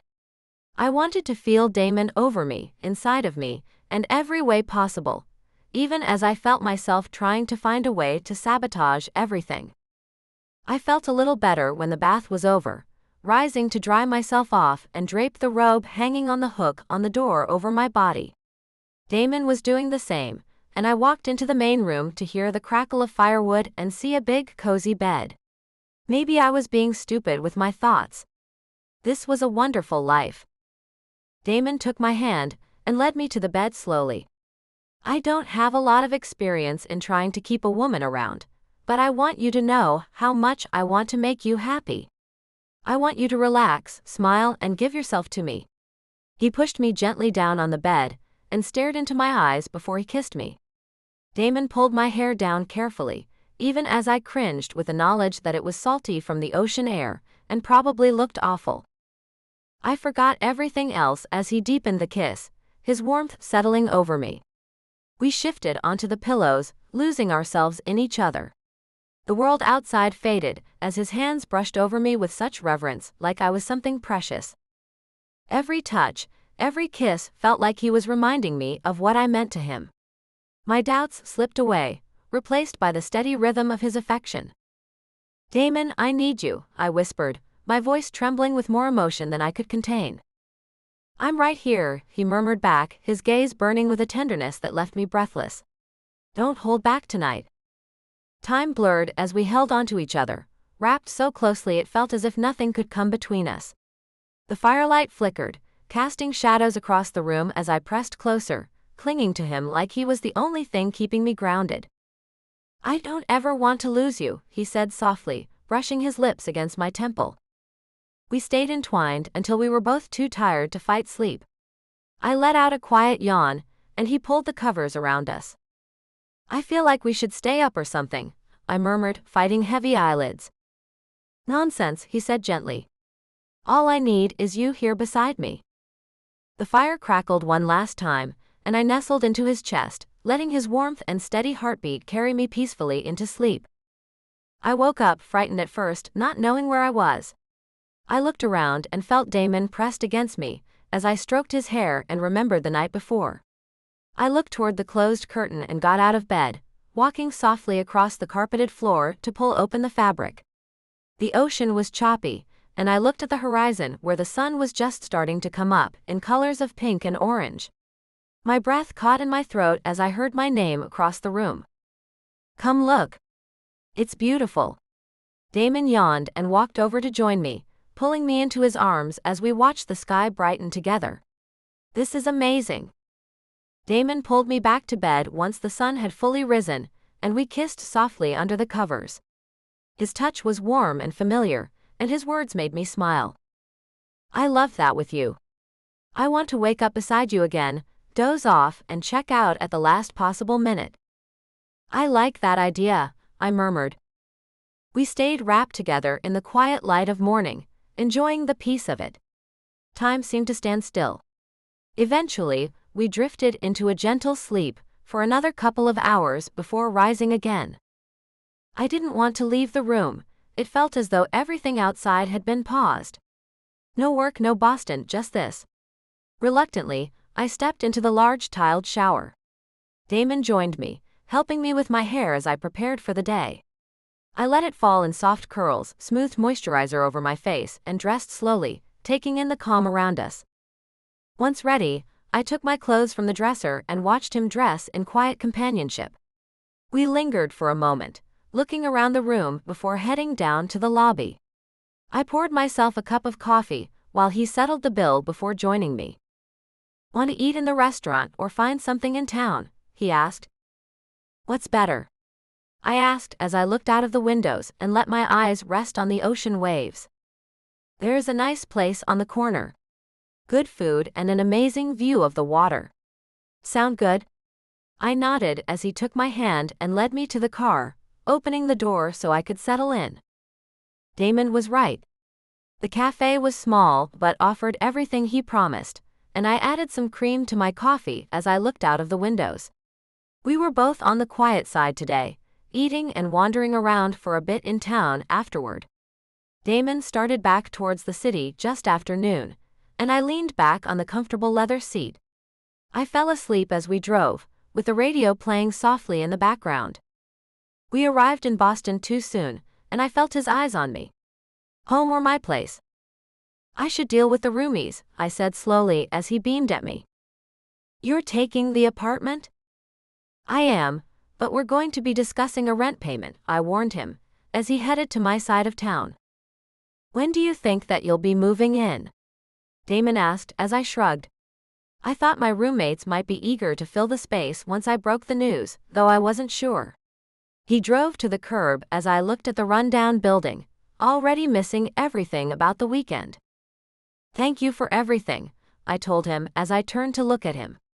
I had paid for our breakfast today after gave up the fight, but compared to everything he had done, it seemed like nothing to me. "I'll see you tomorrow?" "It's your day with me." I'll try to keep my hands off you, he promised me before leaning in for a kiss. Just being in his car was risky, but the brush of his lips against mine could start a lot of rumors. See you tomorrow. Thank you, I told him again as I slipped out of the car with my small bag of belongings. I walked through the complex as I imagined the new place, clean and beautiful. Mine. I walked through the door to see the front room empty. I walked back to the tiny shoebox of a bedroom and found Melody studying. Hi, I greeted her softly as she glanced up with tired eyes. Where is everyone? You know that I hide in here all of the time. I have no idea. Why? Melody asked with curious green eyes. I found another apartment. I'll have it all to myself. I wanted to tell everyone together. Melody looked jealous as she pushed a hand through her hair. I could write a check and leave with a few things that I had tonight, running to Damon. I settled for putting my things down and sitting on the bed as I looked around. I'm jealous. I'd love to live alone. How did you find it? Melody asked. A friend from work, I told her as I slipped off the Henley, leaving the thermal on. We talked about school for a bit before I put on my headphones to sleep, covering my eyes. I slipped the jeans off but left the shirt, wishing that it smelled like Damon. I had an early class, and I got up and put the jeans on with a smile, changing into a sweater from my closet before I headed to the campus. I got coffee and sipped it as I took my seat. I had 3 classes today before I needed to change for work. I was hoping that I could talk to everyone in the apartment tonight at dinner. When I came out of my apartment that night, I noticed a familiar car on the curb. Mark smiled at me. He wanted me to bring you to the office. Oh, thanks. I let him open the door, blushing as I slipped inside and licked my lips. Is he like this with a lot of people? Damon is selective on who he chooses to help, so I'd say no. I haven't seen him the way that he is with you before, to be honest. I worry that someone will end up hurt. Mark spoke carefully, as I stared into the front of the car where he'd left the window down. Him or me? Both, Mark replied as he kept driving towards the office, letting me out at the curb as I told him I'd get out on my own. The car was enough, without the grandiose display of a driver. I smiled at him and walked up the curb in my favorite heels and a simple black skirt and white shirt as I heard someone call my name. I turned my head to see Autumn, as she ran over to me with a bag in her hand. Nice ride. Do you have a driver or something? She asked as I blushed and forced a laugh. No, of course not. That's just a friend who saw me leaving and offered a ride. It beats the bus, I laughed as she nodded and we walked in together. How was your weekend? She asked in a friendly tone, and I realized I could say nothing about it. Nothing special. Just hung out around the city, I replied, as she told me about how she had seen a band at a club and loved them. I nodded and smiled at all the right places as we took the elevator upstairs. I decided to hang out with the team for a bit, since I was too nervous to see Damon just yet. We walked in together and Autumn handed out some sandwiches to everybody, offering to split hers with me. I ate at school but thank you. Damon. I glanced at the clock, knowing that Elisa would be arriving soon. I had missed her last night, and I sighed as I heard my cell ring. Glancing at the screen, I saw that it was my attorney, and I answered with a frown. James, is everything okay? There are some pictures of you with a woman popping up on some of the gossip sites. Do you want me to prepare something? He asked as heat flooded my face. Damn, how close are they? I asked, as I pulled up my computer to do a search. I found them quickly, relieved to see that they were taken at the beach and quite grainy. That was the point when Elisa was all bundled up and wearing her hood as well, so nobody could clearly see her.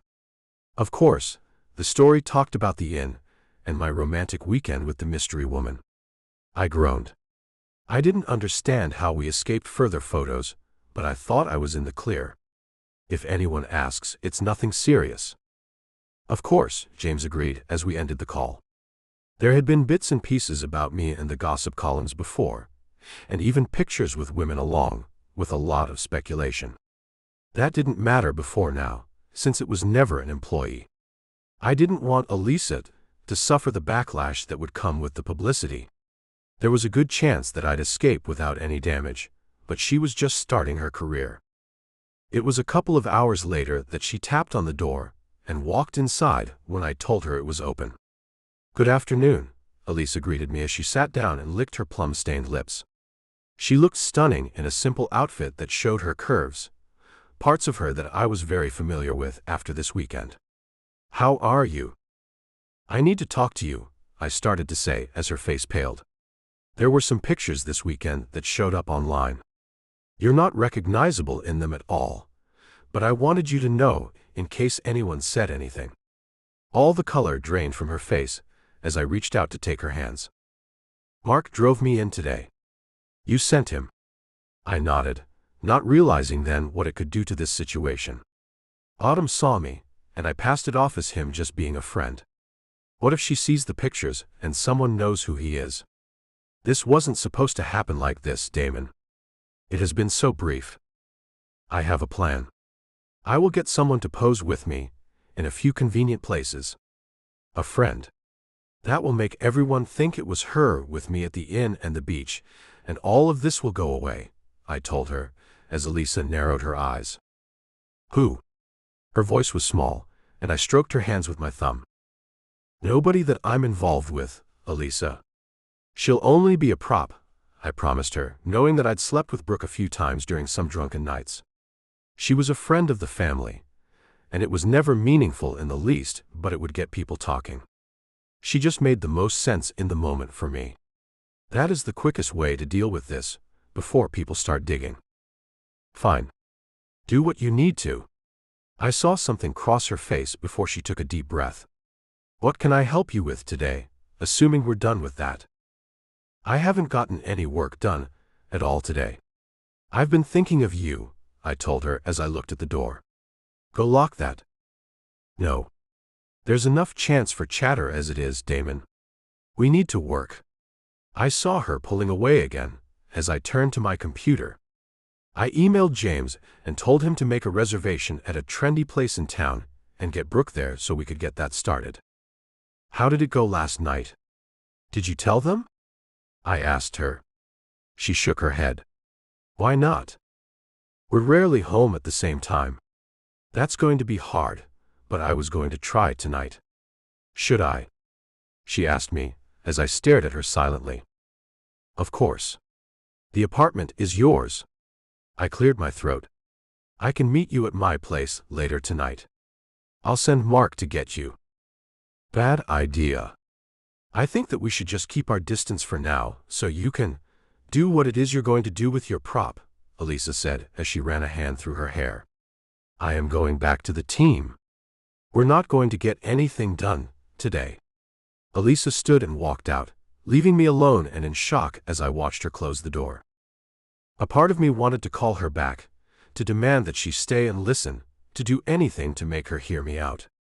I couldn't believe she had just walked out on me. I let the urge to demand her return go, and focused on the details of tonight. Brooke and I suited each other, at least to the public. She was the wealthy daughter of a CEO, and right for me by society's standards. She was beautiful, but to be honest, intimacy was never great and the attraction mild at best. When I got involved with her, I was younger and willing to sleep with anyone who wanted it, and Brooke was convenient. I didn't know how that would affect my plan, but I needed to do something fast. I stayed in my office, even though I was desperate to talk to Elisa and fix this. I hadn't been in this situation before, but a prop had always calmed down a rumor before. I needed this one fixed immediately. I made myself go to lunch just to get some fresh air. My phone chimed in my pocket, and I found a text from Brooke telling me that she'd meet me, ready to look stunning for the cameras. I rolled my eyes and set the phone down, knowing how much she loved the attention. I kept looking out to the street, and that was when I saw Elisa walking with her team, looking a bit lost. A man was close to her, seeming to guide her, and I narrowed my eyes as he reached for her arm. Elisa looked at him with a slight smile, as if he had caught her off guard, and moved back into the group as they made their way to an Italian restaurant. I threw the rest of my lunch away and stalked toward the door and back to the office. I was desperate to touch Elisa, and my body raged at me to turn around and claim her, while my remaining logic told me to give her some space. It was useless to try and work, so I just sat at my desk and sipped coffee, only making myself more jittery. I sent a text to Elisa toward the end of the day, telling her that I missed her. I promised her that everything would be okay, and that we could resume everything, but she only told me to do what I needed to do. I didn't know if she was still moving, working for me, or even what she was doing tonight. I went home to dress for dinner, since it was one of the best places in the city. Mark picked Brooke up along the way and opened the door so she could slide into the car. I gave her a glance, seeing that she was dressed in something skimpy before I looked away. "Someone is in a bad mood. What the hell is wrong?" she asked as she moved closer to me, filling the car with an acrid scent of her floral perfume. "Nothing. I just need the paps off my ass." "You know the drill," I said, as I felt her hand slide over my shoulders and tensed. "I do, but I also know where this has led us before. I haven't been with a man like you since last time, Damon. Let's have some fun with this." She slipped her hand around my arm and moved closer as I looked outside to see how close we were to the restaurant. This was going to be miserable. I put on my best smile for the cameras as we left the car, taking Brooke's arm as she beamed. I knew that there was a part of her that got off on this, a part that I was all too familiar with. I was still excited from earlier, and my emotions were all over the place as we walked up the steps and inside, looking every bit the couple that we weren't. People called out, asking if she was the woman from the beach as Brooke winked coyly at them. With her curly hair recently done in a lighter, caramel shade, I figured that someone could easily assume that it was. I kept my head high and my smile charming as I worked the room, feeling Brooke inch closer and closer to me with every step. We took our seats in a cozy little booth, where she moved close to me yet again, and I fought the urge to grit my teeth. "Who is Beach Girl?" she asked in a whisper, as someone approached to take our drink orders. Brooke ordered a glass of wine, and I asked for Hennessy on the rocks as her eyes twinkled. Did the man with no feelings suddenly develop them? Poor Damon. Her hand slid over my thigh, making me jump. "You are a prop tonight." "Nothing more," I told her in a low voice as the drinks were delivered. I smiled as I thanked the waiter.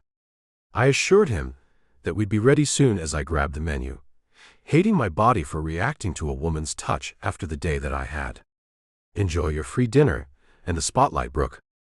That's all you'll be getting." I gave her a cold look. "You must be lonely after Ben dumped you."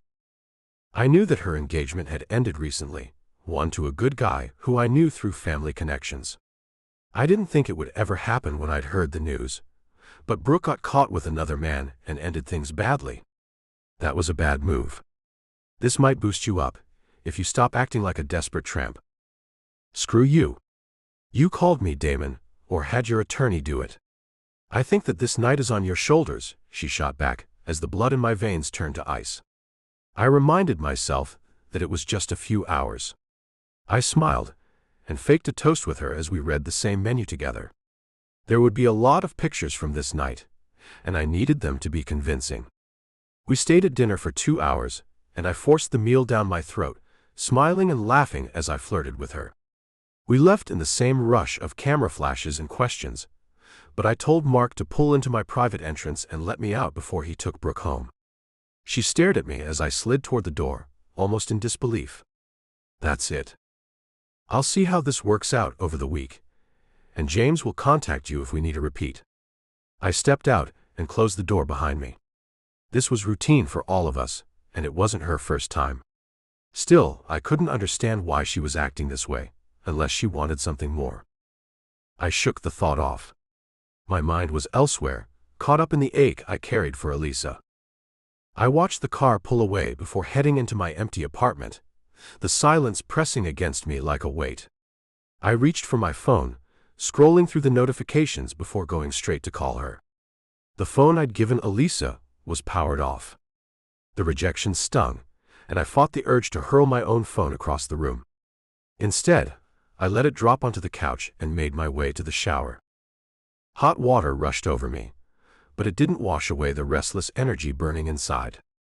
Every memory of her came flooding back. The way she laughed, the way she looked at me, the quiet intimacy we shared. I leaned my head against the tile, closing my eyes, wishing she were here. By the time the water ran cold, I had managed to steady myself. I toweled off, pulled on some shorts, and headed back to the living room. I needed to regain control, to start working through the damage that silence had left behind. The pictures were surfacing one by one, and I felt sick at how convincing they looked. In an alternate universe, Brooke and I would be a great-looking couple, but it wasn't going to be this one. I just hoped that it worked, and everything calmed down so I could get Elisa back. I walked into my kitchen for the bottle of whiskey. The alarm woke me up on the couch as I blinked and looked slowly around. Damn, it was only Tuesday. I needed to be at the office, but I felt terrible. In truth, what would I get accomplished? I sent a text to my managers, telling them that I had a bug and was staying home. I could sleep this off, and not fight the urge to go find Elisa and beg to talk to her. I stumbled to bed, ignoring the return texts as I left my phone on the couch. I passed out for a few hours, tossing and turning as I kept waking up from scrambled dreams. I hated the fact that I could still smell Elisa in here, making myself curse the fact that I'd brought her to begin with. I also wondered if I'd ever wash the sheets again, as I pulled her pillow to my face and inhaled deeply. Eventually, I stumbled back to the living room to order some food for delivery and check the gossip sites. Everything was where it should be, and the comical speculation was running rampant. There were murmurs of Brooke and I being back together after her heartbreak from earlier this year, and speculation that she was the woman on the beach off for a romantic weekend with me. I was glad that it seemed to be working, but knew that none of that was true. There was also a single text from Elisa asking me if I was okay. She'd heard some mention of my being sick, and I shook my head as I read it. I told her that I missed her, and that I was hungover from that, knowing or hoping that she'd keep these communications to herself. I told her that the previous night was awful. I knew that I was babbling, but I had the sense to stop when there was nothing in return. I didn't want to lose all sense of dignity in this process, so I ate and went back to bed. The next day, I started the morning with a jog like I usually did. I was going to make life as normal as possible until this storm settled, hoping that I'd get my prize. Elisa. This whole world was a parody in my eyes. I was in shock when Damon mentioned using a prop to get the rumors deflected. A prop? He was going to dinner with a woman, fake or not. Worse yet, they'd have to act like a couple even more than if they were actually together, for show. I'd heard about these things in Hollywood, never realizing that it applied to business celebrities as well. I got through the workday, assuring my team that I was free to assist them as I laughed along to their jokes and accepted their dinner invitation. I felt like a fool when I got home and searched for the pictures online. Not only did I find convincing ones from tonight's dinner, but a few other occasions where Damon had dated this woman. Her name was Brooke, and she was tall and gorgeous. There was no way that they'd never slept together. I also found the pictures that he'd mentioned to me, and they were grainy and distant. I didn't even recognize myself in those, but there was one in town with my back to the camera that seemed like it looked more like me. Apparently, the paparazzi in smaller cities were less aggressive than Boston. Conveniently, Brooke had a hair texture like mine, and a hair color that could be easily mistaken for me. Did this woman do that this day for her role? I didn't understand any of it, as I pored over the pictures of them at dinner. Damon was laughing, holding her hand as they walked in and out of the restaurant, toasting her with a warm smile on his face, and the worst one of all, the kiss outside before they got into the car. Fake or not, it was long and intense, and it made all the food in my stomach want to rise right back up. Still, when I heard that he was out sick, I couldn't help but send him a text. No matter how I was feeling, I wanted him to be happy. I hated myself for offering the olive branch and shut the effort down when he responded to me later. I still hadn't mentioned the apartment to my roommates, despite thinking about it every moment. It wasn't just for my perks but for my mother. She'd have a better place to live, and at this point I'd live with her and find a way to pay some rent. That was what mattered to me the most, and I'd suffer through the job, internship and 100 other ones to take care of my mom. When Melody asked what was going on, I told her that things might have changed and went back to studying in my small bed. That's good. I like sharing this space with you, even if it is the size of a closet. I smiled at her and told her the same, wondering if there might be a friendship forming there.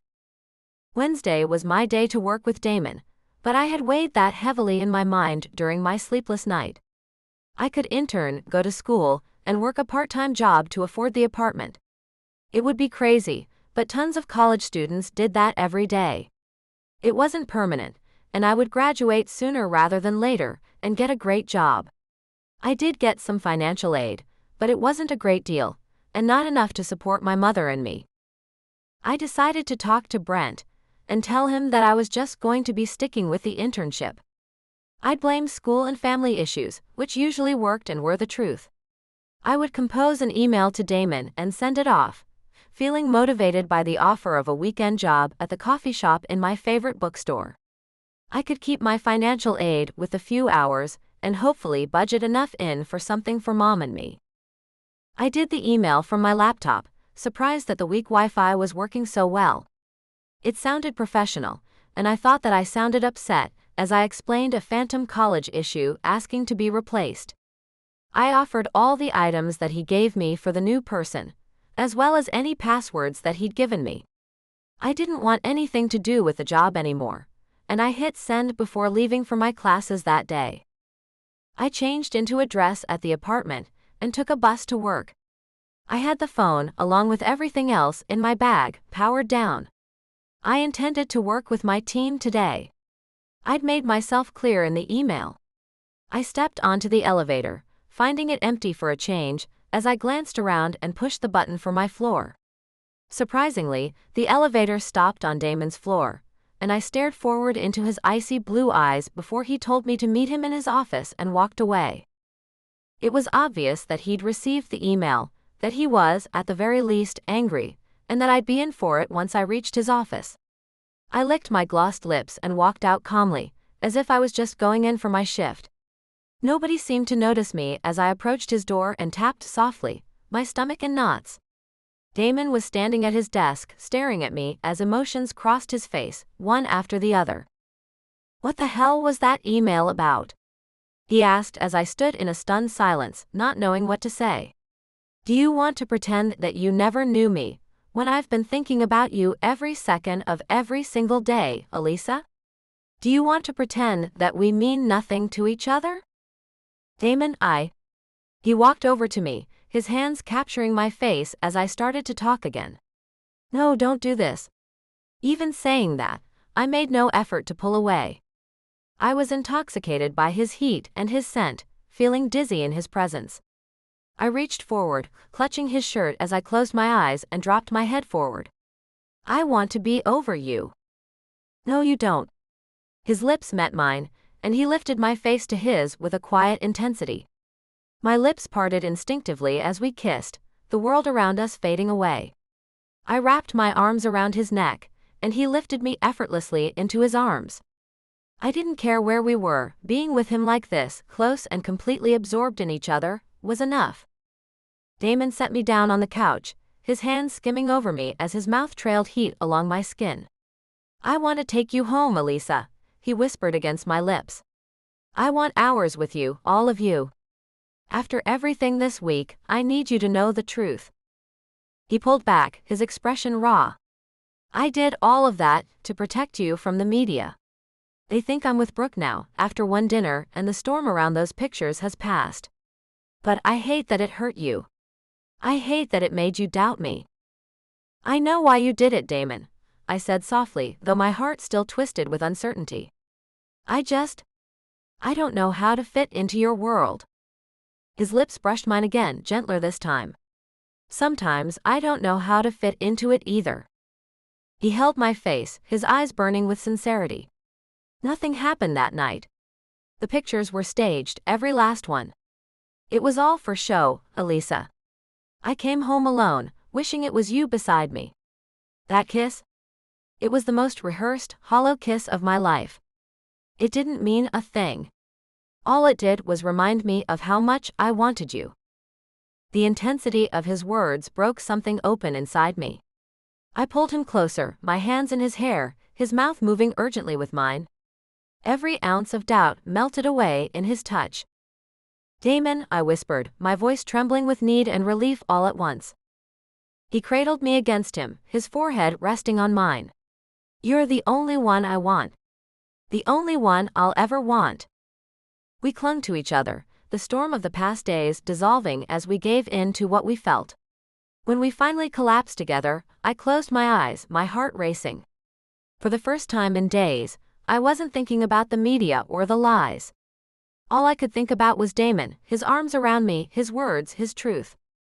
But as I lay there, another thought crept in quietly, unwelcome. All the walls I had built, all the progress I thought I'd made, it was slipping away. And I didn't know what to do about that. "Why the email?" Damon asked. "I wanted to avoid you and keep the internship. I can get a part-time job and, along with my financial aid, I think that I can take care of Mom and me," I replied as he shook his head at me. "You text me out of concern when you're probably pissed off at me, and you worry about your mother. What did I do to deserve a woman like you?" Damon asked as I honestly shrugged. "I was talking to a colleague earlier today after I got that email." "Not this again. I want to do this on my own," I groaned as he placed a finger over my lips, one that tasted like me. "It isn't what you think. It is the sister company to this one, equal in success. He is looking for an assistant to help with the growing industry. He asked about my new staff, and I told him about you as my employee. I forwarded your resume to him, and he looked it over, saying he was quite impressed. He is ready to offer you a full-time job, at the same wage that I was paying you, Elisa. It's still in the city and close by, and you could do everything you want to with it." "He doesn't know that I'm involved with you?" I asked, and Damon shook his head. "He really liked what he read?" Damon nodded. "He even contacted Brent and asked him a few questions, getting stellar feedback." "This is real," Damon told me. "I need to think about it," I told him. He frowned. "This is huge and I appreciate all of it, but I need time. Can I have his info, and I'll call him tomorrow?" Damon nodded, and I leaned in for a kiss. "Does anyone else know about the email I sent you?" "No," he said softly, sadness crossing his face. "It's hard to believe that you won't be in here with me, no matter what happens in your career. It's worth it to have a chance with you, though." "That's all I want," Damon said as he pulled me down for another kiss. "Do you still want to tie me up for hours in your house?" I asked softly. "More than anything," Damon murmured, his voice low and full of promise. "Good." I shifted closer, needing his warmth, his presence. "I'll come over tonight. We'll talk through every detail of this offer over dinner, and then you can show me how much you care about me." I smiled against his mouth. "I need the opinion of a professional, after I make a call later today." Damon chuckled, though his eyes burned with hunger as he looked down at me. "You say that while sitting like this on me." I kissed him again, my heartbeat wild. For a moment all the doubts and shadows fell away. There was only us. "I want you," he whispered, his hands steadying me as if he were holding something precious. "And I want you." My reply trembled in the air, but I meant every word. What followed was slow, tender, and unlike anything I had ever known. He touched me as though he were memorizing me, as though he had been waiting a lifetime to learn every detail of my body and my heart. Each kiss was deeper than the last, each caress pulling me closer until there was nothing left between us but need and trust. We made love there, unhurried and sweet, letting the world outside slip away. I felt him give himself to me completely, and when we finally stilled, I rested against him, breathing him in. It wasn't just passion, it was something greater. Something that told me I belonged here with him. Damon. Elisa cleaned up and went to join her team, promising me that she'd be over at 6 to spend the evening with me. I returned to my desk, shaking my head as I played back the hours I'd just spent with her. I thought she was quitting and leaving me when I got that email full of excuses as to why she could no longer work for me. I thought that she was denying everything that I offered to her. The pain was incredible, and I stared at the security screens until I saw her walk in, intending to demand her to stay. Bert had called in that time, inquiring about my interns. He was a good man and ran the same company as I did, a branch of this one that was just a tad smaller.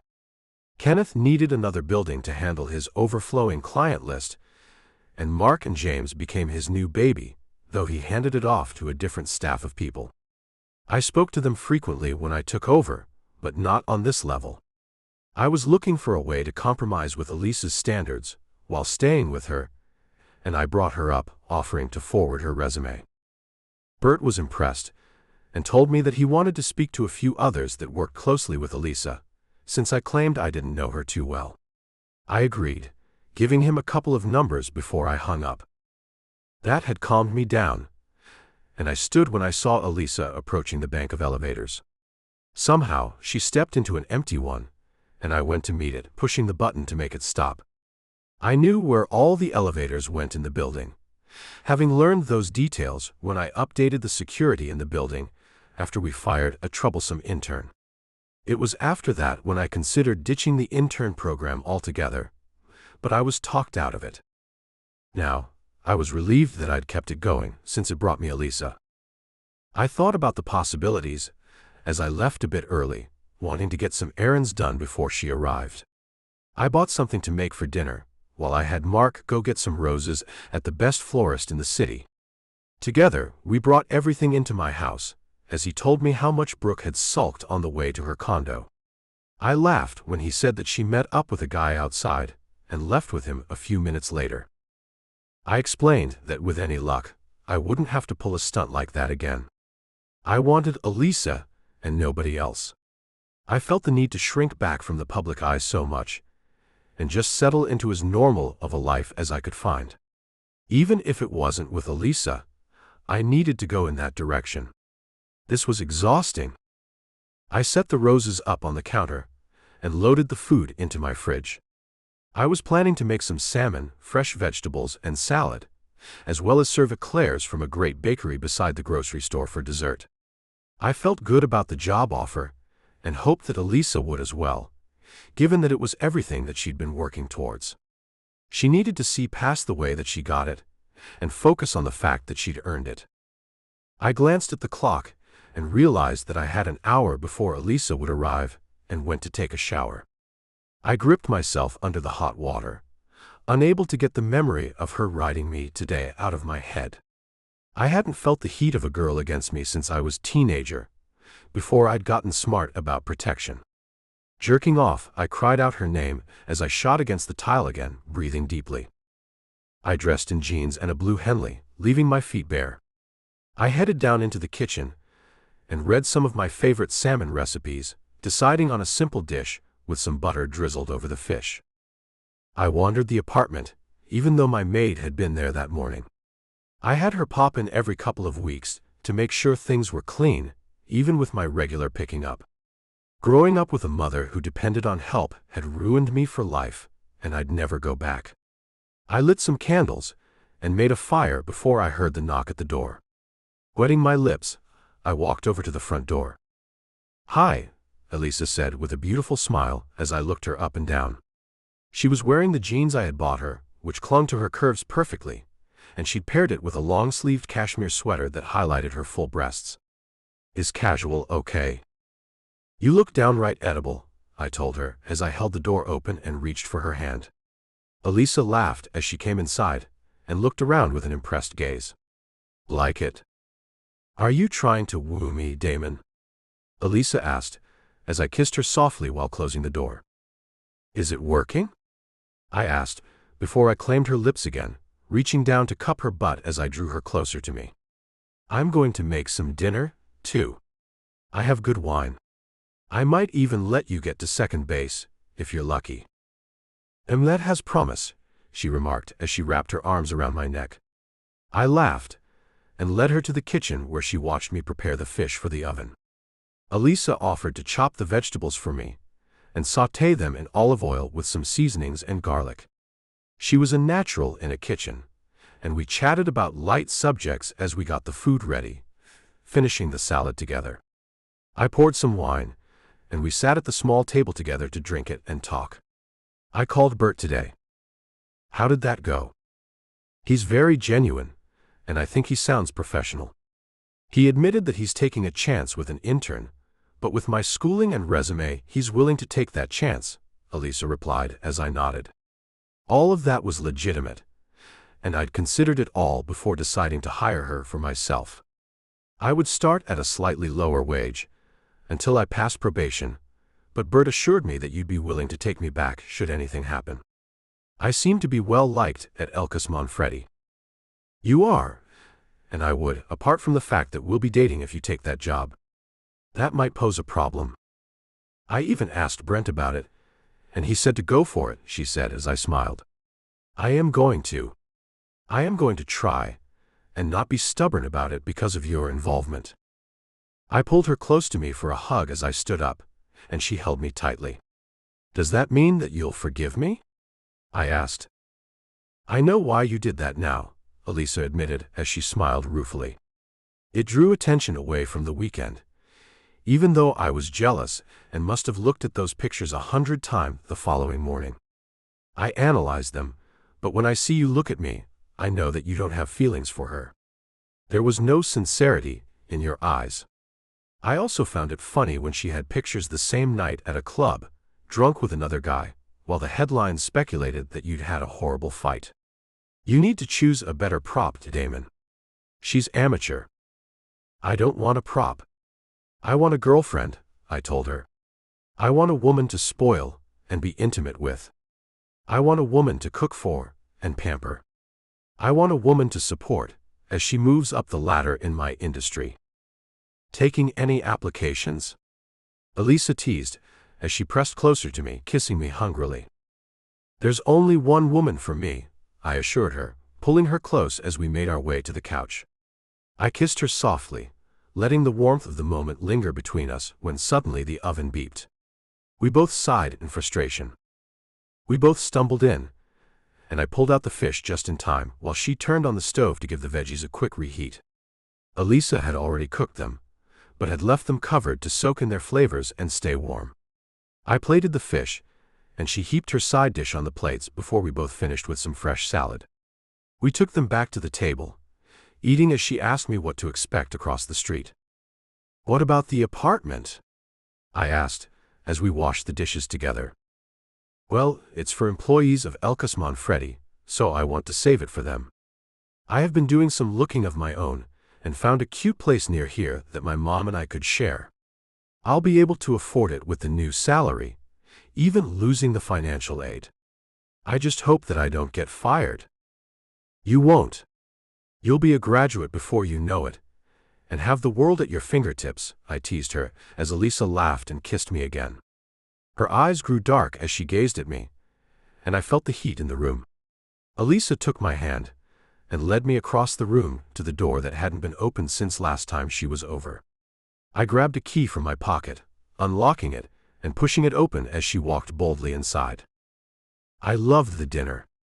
I loved the roses. I loved everything about tonight.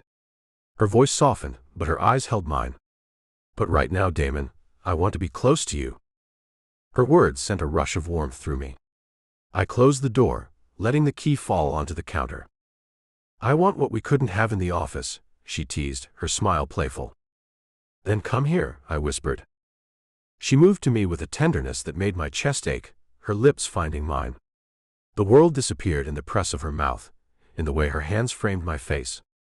I lifted her into my arms, carrying her toward the bedroom, where the soft glow of candles waited. I laid her gently on the bed, taking my time to undress her with reverence. Every touch, Every kiss was meant to remind her of how much I wanted her, how deeply I cared. Her laughter mingled with sighs as I trailed my lips along her skin, savoring the closeness. When I finally joined her, it wasn't with urgency but with patience, each movement in harmony with hers. The connection was all-consuming, slow, deep, and filled with meaning. She held onto me, and I onto her until the world faded and there was only us. After, we stayed tangled together in the quiet glow of the room. Her cheeks still carried a blush when she glanced around and whispered, "I love this place, but I want it to be ours too. A place where we share everything, not just passion but peace." I brushed her hair back tenderly. "You're the first person I've ever wanted to share this space with. It's where I find rest and I want you here, always." "I know your past will bring hard moments," she admitted, her gaze steady. "But I see the way you look at me, and I believe in us. I'm willing to try." Relief and joy surged through me. I kissed her gently, then leaned back just enough to ask, "So, what do you want us to discover first?" Elisa. I had always thought romance was overrated. I thought it was never like it was in movies or books, but with Damon it felt different, better than anything I'd imagined. I read a lot of romance novels, thanks to having a million roommates, and they could be intense. Still, what we shared somehow felt real, like it could actually work out, though I didn't have much to go on. We hadn't spent much time together, but every moment had been unforgettable. That night, I fell asleep in Damon's arms, holding on to the hope that we had something special. The following day at work, Brent made the announcement that I was moving across the street for a full-time position. The team was happy for me, though I sensed a bit of confused jealousy. Still, they took me to lunch to celebrate, and we clinked our soda glasses together as Autumn asked how it came to be. Bert called asking about the interns, and Brent recommended me. He sent over my resume and it impressed Bert, so he asked me if I'd like to work for him. I guess it's not totally out of the ordinary for someone graduating in a year, right? I asked as I dipped a fry into some of the ranch dressing on my plate. "That's when I got hired," Vince admitted with a grin. "Me too," Autumn said as she smiled. "They're willing to give us a chance when they see that we've worked hard. A lot of the time, they don't want to pull long-time staff since we work in teams. It's nice." She sipped her soda. "Is the big boss upset that he's losing your help?" "No, I was told he gave me a good referral. He told me good luck," I responded with a bright smile on my face. I could never reveal the truth, and what might end up out there would be decided after I left the building. It would be something that developed later, and I hoped that's how it would be perceived. "He seems busy with that floozy these days. I don't know what Damon sees in Brooke, apart from their family ties. I mean, I know they hooked up a few times, but to keep going back. She was caught with another guy at the club the same night the pictures were taken." Autumn shook her head and I frowned. He had said they weren't involved like that. Whatever. He's gorgeous but seems a bit dumb to me. "I don't know him well," I lied as the conversation moved to something else. Gossip about Damon seemed like it got boring fast, and I wondered about the truth about us. Would I be the floozy then? We finished our lunch, and I thanked everyone before we headed back to the office. Damon was walking with Brent to the elevators ahead of us. He looked good in fitted black slacks and a blue shirt, hidden under his black winter coat. I stared at him as everyone chatted around me, losing myself in the memories of last night. Someone called his name across the lobby, and Damon turned around, his brows furrowed together. He said something to Brent, and waited as a woman with familiar hair walked up to him. "Brooke." Damon looked annoyed as he talked to her, but I managed to sneak by unseen. She was pretty in person, and she was busy grabbing his arms and shoulders as they talked. I wasn't lying when I told him that this was going to be difficult. He had a lot of past, whereas I had next to nothing. I made my way back to our room, looking around wistfully for a moment. "What's up?" Vince asked as he set his cup down on the floor. "I think I'm going to miss this place. I was barely here, but you are such a good team to work with," I replied as he smiled. "You're going to be the assistant to the big boss." That's something to look forward to, Vince assured me. It's scary, I whispered as we gathered around the table. I'll be full-time and going to school. The hours will be crazy, and I might drop dead from exhaustion. I hope your guy won't mind that, Vince said. I am building an empire. He needs to understand that. I smiled and he nodded as Autumn smirked at me. I knew from talking to her that Autumn grounded herself with the company before she had said yes to her fiancé's proposal, and they were now planning the wedding. She was a go-getter like I was, coming from a poor family that had struggled as well. I was going to be with the team for another 2 weeks before I started across the street. I jotted down advice that everyone gave me, since the job would be a little different. I knew that Bert wanted me to learn various duties, and I hoped that some of it was hands-on design. That's what I loved, after all. I saw Damon every night that I could, but didn't have the guts to ask him what Brooke wanted that day. I felt uncertain all over again, and when we were in one of the beds in his house, he noticed it. What's wrong? Nothing. Just nervous, I replied with a smile on my face. I hadn't gotten high fives from everyone in the building, and found that Devin was a little jealous of my job offer. That made me worry that Damon had influenced the process more than he was telling me, making me wonder how much of this life was earned. I wanted it all to be mine. You have this in the bag, Elisa. Just go shine. He dropped the toy he'd been using on the nightstand and looked me over, seeing that I was flushed and tired from the torment that he just put me through. Is someone bugging you at the office? No. They're just not all thrilled for me, I admitted as he gave me a dark look. I'm sure it's normal, and I just have a few days left, right? I wouldn't see Damon daily then, and would have so much more to wonder about. Sure. You'll settle in before you know it, and be telling me all kinds of stories. Damon teased, his eyes warm on me as my heart jumped into my throat. We'll be rivals. Hardly, I choked as I dropped onto the pillow and took a deep breath. I have years to go for that. You doubt yourself too much, Damon reminded me, as he moved beside me and traced my stomach with his finger. You'll get this job, and we'll only get better and better. I hope so. I closed my eyes and let myself relax as sleep began to take me. As uncertain as I sometimes felt about Damon, there was something about him I couldn't let go of, and that thought made me tired. We're exclusive, right? The question lingered in my mind. It wasn't about anything physical alone, it was about trust, about knowing where we stood. I wanted to believe we had something real, something worth holding on to. Did you ever think that we weren't? He asked as I felt him kiss my hair. Just curious. He turned the light off and pulled me against him as he kissed my cheek. You know you're it for me. The holidays were coming, and my new office was decorated in style as I walked through the doors to meet with Bert and fill out paperwork. The staff had thrown me a party on Friday, and I had lingered with the friends I'd made, while Damon stood on the other side of the room with his managers. We shared a few glances, but kept it to a minimum with so many people around.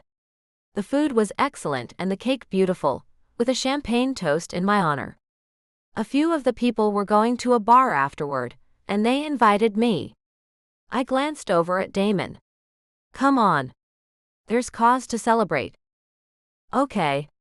Sounds great, I agreed as she smiled and pulled out her phone to send a text. Within an hour, things were wrapping up, and I thanked everyone for making it great there as I held my glass up high again. I left with my former team and a few others, walking to a group of bars on the corner. They were getting busy with the after-work crowd, and we blended into the crowd at the bar at the first one. I had a feeling to look at the door, and I saw Damon walking in with the other guys. I frowned for a moment as I turned back and accepted the round of drinks that Vince bought everybody, and thanked him as we clinked our glasses together.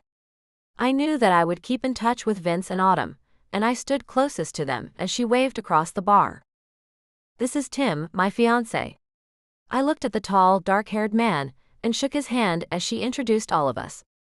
They looked good together, matching one another's style, and he introduced a couple of friends who had come along with him. Dave was one and Glenn the other, and they had the same alternative look that Tim did. Glenn congratulated me on the promotion once he heard about it, and drew me aside to start talking about my new job. I felt eyes on me, and glanced over to see Damon staring at me angrily before someone walked up to him. Brooke again. Ploy my ass. I smiled at Glenn and focused on his words, pretending that I wasn't crazy about the man across the bar with another woman. The drinks were flowing, and I kept downing them as they were offered, laughing a little too hard at Glenn's jokes. I even danced with him, crazy and free as reality left my mind, and I lived in a different world. It wasn't until I had to pee that it hit me like a sound punch in the stomach. I did my business and walked out to feel someone grab my arm and pull me down to the end of the dark hallway. "What the hell?" I asked as I looked up to see Damon dragging me.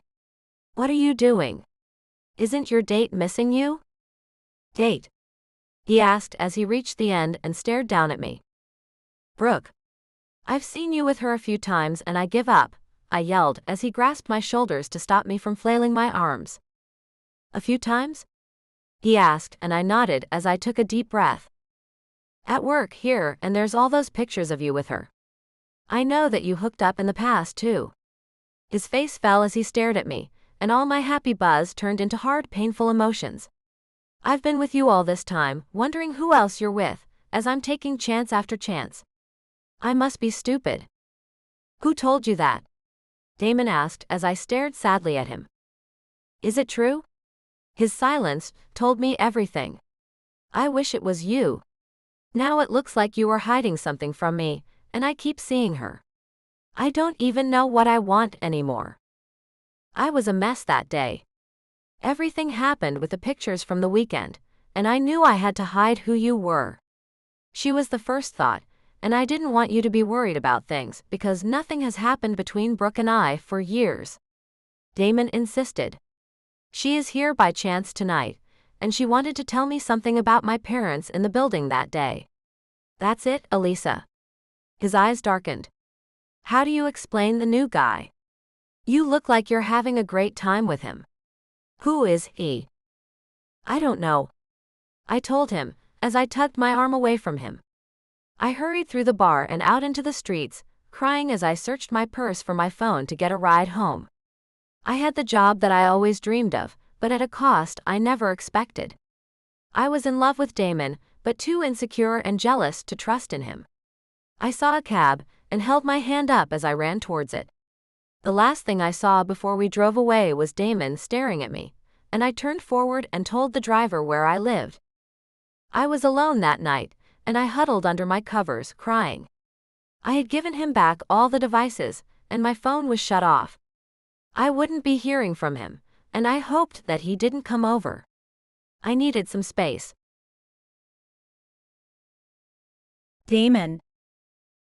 I watched Elisa drive away in the cab in shock. She was drunk, but hadn't made any sense in there. I took a breath of the fresh, cold air before I turned and walked back into the bar. Brooke had been here by chance, and she was with her friends now. For that matter, she was dating a new guy and didn't even seem concerned with what I was doing. The other time had been a business call, though I'd had no idea that Elisa saw us. I wish that she would have brought it up, so we could talk about it before it blew up like this. I cast a dark look at the man that she had been dancing with, before I sat down at the table with my friends, sipping my fresh beer. He seemed to be looking around for her, and I couldn't blame him. I knew that she was gone, if she didn't try to reach out to me.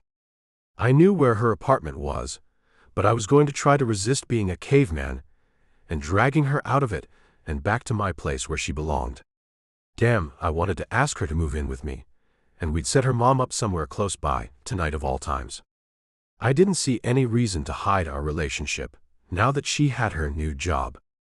I drank myself into oblivion before calling Mark for a ride home. I called Elisa several times in the car, getting her voicemail every time. Damn it. What's wrong? Mark asked, as he glanced at me in the mirror. The past is coming back to haunt me, Mark. I didn't tell her everything that I should have, and it's the one thing I got in trouble with. Can you fix it? Mark asked as I frowned. Maybe. I can get roses again and have them delivered. I could try to get her to talk to me. I wasn't sure what to do. This was all new to me. I was supposed to be going home with her after the celebration over her promotion. It was nice to see her smiling and so happy about the catered work party, looking beautiful in a paisley-wrapped dress and black heels. I was going to ask her to move in front of the fire in my room when I told her how much I loved her. Now that was gone. I tried to save my marriage before things went south. I took her to the coast, got a great hotel, and took her to dinner. It worked for a while, but we were too far gone. Arrange a weekend away. That reminded me of our trip before, and I considered the idea. We could stay a couple of nights and make a longer trip of it. I don't think you're that bad off, since you've been seeing so much of her. I just think you messed up a bit. I learned that communication was everything when I got divorced, and I'd advise you to learn from it. Yeah. I see your point, I told him as he pulled up to the curb. I got out and went upstairs, feeling drunk and empty as I took off my clothes and fell into bed. I called Mom and Kenneth the following morning, arranging to meet them for dinner that night since they were home. We met at a steakhouse, and I sat across from them as Kenneth watched Mom get her jacket off with a warm gaze. "How are things at the office?" Kenneth asked, once we had our drinks in front of us and orders were placed. "Going well. There are a few new clients, and the earnings are coming in." Kenneth still got a good chunk of that, and he nodded with a pleased expression. "Did you get any good interns this round?" Mom asked as my face fell. "Damon?" "Yeah, we did. One of them just got hired full-time by Bert." Damon sipped his whiskey and nodded. "She's great. She's moving up fast." "What is her position there?" Kenneth asked as Mom searched my face with a knowing gaze. "His assistant. She was with Brent's team and helped me a bit here and there as well," I replied as I took a long sip of my own whiskey. "She's graduating from MIT in a year. I think she sounds like the perfect addition for Bert. You guys always get the cream of the crop with the annual internship program." We ate as our entrees came, and Mom pressed the napkin to her lips as Kenneth excused himself to use the bathroom. "When did you realize that you'd fallen for her?" Her eyes sparkled at me, exact copies of mine. "Recently, when I messed up. I was trying to fight it, but Mom, she's addicting. Compassionate, beautiful, intelligent, and she's stubborn as a damn mule. She wants the world." I shrugged and looked at her. "Isn't that better than the empty women who only wanted you for your money?" Mom asked. "Speaking of which, I'd be thrilled if you stopped doing photo ops with Brooke. I adore her parents, but she's not the woman I want as a daughter-in-law. Not even close." "I was dodging some rumors," I told her as she giggled. "The woman on the beach. I saw those. That was the intern." "It was." Kenneth returned and sat down, glancing between us. "What's your mother worried about now?" "Damon found a woman," she said as I scowled. "He fell for one of the interns. I dated her while she worked there. I didn't intend for that to happen, but it did. I thought when she moved across the street we could start fresh. I think she thinks my past is too much." They both laughed. "It is," Mom said as Kenneth kissed her hair. "If I got over all the trouble this man got into, there's hope for you. Woo her. Show her what a great man you are." I went home that night thinking about what she said. I knew that I was in love with Elisa, and that there was nobody else for me. I needed to tell her that. I asked Mark for some advice as we drove, smiling at his romantic ideas. I did some work on my plan over the weekend, setting up reservations for the following weekend at the same place we had stayed in Cape Cod.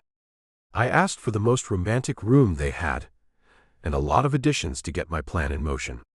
I made a couple of reservations at good places, leaving time to do what we wanted on a whim. The rest could wait until I was going to surprise Elisa, and I dropped into bed, staring at the ceiling as I hoped that it worked. Work wasn't the same without Elisa there. I missed her being in my office with her beautiful smile and laugh, and I stared at her number on my phone. I wasn't going to call her yet. Elisa. The new office was merely a smaller version of Elkus Manfredi, but it was still new to me. I reported to duty with Bert, wearing a new black pencil skirt, a white shirt, and the shoes that would always remind me of Damon. I missed him more than I wanted to admit, but I was drunk and foolish at the bar that night. I'd made an excuse that I drank too much to Vince and Autumn and left because I felt sick, since only Damon saw me run out and jump into the cab like the chicken that I was. Bert was kind and gave me the same devices as Damon, showing me the way he did things with patience and kindness. He remarked at how quickly I picked things up a few times, and I always credited Damon and Brent. Bert was surprised that I'd worked so closely with Damon, since it wasn't mentioned over the phone. "Really?" I asked as I looked at him. "All Damon did was say that you seemed to be doing well and sent me your resume. It was Brent's recommendation that got me, and your school record." "That's impressive with your grades and skills," Bert assured me. I felt a little bad as I left that night, tired and emotionally drained.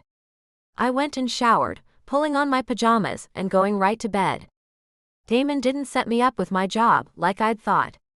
He threw my name out there, but I earned it with my hard work, and I sighed. I picked up my phone, making sure that my alarms were set, and found his number. I considered calling him, but my mind was mush. I needed to figure out what to say. It was suddenly Thursday, and I was ready for the weekend. I sat at my desk at lunch and stared at my phone again, then looked across the street to Damon's building. The more time that passed, the sillier it seemed to make the call. I put my phone down and tore my sandwich into pieces, as I berated myself for getting so drunk that night. I'd had lunch with Vince and Autumn yesterday, and they went on about their new project, making me miss that part of my internship. I knew that I'd be doing it soon, but for now, Bert was training me on assistant duties. I went back to my office with a forced smile and confidence for my future, staring blankly at my phone as I thought about Damon. I didn't dare ask them about him, because I didn't want to blow his cover. I left the office on Thursday, glum, and looking forward to the weekend. I glanced up as someone handed me a rose, confused. Another person did the same thing, a stranger that I didn't know. What was going on? I stepped forward, receiving a few more, until I saw Damon holding a big bouquet in his arms. "What are you doing?" "I am trying to woo you," he replied as I smiled. "Is it working?" "It's creative." "I liked getting these," I told him, holding up the loose roses. "I've been wanting to call you." I didn't. I felt like an idiot for that night. I know what I did wrong. It made sense to hide that at the time, but looking back, I know it was a mistake. He looked in my face, searching for something. "I missed you.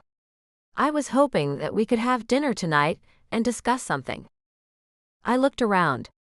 It didn't matter if we were seen, because we didn't work together. There would be rumors, but they didn't matter. I just wanted to know Damon and everything that scared me about him. I wanted to make an informed decision about love, now that I was laying the groundwork for the rest of my life. "Yes, I'd like that. Where would you like to go?" He took my hand, still holding my flowers in his arm. A few people looked at us with smiles as we walked to an Italian place a few blocks away. Once we were seated, we stared at each other until the waitress brought our wine. He held his glass up once it was there. "To us." I clinked it and smiled as he looked into my eyes. "I am sorry that I flew off the handle, Damon. I should have just asked about her, like I should have asked about a lot of things." Over dinner, we talked about the women in his past. He explained that he'd had wild times and made some mistakes, but that was over now. He knew that he wanted to be with me. I told him that I felt the same, and we fell silent for a moment. "I want to take you back to the coast tomorrow night. I have a reservation for 2 nights, and we can really explore the area," he told me when we left the restaurant. "I need to get out of the city." I think that I do as well. He asked me to come over, and I agreed. We walked together, and he asked me about the job. I told him that it was confusing and that I still felt lost, even though Bert told me that I was doing well. Damon assured me that I was. All new jobs started out that way, but I'd settle in and feel like I was home. That was another reason that he planned the trip for me, and I smiled as he unlocked his door. I walked into more roses and gasped as I looked around. I figured you didn't have a new place yet, so I thought that we'd keep them here. Damon looked at me. How is that going? I stayed when things fell through. I knew that you would let me have that apartment, but I figured I'd find something of my own after the new year. I smiled. My roomie Melody might go in on something with me. She hates it there as well. His face seemed to fall, and I stared at him. What? She's nice. I promise. I just want some alone time with you. That's all. He pouted, and I stepped closer to him, taking a deep breath. Words couldn't describe how much I had missed Damon, but I hoped my eyes did as I gazed into his face. I cupped his face and smiled as I pushed up on my toes. You'll have a lot, no matter what. I brushed my lips against his slowly as he inhaled, sliding his hands over my waist. You consume me. I kissed him in between sentences.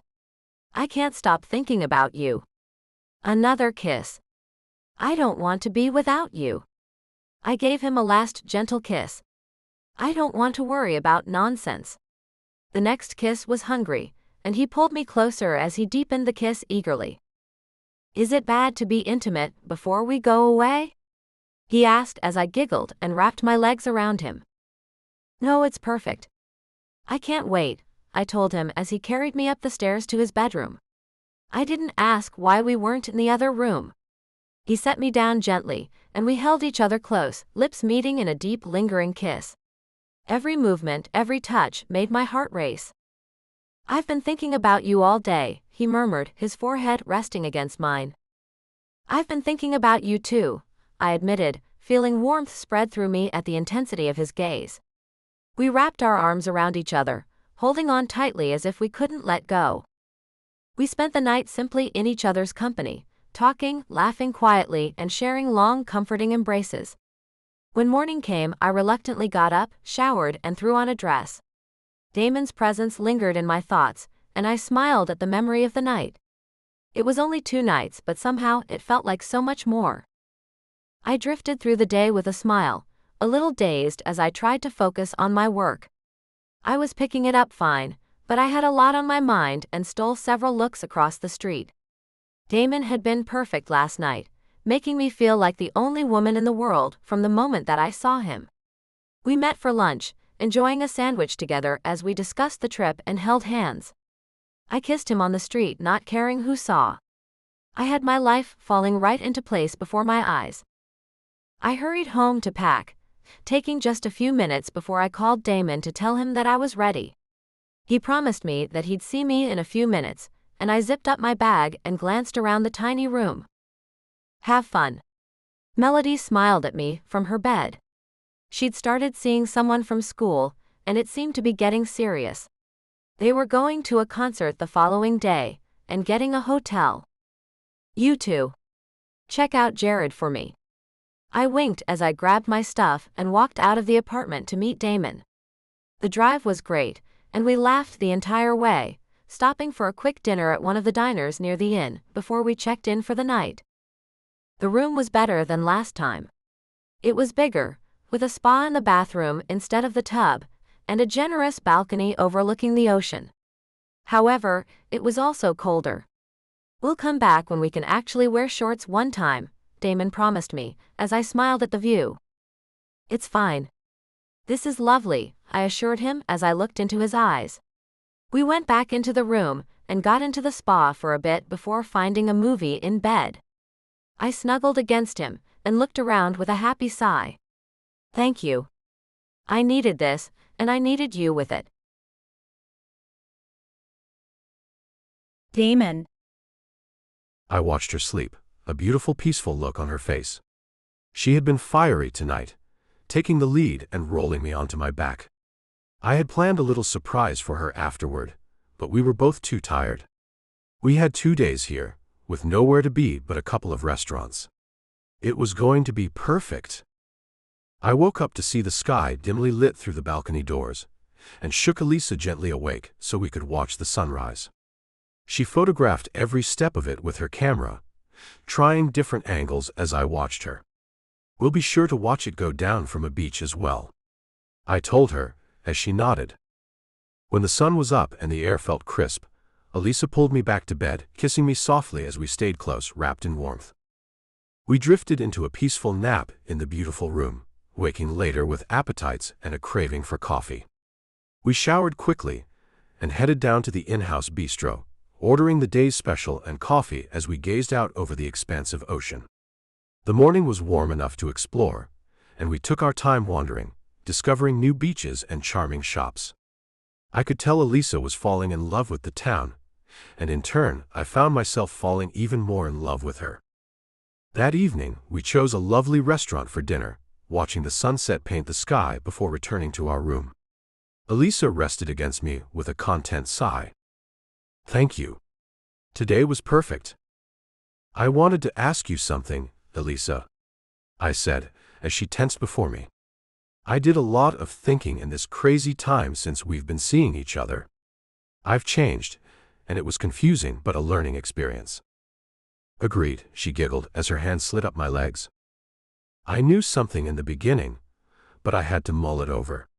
I think I needed space to say this, but I love you." I felt her freeze as her nails dug into my skin. "Love? Yes.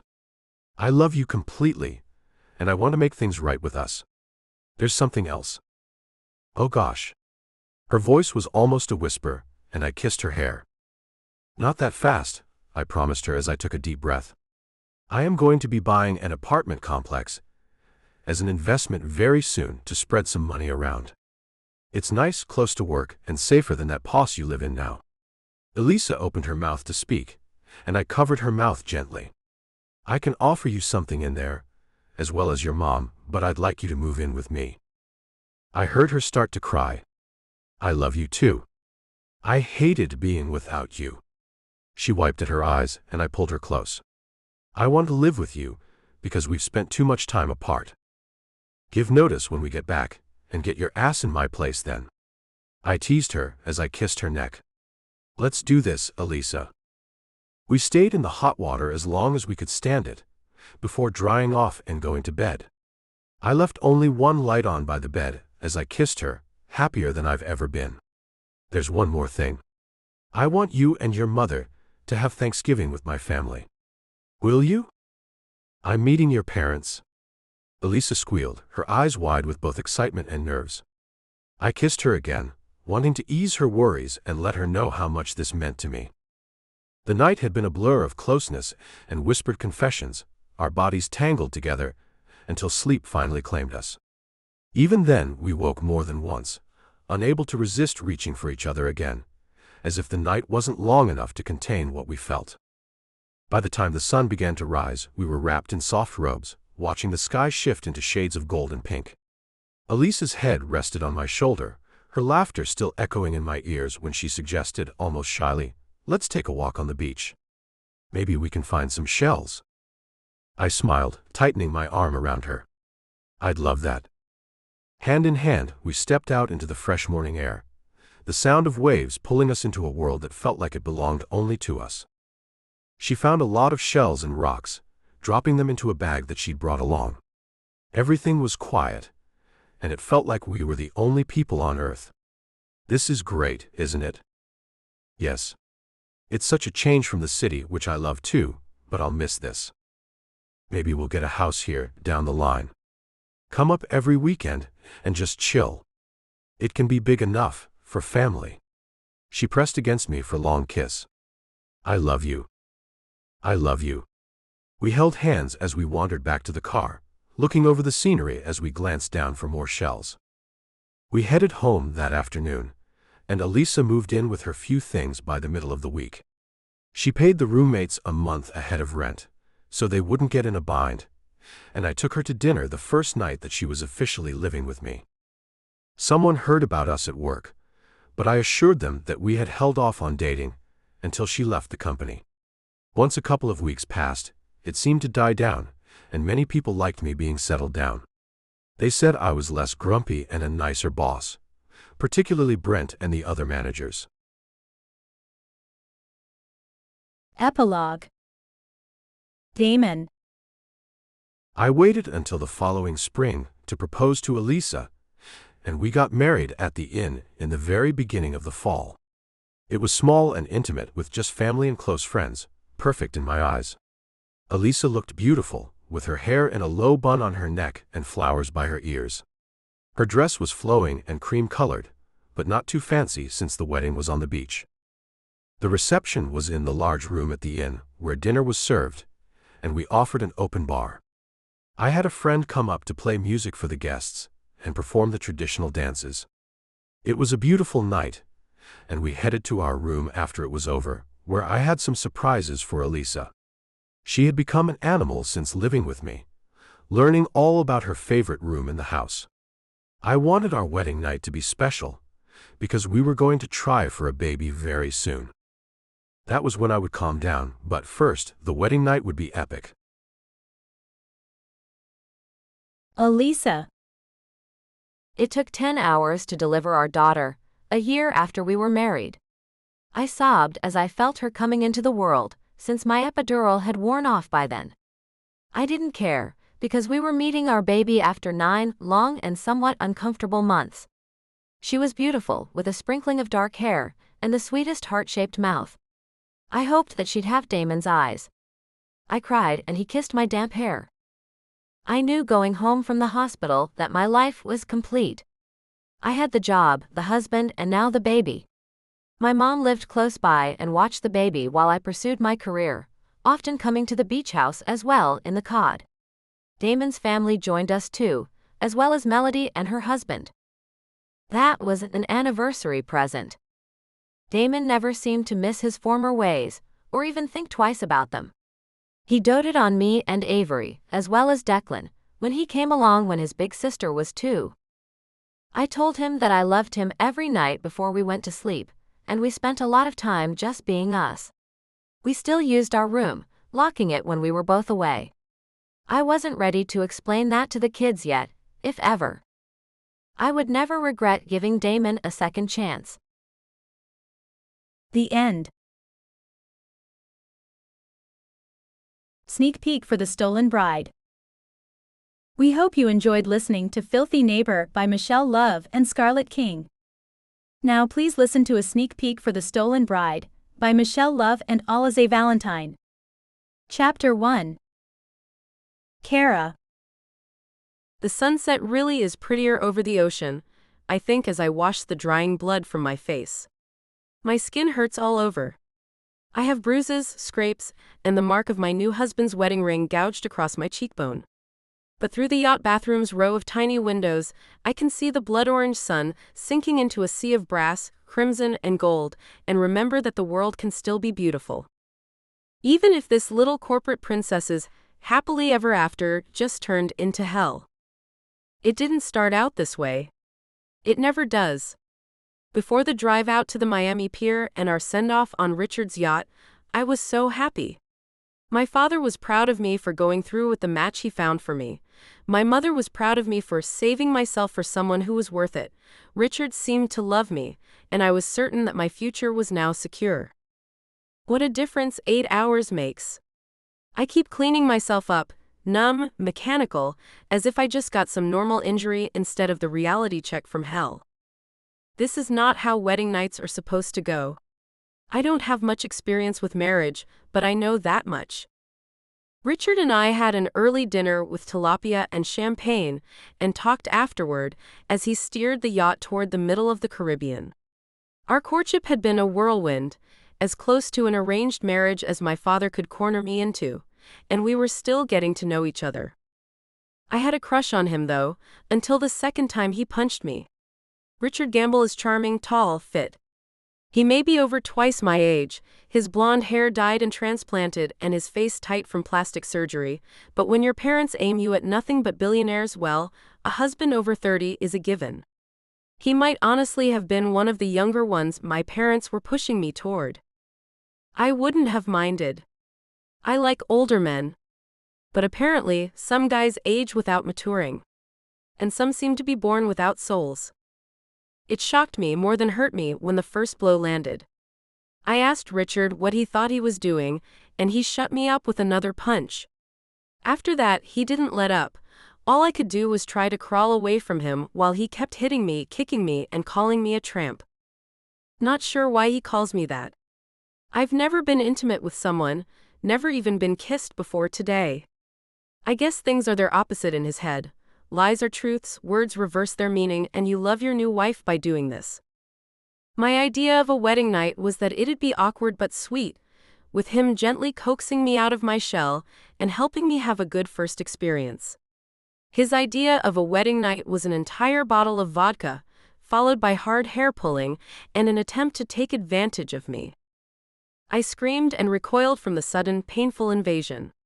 I didn't get very far before I fell off the bed to get away from him. The punishment ended when he got tired enough to stop swinging. He half threw me into the bathroom and told me to get cleaned up. I've been locked in here ever since, taking as much time as I possibly could, following orders. I don't cry. I'm in too much shock. Instead, I turn back to the mirror and meet my eyes in it, just to make sure I still can. Their bright green clashes with the developing bruises, which stand out red and purple against my pale skin. I'm small and delicate-looking with pale blonde ringlets and an ingenuous look that right now is tainted by fear and disgust. But I'm not disgusted with myself. It's tempting to blame myself. It would let me pretend that I had control over what just happened. But I have no power in this situation. I let myself get steered into it by my parents, but could anyone blame me? It was what they raised me to do, who they raised me to be. Besides, beating myself up over all of this won't help me survive. I have to face the facts. I'm trapped on a yacht in the middle of the ocean with a violent drunk who thinks he owns me. There's no way to call for help, and unless I get very lucky, no way to escape. That means playing along and trying to keep him happy until I'm back on land and can bolt. I know my dad will eat this guy alive once he realizes that he was tricked into handing me over to a drunken dirtbag. I just have to get back there, but I want to run now. As tears run into the smear of blood across my cheek, and I struggle to clean it all off and still look presentable, all I can think about is fleeing, running screaming out the door. But I don't. I can't. The plan unfolds in my brain around all the silent screaming. Getting the hell away from Richard, calling Dad for help, getting an annulment and a restraining order, pressing charges, and ruining Richard's reputation. I can do all of that, but first I have to survive. That's the logical part of my brain. I'm amazed it's still working, racing away while the rest of me goes, "Oh gosh. What happened?" and cries inside like a child. Richard yells at me through the door for a while, and then I hear him retrieve another bottle from the bar. I keep quiet and try to stop the bleeding. Now that I've managed it and washed off the mess, I'm trying to figure out what to put over the bruises. Do I try to cover them? And if I do I then put on makeup? Or do I leave the bruises exposed, perhaps with some ironic lipstick? It's a hot, sticky night, and I don't have any lipstick that pairs well with bruises. I can't make that decision yet. It leads me to think about how I'll greet Richard once I leave the safety of the bathroom, and that's something I can't let myself think about right now. I step into the shower instead, scrubbing roughly to distract from the pain in my face and ribs. I wash off my perfume, and every trace of Richard on me. I still remember his bruising grip. I scrub and scrub, but the memory doesn't fade. I manage, after a while, to feel less dirty. Now that the shock is wearing off, anger starts to simmer. I feel it as I towel off, and I hear him let out a belch in the cabin outside. Creep. I'd like to burn this yacht with him trapped inside of it. His yacht is big enough that I could easily find another place to sleep if I slipped past him. But he won't allow it. I don't even have to ask. I have to find a way to mollify him until we're on land again. I dress slowly. My slip is torn up to the thigh from his messed up idea of foreplay, but it's all I have. I pull it on and try to ignore the way the supple silk feels like sandpaper on my wounds. It will heal. I can still move, nothing is broken, and my face looks worse than it feels, except of course for the heartbreak. This was my life up until now. Everything my parents raised me to do, from finishing school to what hobbies I pursued, to how I carried myself, wore my hair, chose my clothes, all of it was grooming me to be the perfect little princess, the perfect bait to snare more wealth and power for my family. It didn't bother me that I would end up a trophy wife for a man like Richard. My mother chose the same path. I never questioned it. That was a stupid mistake, but whether I can be blamed for it or not, I have to learn from it if I am going to survive. I don't do Stockholm Syndrome, so that means finding a way to fight. Outside, I hear the faint clatter of a bottle hitting the floor. I freeze in place and listen very, very carefully. Has he drunk himself unconscious? Am I that lucky? Maybe soon. I finish cleaning up from my shower, careful not to leave a mess, just like I was trained. It's especially important now. He'll hurt me again no matter what I do, but I don't want to give him an excuse. The first snore from outside makes my heart lift like heaven itself has opened up and blessed me. It's followed by more, thick, gurgling and regular, the snore of an unconscious drunk. I smile grimly and look around, gathering up my few belongings before opening the door carefully and slipping out. The yacht rocks softly in the water, leaving me wobbly and a touch queasy. I'm still getting used to walking on a shifting surface, so I creep out extra carefully, one hand staying on the wall for balance. Richard is passed out, sprawled on his back across the bed, his blonde hair sticking up, showing white roots in places, and the astroturf look of hair implants elsewhere. His mouth is wide open, and he's snoring loudly. I stare at him in contempt and quickly look around. If I had a weapon, I would take his life without even thinking about it, and dump his body over the side. It's all that he deserves after what he did to me. But instead, I look around, trying to sort out what valuables I should take with me. I have no idea where the nearest island is, but I doubt it's U.S. territory. I might have to bribe my way back home. The sun is almost down. I leave the lights off, looking around solely at the dull red-orange glow from the windows. I change into a pair of safari shorts, a cream tank top, and my hiking sandals. I stuff my pockets with my wedding jewelry, looking up at him every few seconds. He doesn't move except to draw air and occasionally belch. Finishing up, I glance his way one last time and think of grabbing one of the fluffy down pillows and clamping it over his face. I think of smashing the booze bottles over his head one at a time until he's knocked out and helpless, and then setting the bed on fire. I think of a million violent horrors that up until now have only existed in movies for me, just like having the crap kicked out of me by a man who was supposed to love me. It feels good to admit that I want him dead, but I don't act on it. I guess I'm just not that kind of girl. Instead, I grab his wallet and fancy diamond-studded watch, stuff them in my purse, and head for the deck. The yacht has to have some kind of emergency life raft, or something I can use to get the hell out of here. And once I do, I'm calling Dad, getting back to the States, and going public with what happened. I'm not just going to leave Richard, I'm going to ruin him. Chapter 2. Jean. Renault, I'm telling you, it's too hot for the stealth motor. All the sound insulation will make it overheat. You'll have to cut it off every 45 seconds.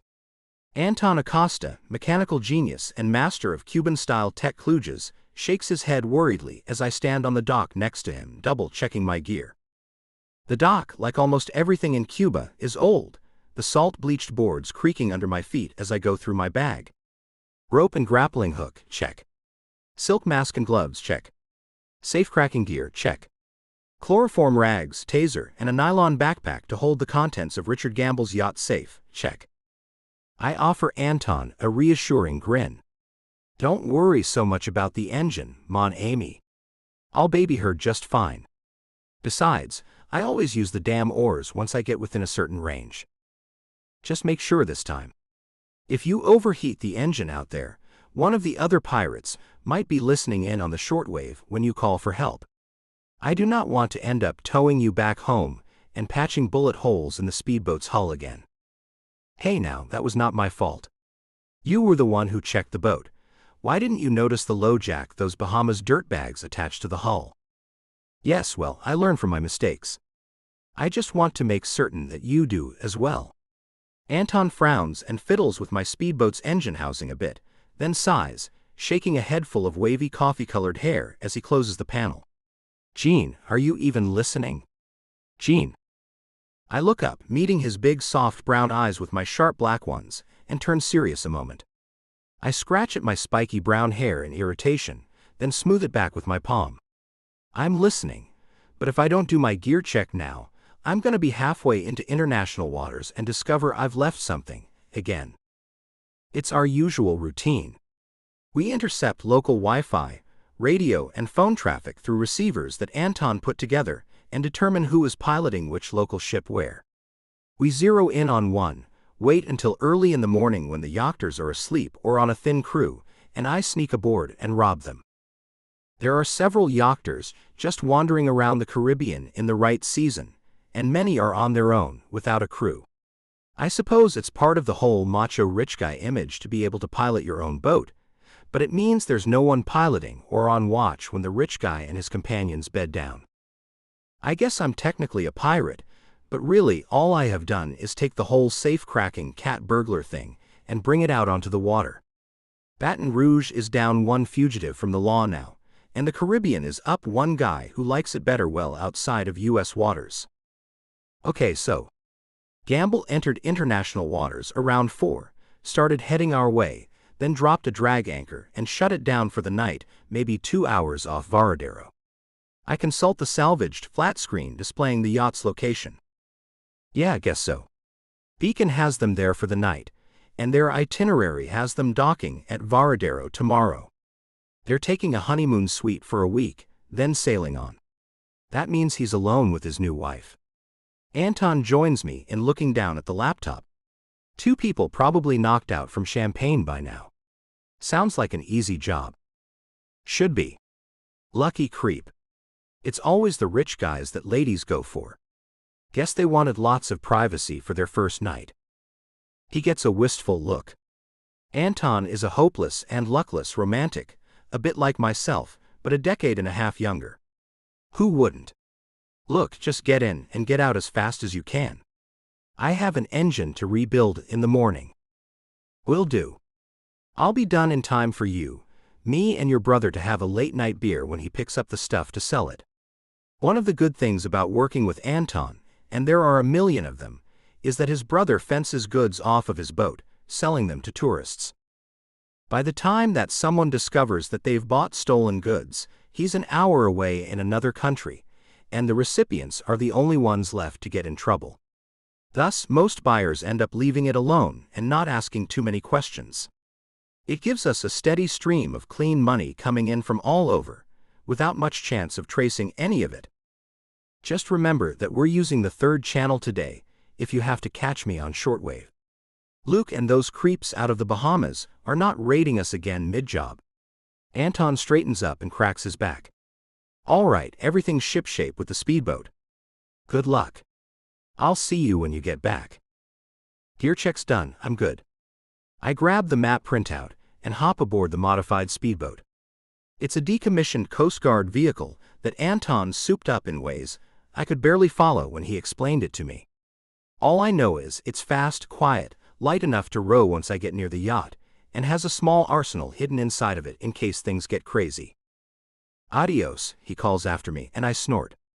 Neither one of us particularly believes in God, but we believe in each other's skill and trustworthiness, and right now that's all we need. It's a quiet ride out to sea, for about an hour and a half. The water is calm, the breeze is just strong enough to cool things down, and there are a billion stars overhead competing with the silver moon.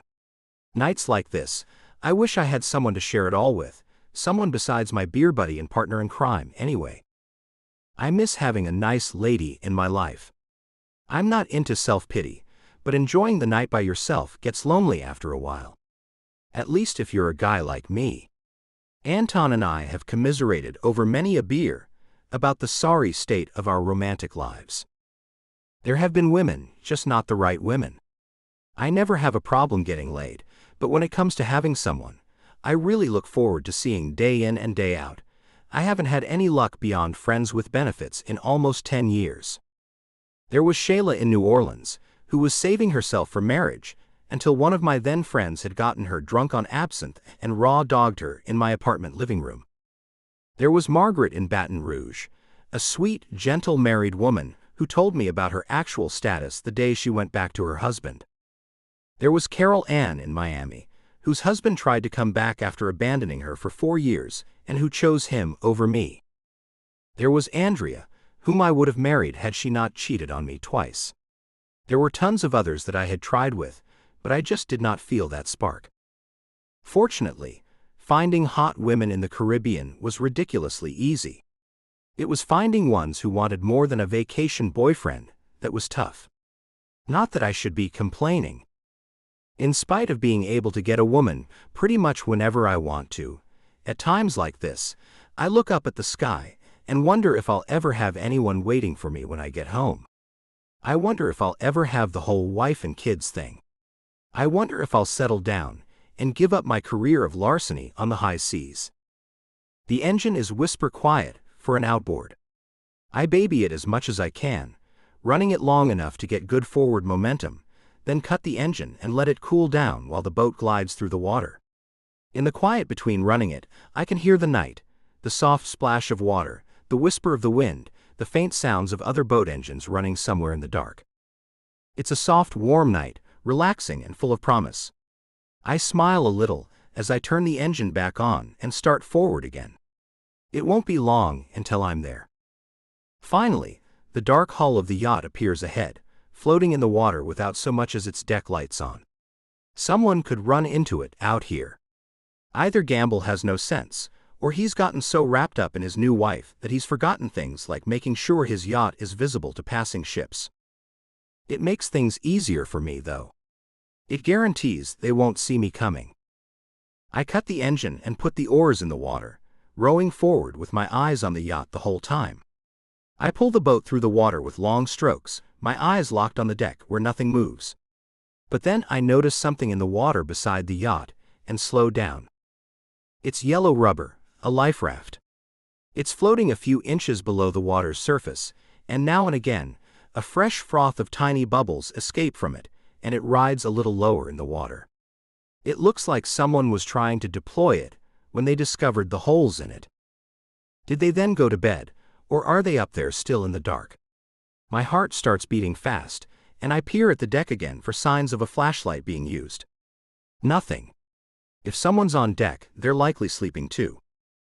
I hate the unknowns in this business. They're the thing most likely to get you killed or make you fail your job. And unlike in most areas of employment, messing up when you're burgling places can get you jailed or worse. I stare at the darkened yacht for a few more moments, then row forward, pulling up to its side not far from the swamped life raft. The first part, of course, is tying my boat.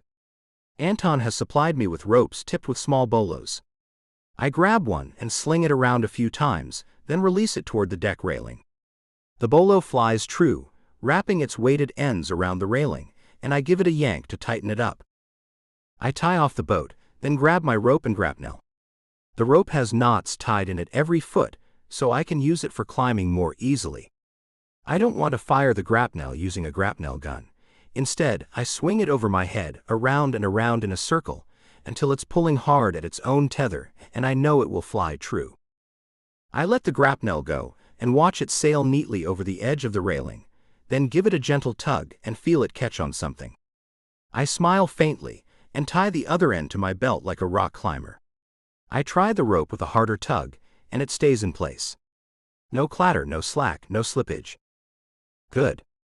Whatever is going on, and it may just be drunken shenanigans for all I know, I'm not really interested in messing around on the yacht. I want to get in, get the valuables, and get out. That's it. As I clamber hand over hand up the side of the yacht, I repeat that to myself. No problems, no drama, no being discovered. Maybe it's a prayer. Maybe it's a mantra to help me focus, or maybe it's a superstition, like burning the hand of glory before a job. I'm a thief. Ultimately, no matter what skill, tools, or help I have, part of my job always hinges on luck. I always find some way of crossing my fingers on the way in. I swing over the railing once I get to the top and land in a flexed crouch on the other side. My eyes scan across the deck as I stand still, ears pricked. I don't seem to have any company. But then I hear weeping, and I feel something seize up inside me. Crying women get to me, whether or not I'm the idiot that made them cry. The despair in that weeping female voice reminds me so much of my mother that my chest tightens. I shouldn't investigate. Soft heart or not for women suffering, I have a job to do. And in a second or two, I find myself heading in the direction of the muffled sobs anyway. Damn nuisance of a conscience. I find her quickly. She's balled up next to one of the ladders, face buried in her knees, and gorgeous pale blonde hair clinging to her shoulders in damp tendrils. Even in the thin moonlight, I can see dark splotches all over her arms, developing bruises, evoking even more memories of my mom. Crap. She looks up suddenly, eyes huge, flinching on instinct, and then she stops, staring at me as her fear changes to confusion. She removes her hands from her face, and I see her blackened eyes and swollen nose. Oh damn, what did Gamble do to her? Who the hell are you? She hisses, brows drawn together. I open my mouth to answer, and have no idea what to say. Chapter 3. Kara. I just found out what absolute despair feels like, and I never want to feel that way again. Discovering that there were multiple holes in the damn life raft, slash marks, probably deliberate slash marks at that, was the last straw. I did all right once I escaped upstairs. I found the damn raft, got it inflated, looped the rope around the railing and threw it over the side. Then I grabbed my stuff and jumped in, and the raft started deflating the moment my weight settled into it. For about a minute, as water started to trickle into the raft and soak into the cuffs of my shorts, I thought of going under with it. Just letting myself slip under the waves into the cool darkness, where I wouldn't have to deal with the ugly revelations about the world that I had just gone through, seemed like a good idea at the time. But then I thought no and grabbed the rope, which held its knot just long enough for me to haul myself over the side. I found the anger at the bottom of my despair and used it as fuel. My teeth gritted the whole way up, crying and sniveling but still forcing myself to climb, to pull, to swing over and drag my beaten body back onto the deck. I might have to face Richard again after all. There is no way off the yacht. And unless I find some way of killing him, I'll have to go through the hell of playing nice with him until I can get away. I cried with frustration when I discovered that the slashed-up mess, slowly sinking into the water, was the only life raft on board, but I didn't let myself give up hope. I hate the idea of even looking at Richard's face again unless I am watching him be arrested, but I also know that letting myself die is not an option. I will survive. I will find a way. And then I will find a way to get revenge on Richard for his lies, his cruelty, and his thinking that he can treat me any damn way he wants. My tears are catharsis, not a sign of weakness. I'm getting rid of some emotional poison so I can move on and start putting my plans in motion. I'm still sitting there when I become aware that someone else is on the deck. A complete stranger, quietly standing there watching me. I look up and see a lean, muscular form, lithe and tall and dressed in a loose black tank top and pants, staring back at me curiously. His eyes look black in the moonlight, and his spiky hair reflects glints from the tips of each strand like the pelt of a wolf. He's handsome in a roguish, stubble-chinned way, and doesn't move when he notices me looking at him. Richard didn't bring any crew, I realize, and stiffen up, staring at him wide-eyed. "Who the hell are you?" I hiss, trying to sound angry and dangerous. I probably look more like a terrified kitten to a man his size, but he just looks startled, his mouth opening and closing like he's not quite sure what to say. "Look, if I have to yell for help, you'll be dealing with an angry drunk with a gun," I start.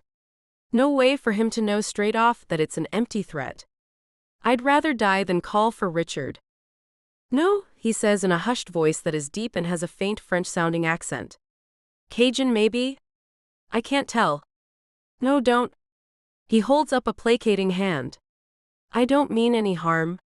I just was out doing some stargazing, and I saw the, completely dark boat in the middle of the water, and that deflated lifeboat. It's very likely crap, and I feel myself bristle inside. I'm getting sick of men lying to me, especially older ones who should know better. And I wanted to make sure that everything's all right here. His eyes search my face and take a detour into my cleavage. He's nervous, but not so nervous that he isn't acting like a typical dude. I look at him, take a deep breath, and decide on something crazy. Do I really look like everything's all right? I growl, flaunting my face at him. He flinches slightly, and I get right to the damn point. You've got a boat? He smirks a bit weakly. Well, I didn't swim here. I nod. Good enough. I'll give you $20,000 for a ride to Miami. He hesitates, but I can see from the way his eyes flick from my face to my engagement rock and my designer purse that I've caught his attention. What's the catch? I can't even access it until I've made a phone call and can visit a branch of a U.S. bank. It's crap, but not by much. My father is co-signed on all but one of my accounts, and he'll know if I draw out any money and where I was when I did it. Until I have had a chance to warn him about Richard might weasel that information out of him in the guise of a concerned husband with a missing wife. The hunk with the dubious backstory frowns, considering me. How about a compromise? I'll get you to Cuba and make sure you are able to get a plane back to Miami for $10,000, payable in advance. I feel my heart sink and then remember the contents of my purse.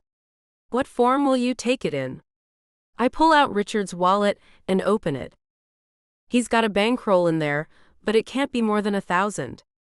But his cards, his watch, the ring he gave me, which I want to unload as fast as I can, those have to be worth something. Cash or jewelry? His eyes flick over the contents of the wallet. Can't use those cards, they track 'em. What about this? I pull out the platinum and diamond blinged out watch that he wore for our wedding.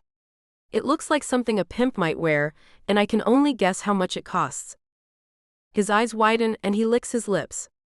Holy cow. Yeah, I would say that just its materials would cover it. Then he looks at me again. You want to tell me what happened? I want to ask him why the hell he would care, but I can see the concern in those deep black eyes, and it stops me short. I wasn't expecting it, and feel a lump forming in my throat. I swallow it down, irritated with myself. But before I can say anything further, I hear a clatter in the cabin below decks. Kara, Richard calls in a thick voice, and I feel my blood run cold. The stranger sees the look on my face, and his eyes widen. He did this. I nod mutely and barely manage to mouth the words, "We have to go." I hold out the watch, and after a moment's hesitation, he takes it. Deal, he mutters. Kara? You little tramp, where the hell are you? I want my wedding night. My stomach boils at the sound of Richard's voice. I get up and look over the railing, and see a very plain-looking black speedboat tied up alongside the yacht. A knotted rope hangs down to it from a grappling hook. Can you climb? The stranger starts, but I'm already throwing my aching body over the railing and forcing myself to clamber down the rope. It seems to take forever, not by careful knot, my arms trembling by the time I lower myself to the rocking deck of the speedboat. A second later, I see him cut the ropes, grab the grappling hook, and leap down to me. He lands as easy as a cat just a few feet from me, rocking the boat a little. I sit down hurriedly, and he throws himself into the cockpit and starts up the engine. Kara? Kara? The sleepy demand turns into a shout of outrage as I hear Richard come clattering up the stairs. Terror washes through me like icy water. I gasp for air, tears starting in my eyes. But then I look at the man at the helm and freeze in shock. The man pulls out a heavy caliber pistol, a grim look on his face. For a moment, as Richard's yelling gets closer, I almost think that he's going to shoot the man that hurt me as soon as he shows his face, but he doesn't aim up past the railing. Richard reaches the edge and leans on the railing, looking down at us, his face a slowly darkening oval in the faint moonlight. You little tramp. Where do you think you are going? The stranger fires. Richard lets out a yelp and ducks back away from the railing. I clap my hands over my ears, which ring from the shot. The pistol fires twice more, putting 2 more bullets in the hull just below the waterline. The 4th goes into the engine. "Don't think he'll be following anytime soon," the stranger says with a naughty glee in his tone as he swings the powerful, surprisingly quiet boat away from the yacht and off into the night. Staring at him in amazement, I feel a sense of hope start to trickle back, along with baffled curiosity. Who is this man? And what have I bought into by trusting him? End of sneak peek for The Stolen Bride, a bad boy romance. Please like and subscribe to support this channel, it helps more than you know.